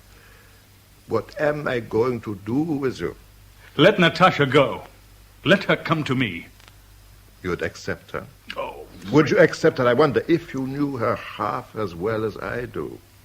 Both of you see virtue in nuance. You revel in obscurity. For a reason. What reason? Louis, you can't fail to have realized that Natasha's a complicated and highly strung girl. She's given to sudden flights of fancy, passionate attachments, and equally fierce withdrawals. She's also inclined greatly to dramatize herself and her circumstances. She hasn't yet succeeded in establishing a stable personality. Given your lifestyle, who could? I have no such problem. Well, you've had the time. You're 30 years older than she is. I like you, Louis. You have an integrity I admire. Oh, for God's sake. No, I mean it. What did Carlyle call Robespierre? The sea-green incorruptible. You are also a sea-green incorruptible, as I certainly am not. As Natasha sadly is not. Hello, Louis. I'll leave you to it. Natasha, my dear. Natasha? It doesn't get any easier, does it? To stand me up once was understandable. Just. Twice is unforgivable. Oh, Louis, the same pressures were brought to bear. If you don't want to see me again, why not say so and have done? Because you know that isn't the case. Just what is the case? Please, try not to be angry with me. I can't bear it. When you're angry, I want to cry. And when I cry, I can't talk sense. But I am angry, more than angry. Furious. With me? Only with me? With whatever's making you behave as you're behaving. Have you no mind of your own? My mind is very much my own, but my loyalties are divided. You've seen too many B pictures. Oh, Louis. Is it a straight choice between Max and me? If only it were. Looking beautiful and tragic isn't going to help any. Without your decision, the whole pack of us are condemned to a life on hot bricks. And I know who's been doing most of the sweating so far. You have every right to be angry and disgusted. I think so. But I think Max intends to come up with a solution. Max? Why must Max be the arbiter of your life and mine? Because he has the power and the means. I see. Love counts for nothing? It's dictating his life as well as ours. You're a remarkable devil's advocate, aren't you? Oh, Louis, why are we quarreling like this? Because I want the issues made plain. I love you, and I want you to share my life. You maintain that Max feels the same way. That's his privilege. That and that only. It's up to you to make the decision. Max and I are already committed. So, meeting concluded, eh? Well, now, Louis, I have a meeting of my own in 5 minutes, as you are aware, and what you and I have to discuss will take time. Will you have lunch with me tomorrow? Why don't we just talk? Have you been to Lemmer Island? No. Oh, you'll like it. About 6 kilometers west of Repulse Bay, and at this time of the year, very peaceful. There's an inlet there known as Picnic Bay, and overlooking the jetty there is a restaurant. Meet me there at 12:30 tomorrow. I'd rather that you weren't late.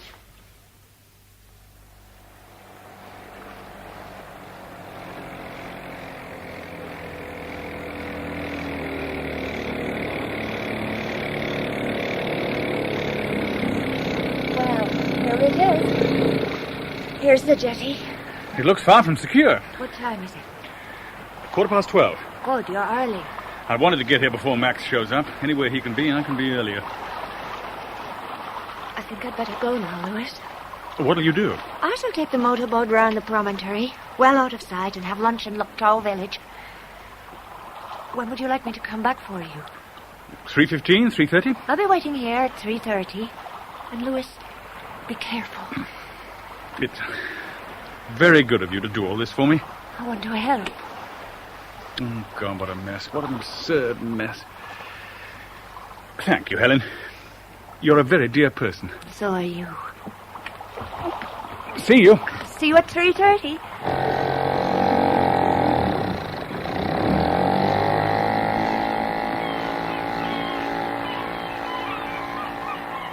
The sun was intensely hot that day, and there wasn't a breath of wind. The jetty swayed as I gingerly walked down it towards the restaurant. It looked absurdly out of place, somehow. A stucco temple with a small forecourt in which a few bald and dispirited dogs lay about, panting. They took absolutely no notice of me as I entered the patio and stared around.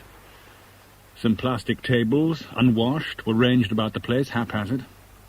Ants made determined forays on fragments of decaying fish, and I began to wonder if this was some practical joke of Max's. But I was, after all, early for the appointment. I lit a cigarette and contemplated East Lamma Channel. Enjoying the view? Where have you been? Ordering lunch. I hope you'll like it. But why here? Why here, of all places? It appeals to my sense of the remote. And you must admit that you'd go far to find a better view. The Aegean, perhaps. Don't all these little islands put you in mind of the Cyclades? I believe you have a proposition to discuss. And discuss it we shall. But I'd like to make one observation. I mean it quite sincerely and in your best interests. When you talk sincerely, I start counting my spoons. Just hear me out. Helen Lee. What about her? She's been your confidant and your assistant. Without her, you would never have found me. So? Elder daughters of wealthy, traditional, and orthodox Chinese families aren't often to be found expending so much attention on foreigners. I think little Helen is falling in love with you. Oh, don't be absurd. Her father, who dotes on her, intimated as much to me yesterday. Louis, you'll be making 4 people very happy if you forgot about Natasha and let yourself become involved with Helen. But also save yourself a lot of anxiety and danger. No, wait. Let me ask you this. Do you love Natasha? Oh, for God's sake. But do you love her enough to undertake a difficult and dangerous project to win her? You're mad. I want something done. I need it done quickly. If you can pull it off, I shall disappear from Natasha's life, and you can take it from there. What is it you want done? I want a man taken off Lantau Island. What's the problem? Plenty of ferries, aren't there? The man I'm talking about can't use public transport simply because it is public. Police on the lookout for him? No, not the police. Other interested parties. He's crossed one of the triads. Something like that, yes. What exactly has he done? That needn't concern you. All you have to do is to get him off the island safely and unnoticed, and find him somewhere discreet to stay in Hong Kong till I send for him. You want Natasha, don't you? You're suggesting an exchange. I never waste time on hypothetical propositions. Bring me that man, and Natasha's free to go with you. If she wants to. You have your arrogance, don't you? And you have your price. I want no part of any of this. That's your privilege. Now, let's have lunch, shall we? Do you want to tell me about it? Oh, Helen, the whole thing's impossible. It's crazy. Are you free tomorrow, by any chance? I could be. Why? I thought it might be amusing to visit Lantau. I haven't been there yet. Would it appeal to you? It would be very nice. You sure you want me to come along? Yes. All right. The ferry leaves from the outlying district pier. We'll meet there at 9:15.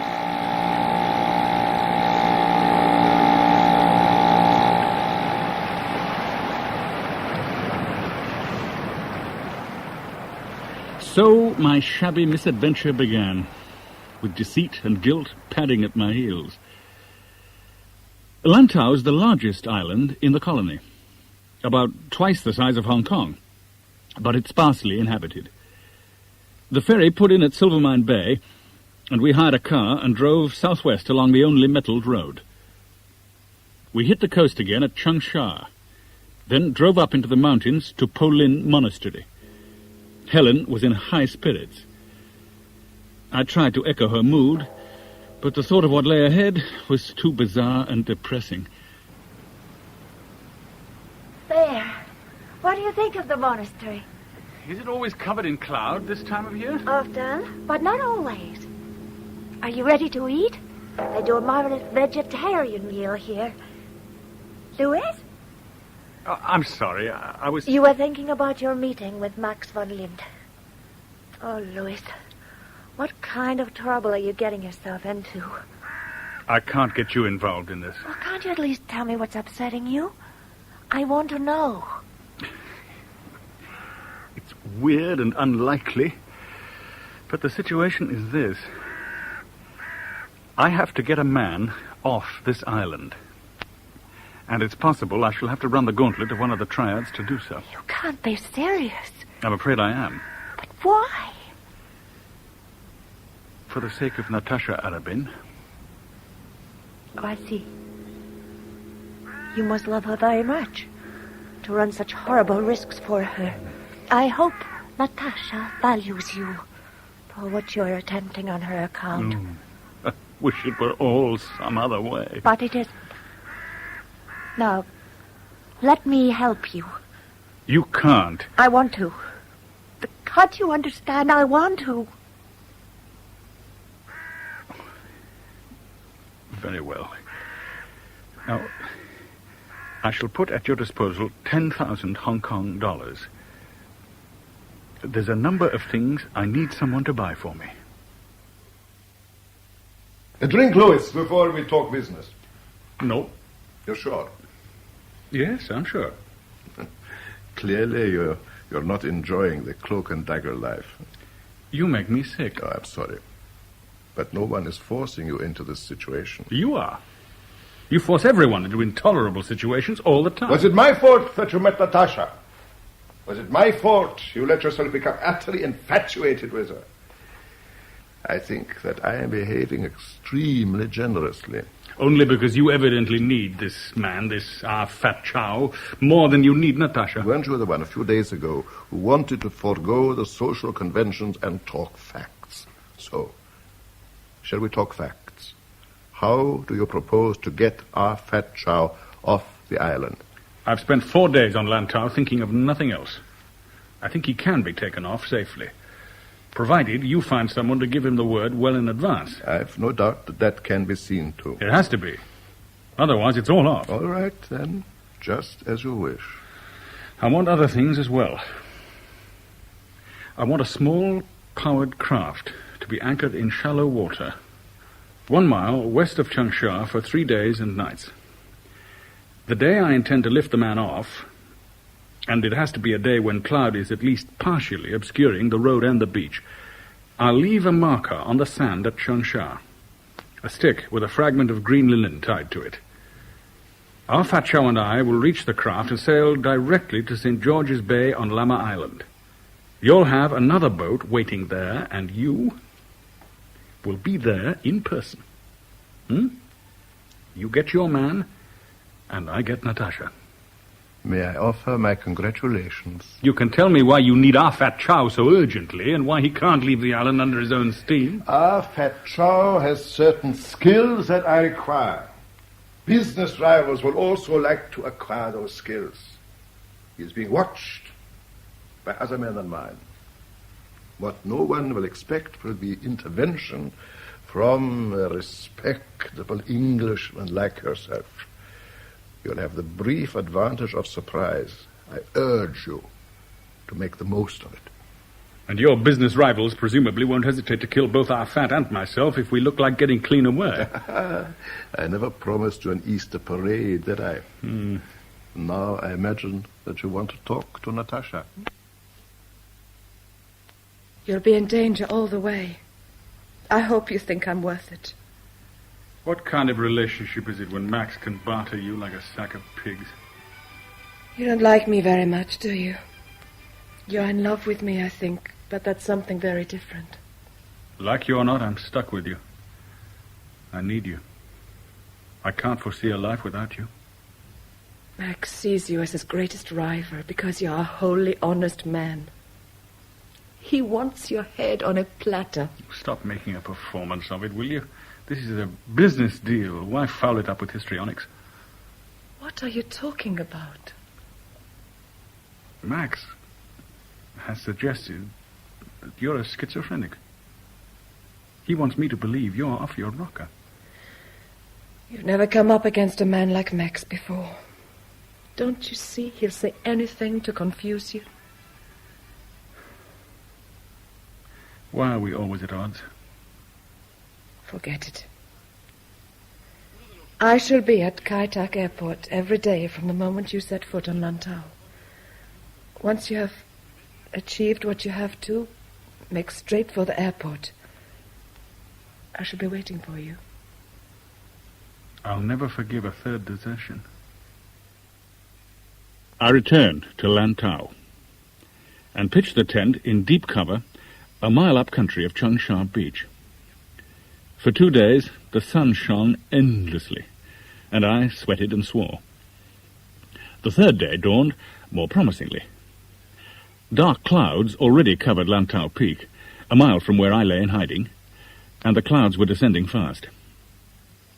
I broke cover and drove off in an old van Helen had obtained for me. When I reached Changsha, the visibility was fairly poor, and I was certain no one was observing me. I placed the marker in the sand and drove off fast. I left the van, well camouflaged, not half a mile away, then took to the hills once more. The clouds were very low now, and moisture coated my hair and eyebrows. Road in front of me. Off that chow? Yeah. Get in. Quickly, get in.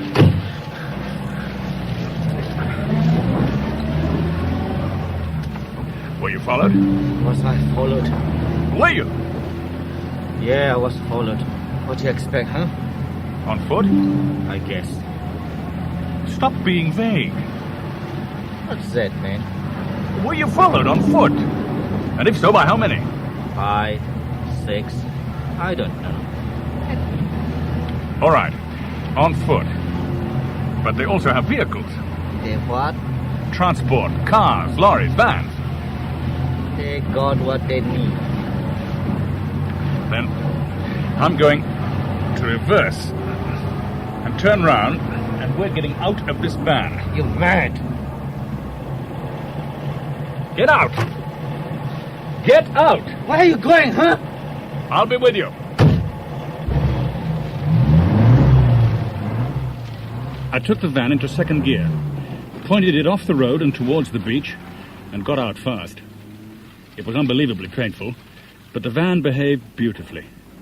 Ran through the rain and thunder into a low outcrop of rocks. Then we headed north.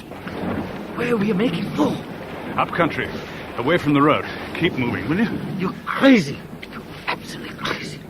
Why you burned that van? How will they know we weren't in it? How will they know?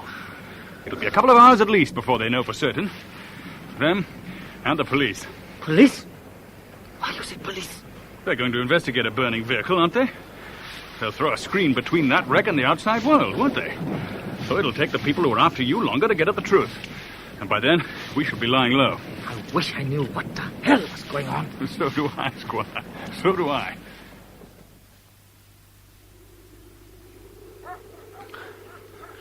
What's that? Huh? Dogs? Police dogs? Police? the police suspect a triad was behind the wrecking of that van, they'll be out and about in force. It'll confuse whoever may be following you. But I wasn't reckoning on so fast a reaction. Man, you're crazy. Wild. Police dogs. We haven't a plan. In 10 minutes, we'll hit a broad stream. We wade down there for a couple of miles and then move off northwest. A stream?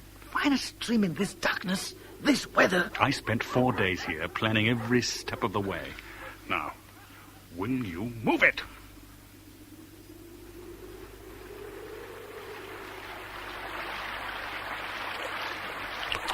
They'll quit now.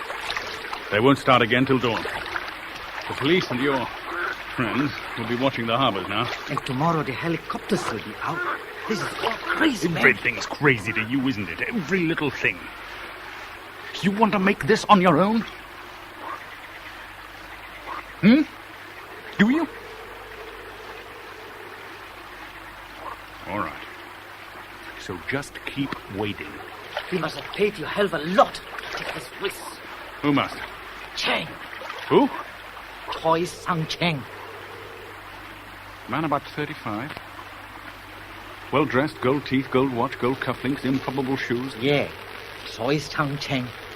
Did you say he arranged all this? Must have done. So why didn't we live by that junk? The junk that was waiting for us by Chung Sha Beach. You knew about that? Yeah, I knew. Why wouldn't I? You're telling me that Choi Sang-cheng was your contact man for this breakaway? He pays guys to tip me off when to run for it. So why didn't we use the junk? Because if you could see a moored junk waiting for 3 days off the beach, then so could whoever's following you. They'd have cut us off long before we ever got there. Okay, so how we get off this damn island, huh? You'll find out. Now, listen to me. Have you ever heard of a man named Van Lint? What? A Swiss financier called Max Van Lint. No, man, I haven't. Why should I? All right. Let's just keep moving.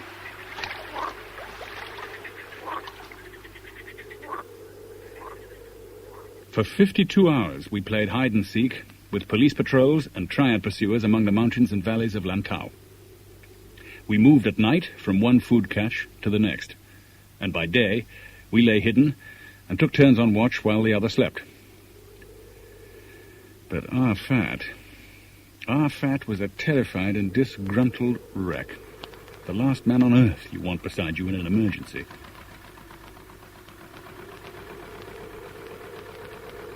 That village ahead. That is where our boat is waiting.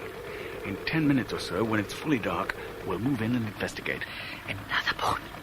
What about the police vessels? Do you imagine I haven't thought this all out, you fool? That village is only a mile from communist territorial waters. Once we're in that sector of the South China Sea, the colonial police can't follow us, and the triads won't. Great. And what about the red Chinese? You want cherries all the way, don't you? I what? Oh, forget it. Is he asleep now, Captain? Yeah. The brandy helped. Thank God. I'd have thrown him overboard if he'd done any more complaining. A boring fellow. Just about. You'd better go below yourself and rest, Harper. You'll have a heavy day tomorrow. Yes. You know the course? We sail south of and parallel with the territorial limit until we reach Potoi Island. Then we re-enter colonial waters and make landfall at Taiwan Bay. You change ships and make your own way back to Hong Kong. Fine. Are there likely to be any communist military vessels about at night? I don't think so. I hope not. But I warn you, if one of them approaches, you and your friend will go overboard. Your directness is most refreshing. All right, I think I'll go below now. I'll wake you when we sight Potoi. Harper, wake up! What? Are we there? Come up on deck quickly. What's the matter? Quickly and bring the night lenses. What's wrong? There's a light, powerful vessel to starboard. Here, give me the glasses. What is it? Here, just see for yourself. No, follow the line of my finger. Can't find it. No, over there. Anything. Wait a moment. My God. Well, what do you think? Looks like an MTB. What? Not a torpedo boat. Oh, that's all we need. How far are we now from British waters? About 10 minutes away. Get down! Get down! A searchlight sweep? What are they looking for? They've seen us. They're signaling. Ah, they want us to heave too. Keep going, for God's sake! This is where you and our fat take to a lifeboat. You can't be serious. We're almost home and dry. Not worth the risk. You wake our fat. Look, man, here's $200. Here. There'll be another 2,000 for you at Taiwan Bay if you can get us there safely. Huh? I can try, but it's going to be a rough ride.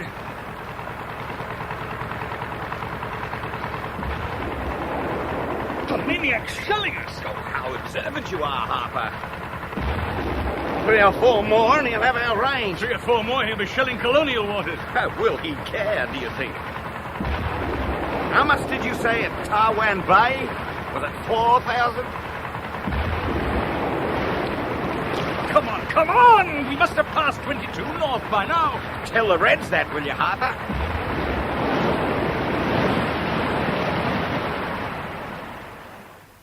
How nice to see you again, Louis. Your initiative appears boundless. But why didn't you use the junk you requested me to provide instead of running the gauntlet of communist patrols? Wouldn't it have been less taxing on the nerves? I don't trust you about anything. What guarantee did I have that a couple of your boys aboard that waiting junk weren't paid to remove me once our fat was clear? Well, you seem to be picking up a few of the ground rules. You're contemptible. I'm sorry that you should feel that way. Because on the strength of these past few days, I'm beginning to realize that you have certain shining qualities. Were our situation other than what it is, I could offer you interesting and lucrative employment within my organization. I want to talk to Natasha. I thought that you might. But let me give you a final word of advice. Life with Natasha will destroy you. No, hear me out. You are basically a responsible man with charmingly archaic notions of honor and virtue. But from your world, Natasha voluntarily cut herself off several years ago. And for her, there is no going back.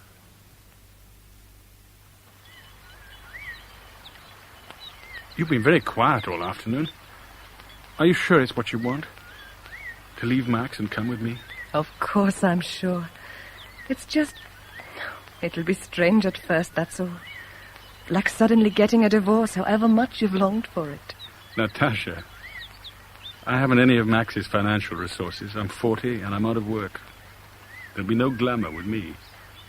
No more excitement than getting a mortgage on a house or spending a fortnight a year with Charlie and Marie.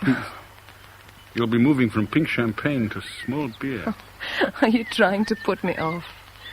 Can't you believe I love you enough to settle for what we can offer one another? I want to. Believe me, I want to. Look at me. Hmm? Hold my hand and look at me. Why are you so sad? I'm not sad. It's just that my need for you is so intense, I can't believe it'll ever be gratified. I just hope that if you feel anything like the same intensity, you won't ever become disenchanted when our lives settle into what's got to be, heaven help me, a pretty orderly routine. But don't you see, that's what I need as much as I need you. Life with Max has been a gorgeous sham. You represent reality, warm and loving, and yes, orderly. That's why I'll be waiting for you at the airport tomorrow. Waiting with far more hope and impatience than you think I'm capable of.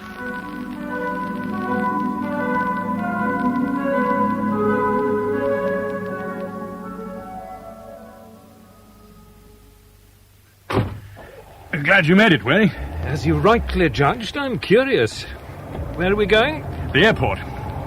Meeting who? Natasha Arabin, briefly. Then she and I are off. Oh. Where? London first. Then a transfer to Paris. And you aren't coming back to Hong Kong? Why should I? I came here to find Natasha. I found her, and we're leaving together. How the hell did you manage that? Van Lint and I did some horse trading. In what respect? Oh, he needed an introduction to somebody. I arranged it 10 minutes ago. As a result, he's taken the pressure off Natasha, whatever the pressure was. Who did he want to meet? An inconsiderable gangster named Arthur Chow.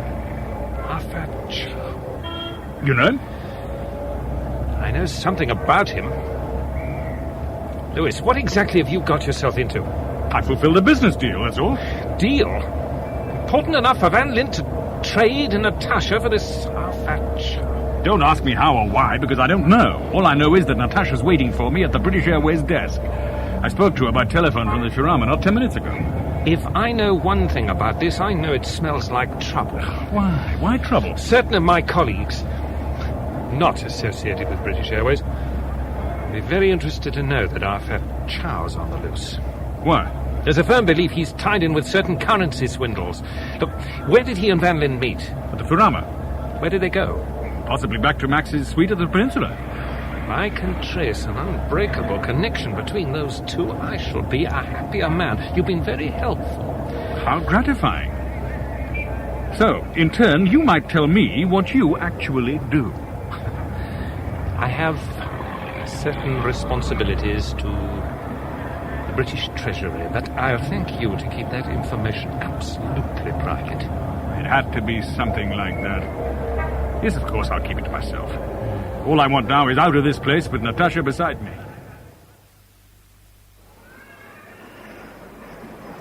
But where is she? In God's name, where is she? She's not here. She can't be.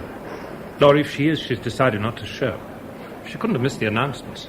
Impossible. But she's crazy. I spoke to her not more than an hour ago. She was here at reception. Louis, your plane leaves in 10 minutes, and by rights, they should have closed the gates already. You expect me to leave without Natasha? If you stay on in the colony now, you'll be in deep trouble, I warn you. Trouble? Get it into your head. The girl has ditched you. Isn't that sufficient? She's always stood you up. Louis, you have everything to lose by staying on. Who are you? You've got to trust me. Our fat chow was bad news. Leave it at that. I mean it. You've lost her, Louis. Cut your losses and run. Go on, run.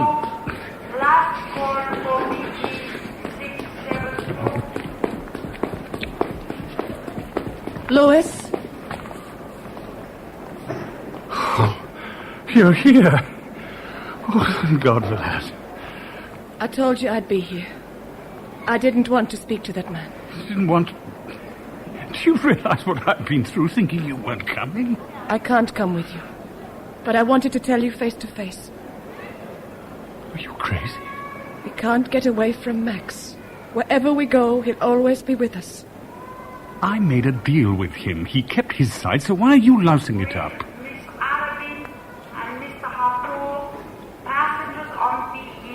Natasha, this is our only chance. I can't live with those kind of shadows stalking us. You never intended to come with me. All right, I didn't. Ever. I used you because Max wanted me to. I don't believe you. We can't all be like you. I want you as you are. You never knew me.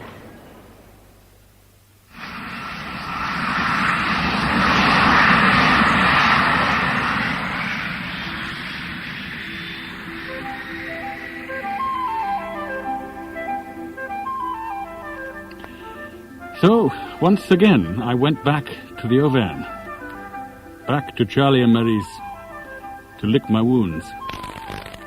But this time, the wounds were deeper.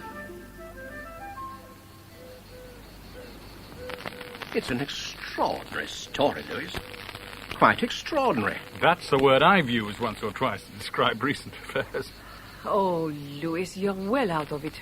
That girl has fooled you far too often. But why? Why say she'd go through with it and then vanish at the last minute? I'm afraid it comes down to this.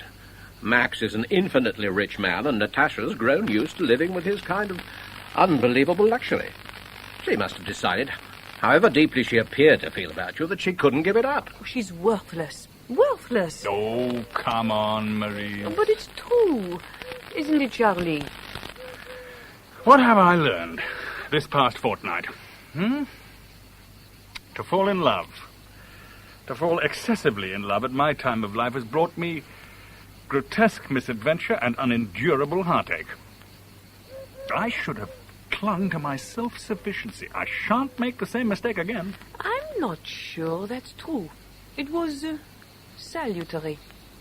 To know you could feel as well as think. You were becoming very complacent, Louis, but you didn't recognize it. However much it may hurt now, it's not inappropriate that you should have had this bouleversement. I'm sure of it. Oh, now, steady on, old No, girl. I will not steady on. Louis, you know we love you, Charlie and I. Or I wouldn't be saying this to you now. You've had a good life and a soft life for 40 years. And what's happened?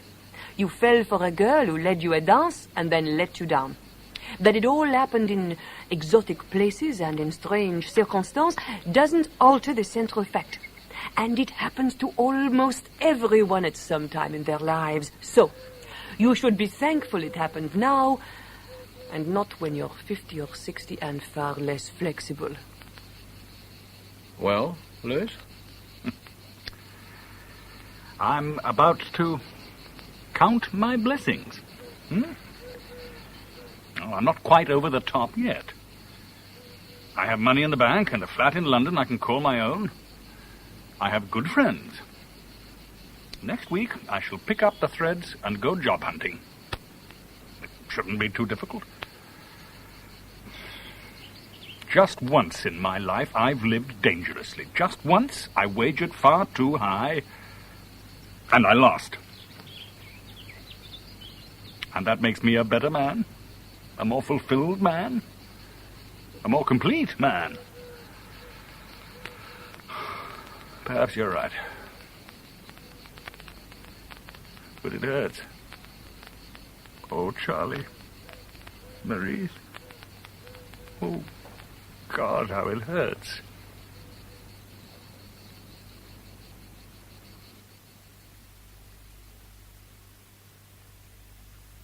In Everything is Thunder by Michael Robson, the part of Lewis Harper was played by Daniel Massey.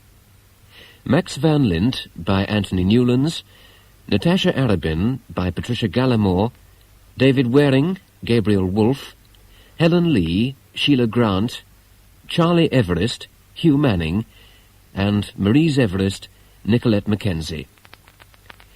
Chief Inspector Murray was played by Peter Craze, Alec Garrard by William Edel, Sally Richardson by Shirley Dixon, Choi Sang Cheng by Eric Young, Ah Fat Chow, Christopher Cum, Chinese skipper Bruce Beebe. Other parts were played by John Woo and Rex Way. The play was produced and directed by David Spencer.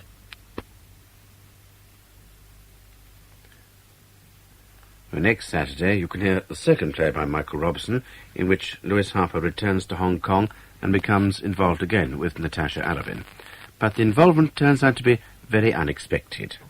A number of unpleasant and violent events occurred until at length Van Lint struck a bargain with you. Waring's been in touch with you. Van Lint struck a bargain with you.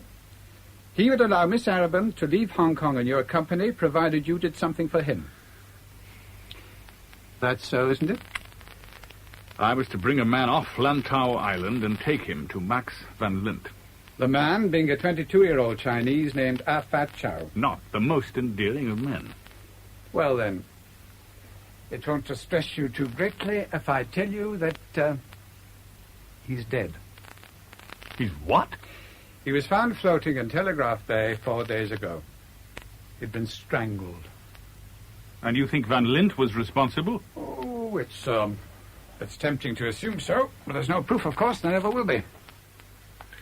Daniel Massey plays Lewis Harper in The Dark Backward, the second of two plays by Michael Robson, and you can hear it next Saturday at 8:30. Well, now, an indication that summer is on its way is the reminder that the 83rd season of Henry Wood Promenade concerts will be with us soon at the Royal Albert Hall in London. And tickets are now available for the first night, July the 22nd, and the last night, September the 17th. Two kinds of tickets are available, seats and promenade standing places, and they'll be allocated by ballot as follows. Ballot number 1, seats for the first night. Ballot number 2, promenade for the first night. Ballot number 3, seats for the last night. And ballot number 4, promenade for the last night. Written applications should be made separately for each ballot and accompanied by an unstamped addressed envelope. The address to send them to is the Royal Albert Hall, London SW7 2AP, and they should reach there by Saturday the 28th of May. There's no need to send any money at this stage, but would you please make sure that the number of the ballot is clearly marked on the top left-hand corner of the envelope. The opening dates for booking tickets for concerts other than the first and last nights and for season tickets will be announced later, and the prospectus will be available from the 3rd of June and will cost 40 pence.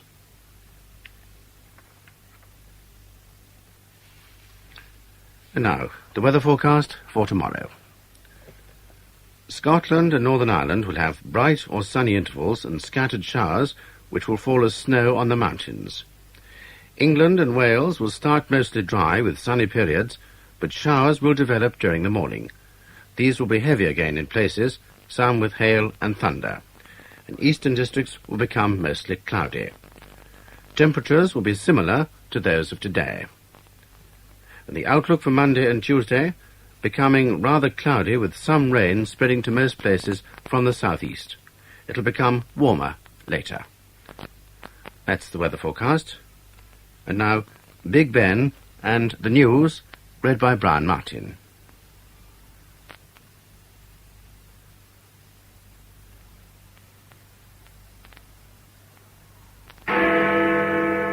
BBC Radio News at 10 o'clock. The blowout at the Bravo rig in the North Sea has been sealed by the team of Texans led by Red Adair. The main danger has passed, and production from the rest of the Ekofisk field is to begin again tonight. Mr. Callaghan has said that despite current difficulties, the battle against inflation is being won, and a new economic forecast predicts a rise in real incomes this year. In Northern Ireland, the Protestant groups planning a general strike next week have hardened their attitude, and the Reverend Ian Paisley says he'll resign from political life if the strike call is not heeded.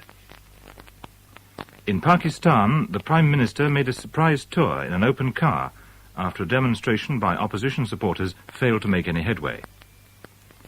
Football, Liverpool now have a clear lead in the First Division. Wolves have won promotion from Division 2. After the successful capping of the blown-out wellhead in the North Sea, the Texan oil experts have been telling newsmen how they stemmed the flow at their fifth attempt. Red Adair from Houston took his deputies, Boots Hansen and Richard Hatterberg, from the Bravo rig to the emergency headquarters at Stavanger. Our science correspondent, James Wilkinson, was there. The three men landed by helicopter in Stavanger at about 7 o'clock this evening to a hero's welcome. To them, it had been just another blowout, like the other 35 or so a year which they have to deal with. They described it as a medium difficult one.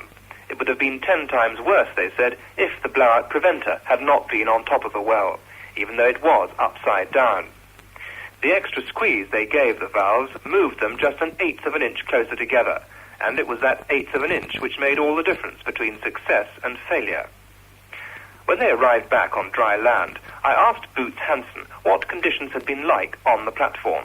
It was risky, but it was worth the risk. It was loud and dirty and just, you know, you work so much in that oil, you just had to get out of it. It just beats you up. From the film, it looks as though it was very confined. Was it very confined? Absolutely. And how difficult was that to work in? Well, that was one of the difficult parts of it, being confined, closed in, and offshore and everything like that.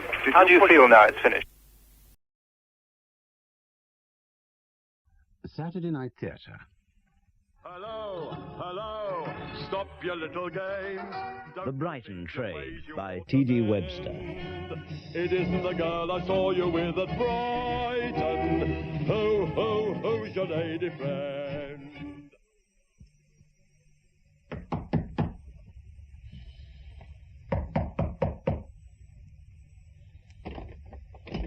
Mr. Fenton? Mr. Fenton? Hmm? Huh? Oh, I'm sorry. I must have dropped off. I know you, don't I? Jimmy. Marsden. Jimmy Marsden. Jimmy Marsden. You nicked me in 68. That's right. What was it? Breaking and entering? Yeah. And you had me in on the Melford break-in. I had everybody in on the Melford break-in. You had me in a time or two, but just nicked me the once. Yes.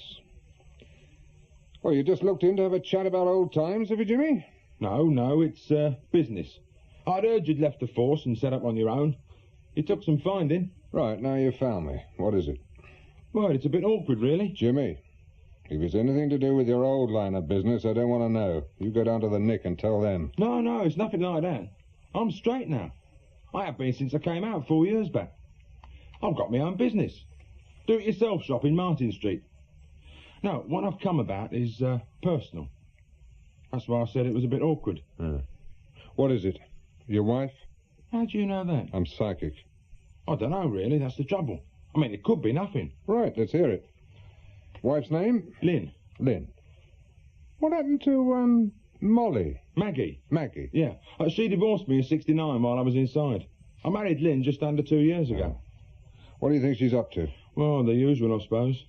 Like I said, it could be nothing. But there's something wrong. All right, let's hear it. Well, the other week I took a car into the garage.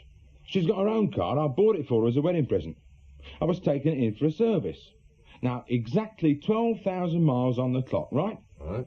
I look at the clock a week later, there's another 300 miles on. You always check on our mileage, do you, Jimmy? No, I just happened to notice, that's all. I mean, I had to watch Maggie like a bloody hawk, but not Lynn. And it keeps nagging away at me, 300 miles. Now, look, there's no way she can have clocked that much. According to her, she hadn't been out of town. You asked her about the mileage? Well, not directly. But the only person she drives any distance to see is her sister in Croydon, and she ain't been there for ages. Does she work? Well, helps me out in the shop occasionally, that's all. I mean, she just uses the car for nipping to see friends and shopping. Normally, she's pushed the clock up 100 miles a week. Could she go out during the day without your knowing? Yeah, no trouble. I'm at the shop. What about evenings? Well, I'm out working 1 or 2 nights a week. Working? Doing what? Odd jobs. I put in fitted wardrobes, stuff like that. Look, I'm a skilled tradesman, Mr. Fenton. Learned it in the Nick. You're a credit to the system, Jimmy. Well, it isn't me you should be asking about. No, sorry. Force of habit. So, let's see. Any particular friends you might have gone out for the day with? You know, gone shopping to London, perhaps? Well, there's Sylvia. I mean, they go out together sometimes for a drink, but Lynn would have said. A few extra miles on the clock. Not much to go on. Well, it isn't only that. She's been very edgy lately, as if there's something on her mind. You see, normally we get on great. No rows, nothing like that. Well, if you get on so well, can't you just ask her where she's been? No, I couldn't do that. You see, like I say, we get on great. Now, asking her could mess things up. That's why I came to you. It sounds as if you want me to prove there's nothing in it, Jimmy. I suppose that's it, yeah. But what if there is something? Well, I know where I am then, don't I? I mean, at least I could try and sort something out. Try and see what's gone wrong. Did you ever meet Maggie? Yeah, once or twice. Right bloody cow she was. Fancy anything in trousers. And not only when I was inside as well. I mean, it was a right bleeding mess. But like I said, with Lynn, it's different. If there is something wrong, I want to put things right. I'll have a go, anyway. You got no children, Jimmy? No. Bit late in life to start a family. Right. What do you want me to do? Find out what she's up to. Yeah, I gathered that. Do you want me to watch her all the time you're out? It's going to run expensive if you do, you know. 12 quid a day, plus expenses. Well, I don't know. What do you think? Well, the next time you know or suspect she's going out on her own, you give me a ring, and I'll try to see what she's up to, if anything. She mentioned something about going to see her sister on Thursday night. But I'm working. Well, you can check that out yourself by giving her sister a ring. She isn't on the phone. Now, look, do you want this job? I'm easy. Yeah, you can't say business is brisk, can you? I can say what I bloody well like. You try somewhere else if you don't like it here. No, I want you to do it. You know what you're about. Thanks. Right, you better give me some details. What's the car? A white Mini. I wrote the registration down somewhere. Oh, here it is. And I brought a photo of Lynn. Same again, please. How about yourself? Thank you, sir. I'll have a half later, if that's all right. Ice? No, just water, please. Whoa, that's it. Thank you. Sir. You don't happen to know the chap in the corner, do you? The one with the lady, sir? Yes. See, the thing is this. He's the spit image of someone I knew in the RAF. Ian Booth. I believe he lived out this way. Why, I could be wrong, of course. I don't want to go across and make a fool of myself, especially if he's with a lady. He comes in here quite often. I'm pretty certain his name isn't Ian. Hang on, I'll see if Doris knows. Oh, yes, thanks very much. Doris? No, it isn't your man, sir. Huh? His name's Vincent Crane. He has a hairdressing business somewhere in town. I could have sworn it was Ian. Still, they say everyone has a double, don't they? Now, what have you got in the way of sandwiches? Brighton? That's right. They met in a pub on the Lewis Road. He's got a hairdressing shop near the railway station and lives in the flat above. Vincent Crane. You never come across him? Not likely to, am I? Well, as often as not, it's somebody known to the husband. Usually a friend. Well, I don't know anybody in Brighton. Explains the miners, though, doesn't it? Just about works out. Young, is he? Oh, late or mid-30s. Tall, light-haired, flashy dresser, single. Good looking? Not particularly. I mean, Lynn's all right, but she's no beauty. There is one thing. What's that? It could be nearing an end. They both seem very offhand. Never saw either of them smile. Why would Lynn drive down there if they're packing it in? Well, perhaps she's keener than he is. Did she look keen? Well, neither of them looked very excited. And she didn't go back to his place. She's lied to me, though, hasn't she? I mean, for all I know, she could have been seeing him for months. Of course, it may not be sex. There may be another reason she's seeing him. Like what? He could be just a friend. Oh, come off it. Why hasn't she told me, then? She says nothing to me. She lies, in fact, and then goes to see him on the sly. Now, what does it look like? Well, for all you know, he could be some relation she doesn't want you to know about. You think I can afford to be fussy about her relations? Oh, Mr. Fenton, you and me, we've both kicked about a bit. We know what it is. Well, what are you going to do? I don't know. I mean, I've never looked at another bird. Not once.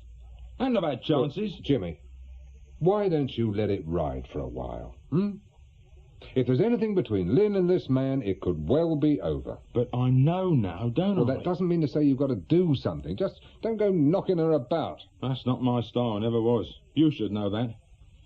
Though I wouldn't mind getting him alone in the back alley. Jimmy, just take it easy. I've never had any luck with women.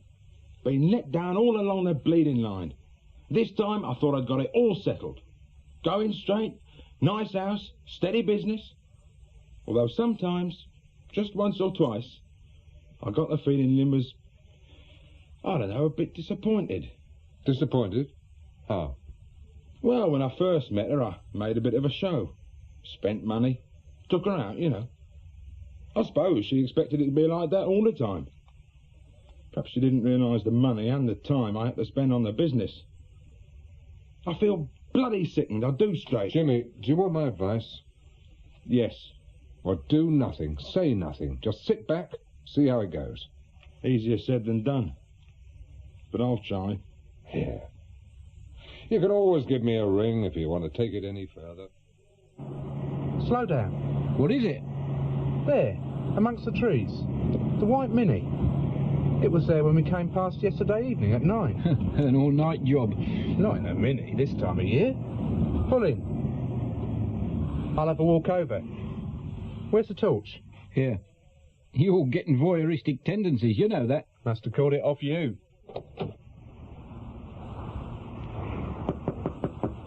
Everything all right, madam?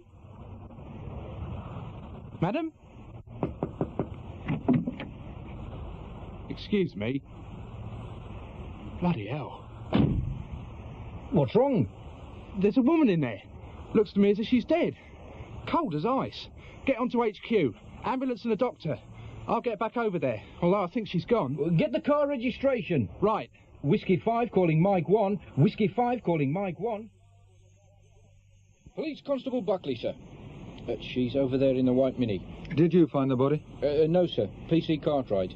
He's over there with the doctor. The doctor's already here? Yes, sir. He's been here about 5 minutes. He lives locally. Why the hell did you let him take his car up there?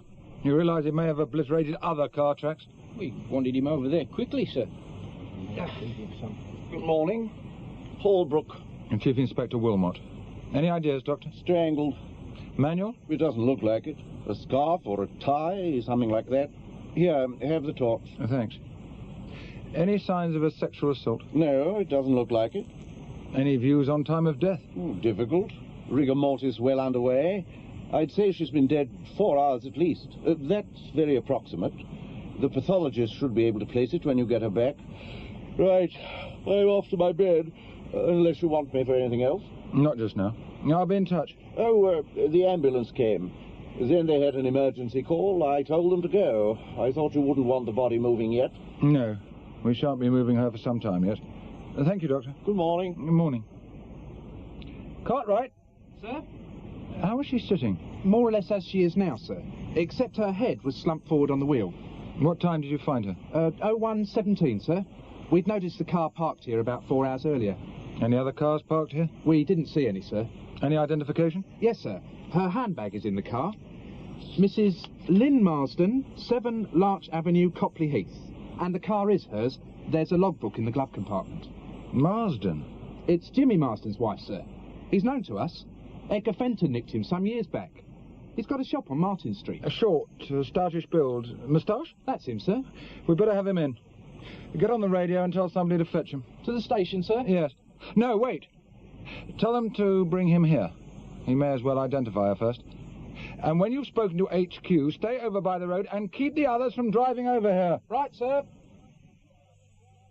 Mr. Marsden? Yes. Look, what's happening? My name is Wilmot, Chief Inspector Wilmot. And what's going on, Inspector? He'll tell me nothing. Is that your wife's car, Mr. Marsden? Well, it looks like it, yeah. Yes, it is. Somebody nicked it. Stay here, please. Look, what is it? What's wrong? We found the body of a woman in the car, Mr. Marsden. The handbag beside the body contains your wife's personal belongings. Oh, Christ. We need to know who it is, Mr. Marsden. Oh, bloody hell. It may not be your wife, but we have to know as soon as possible. I can't insist that you identify the body here and now, but it has to be done, sooner or later. Who else could it be? We can't assume anything until you've seen the body, Mr. Marsden. It would just take a few seconds, and you have to be sure, don't you? Yes. Come on, then. Now, I shall open the door, and we'll shine a torch inside. You say yes or no, right? Say when you're ready. Okay. Yes. That's Lynn. Look, can't this wait till morning? It is morning, Jimmy. I'm in no fit state to answer any questions. Not after seeing her like that. Look, questions have to be asked. You want to put yourself in the clear, don't you? I've said most of it once. Only in bits and pieces, and you were upset. Look, I'll get through it as quickly as I can, but we've got to get something down. No more than 5 minutes, right? All right. Good. Now, when did you last see your wife? About 7 last night, just before I went out. She was at home? Yes. Did she say she might be going out? No, nothing. You assumed she was staying in then? Yes. And you went out. But where to? I delivered a wardrobe unit and stayed to fit it. Name and address? Watson's, 47 London Road. I got there about 7:15 and stayed till about 9. And after that? I went straight to the White Hart. I was there till closing time. You can ask Ken, the landlord. And after the pub closed, you went straight home? Yes. Got in about 11:10. And your wife wasn't in? No. Well, where do you think she was? Well, I thought she'd nipped out to see a friend. Her car had gone. You weren't worried? Oh, no, it wasn't all that late. I thought I'd have something to eat and then ring round her friends if she wasn't back. Did you ring anyone? No. I had something to eat and then sat in the chair watching telly. I must have dropped off. The next thing I knew, your bloke was ringing the bell. You often fall asleep like that? Well, I've done it before. I'd had a long day, a few drinks. You've no idea where your wife went or who she might have seen? No. You never suspected her of seeing another man? No, I haven't. Yeah, well, it had to be asked, Jimmy. Right. Look, can I go now? Yeah, soon. Look, make yourself comfortable. I'll send you a cup of coffee, you know? Nobody has any doubts at all? No, sir. Mr. Watson was actually in the room with Marsden most of the time he was working there. And the landlord at the White Hart confirms Marsden was there until 11 at least. What about Marsden's neighbours? Nobody saw or heard anything, sir. We'll start on the rest of the road tomorrow. Somebody must have seen her going out, or him coming back. It's a busy road, sir. A lot of traffic. That'll do for now, Buckley. You'd better not go out again yet. I may want you to drive Marsden home. Right, sir. You've spoken to Marsden, Sergeant. What do you think? Well, he looks genuinely shattered to me. And if the time of death is anywhere near accurate, he's got to be in the clear, even allowing for a wide margin of error. It's certain she died before 10. Probably earlier. I've been looking through Marsden's record. There's no violence of any kind. I think he's been going straight ever since he came out the last time. Yeah. He must have had a fair amount of cash to come out to. He set up the business. Probably for keeping his mouth shut on the Melford job, or his share that someone kept for him. What about associates? Anybody with violence? No. And as far as we know, no contact for years. He says he came down here to get away from his cronies in the East End. I don't like the bit about falling asleep in the chair. Oh, I don't know, sir. Do it myself, often. Even when your wife is missing? We shall have to get round her friends tomorrow. It's got to be another man. Marsden said nothing about someone else. Well, if there is, I don't think he knows, sir. Well, let's hope that somebody does. And I was hoping to wrap this one up before breakfast. You are a stupid bloody idiot. You know that? Look, Mr. Fenton, I had nothing to do with it. I swear it. Then why didn't you tell him about the bloke Lynn met in Brighton? I was confused and tired. And if they know about him, what does it look like for me? The motive's there, isn't it? Did nobody say anything about the time of death? Not to me, they haven't. Look, after 11, I can't account for my movements. But the other bloke, Vincent Crane, he could be involved, don't you see that? And so could I. I've got form. He probably hasn't. They were leaning on me heavily enough last night. What are they going to be like now if you tell them? What do you mean, if? I've got to tell them. Or you have. Look, only us two know about Crane. Now, if we both kept quiet... Oh, talk sense. You've finished with the CID now. And from what I hear, you don't owe them any favours. You mind your own damn business. You just keep talking the way you are, and I shall start thinking you know a lot more than you're saying. I've told you I know nothing. You really think I'm going to stick my neck out for you? Come on. You can drive me there. Oh, Christ. Look, Jimmy, you can wait in the car while I go in and explain. Do you want to ring a lawyer? I've done nothing. Well, then you're all right, aren't you? Come on. Hello, Edgar.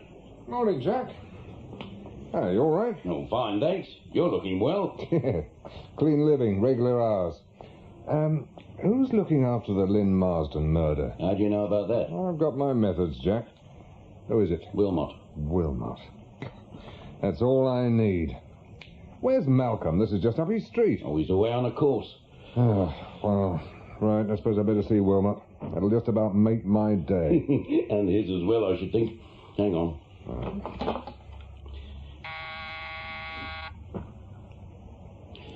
Edgar Fenton to see you, sir.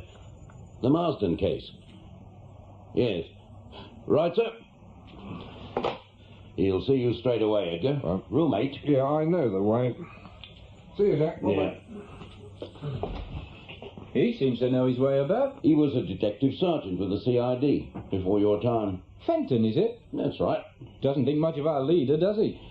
There are times when you say too much for your own good. It's common knowledge. What is? Fenton had a bust-up with Wilmot over questioning a suspect and got pushed into resigning. Edgar packed in of his own free will. He'd done 25 years and there in was the force. some talk about him getting carpeted for having it off with a WPC. If you keep your ears open outside the nick as much as you seem to have done inside, you might, I say might, make half as good a copper as Edgar. Oh, I heard he was pretty good. Too fond of going his own way. And he trod on too many toes to get far. He's living in a room at the back of his office in Commercial Street. How do you know that? Mike looked in there the other night. He saw a light on. Fenton was lying in bed watching telly. Oh, sounds as if Edgar's got his troubles. Mind you, that's nothing new. Probably 34, 35, perhaps older. 5'10" or 11, slimmish build, clear complexion, light hair, longish but well groomed. You're sure about the name? Yeah, Vincent Crane. That's what the barman said. He is in the phone book. If Marsden had told us this last night, we could have got straight on to Crane. Well, he was in a cold sweat. It's understandable, don't you think? You'll find Crane easily enough. Yes, I suppose so. There's something else that might be relevant. Yes? I got the impression that Lynn Marsden and Crane weren't on the best of terms. Were they arguing? No, but they were serious, businesslike. You think the affair was coming to an end? Well, they weren't in the first flush of enthusiasm. Hmm. You've had quite a lot of contact with Marsden. Do you think he's likely to have taken things into his own hands? I doubt it. It's not his style. It's almost a week since I told him about Lynn and Crane. He's had time to plan things better than this. And surely he must have been cleared by the time of death. That isn't established yet. And you let him go last night? There's nothing to rule out an accomplice. Jimmy doesn't have the contacts or the money to get anyone seen off. He was a small-time villain, not the mafia. We'd better have him in. He's outside in the car. Well, you might have said that sooner. I promised I'd come in and explain first. If I hadn't, he'd have probably cleared off. Now, just you go steady with him. The bloke has lost his wife, you know. I do know that. Sergeant Thomas, Jimmy Marsden is waiting in a car in the car park. Fetch him in, will you? Well, thank you for coming forward, Edgar. I do appreciate it. Yeah, well, I could hardly have kept quiet. No. How's business? Oh, very steady. Chiefly divorce? Chiefly. Enjoying being on your own? Well, it's nice to be my own boss. Yes. How's the family? Oh, well, Ruth's just started teaching in Birmingham, and Neil's in the Far East in oil. Good. And I hear your wife has gone back to her career. What is it, nursing? Health visitor. Oh.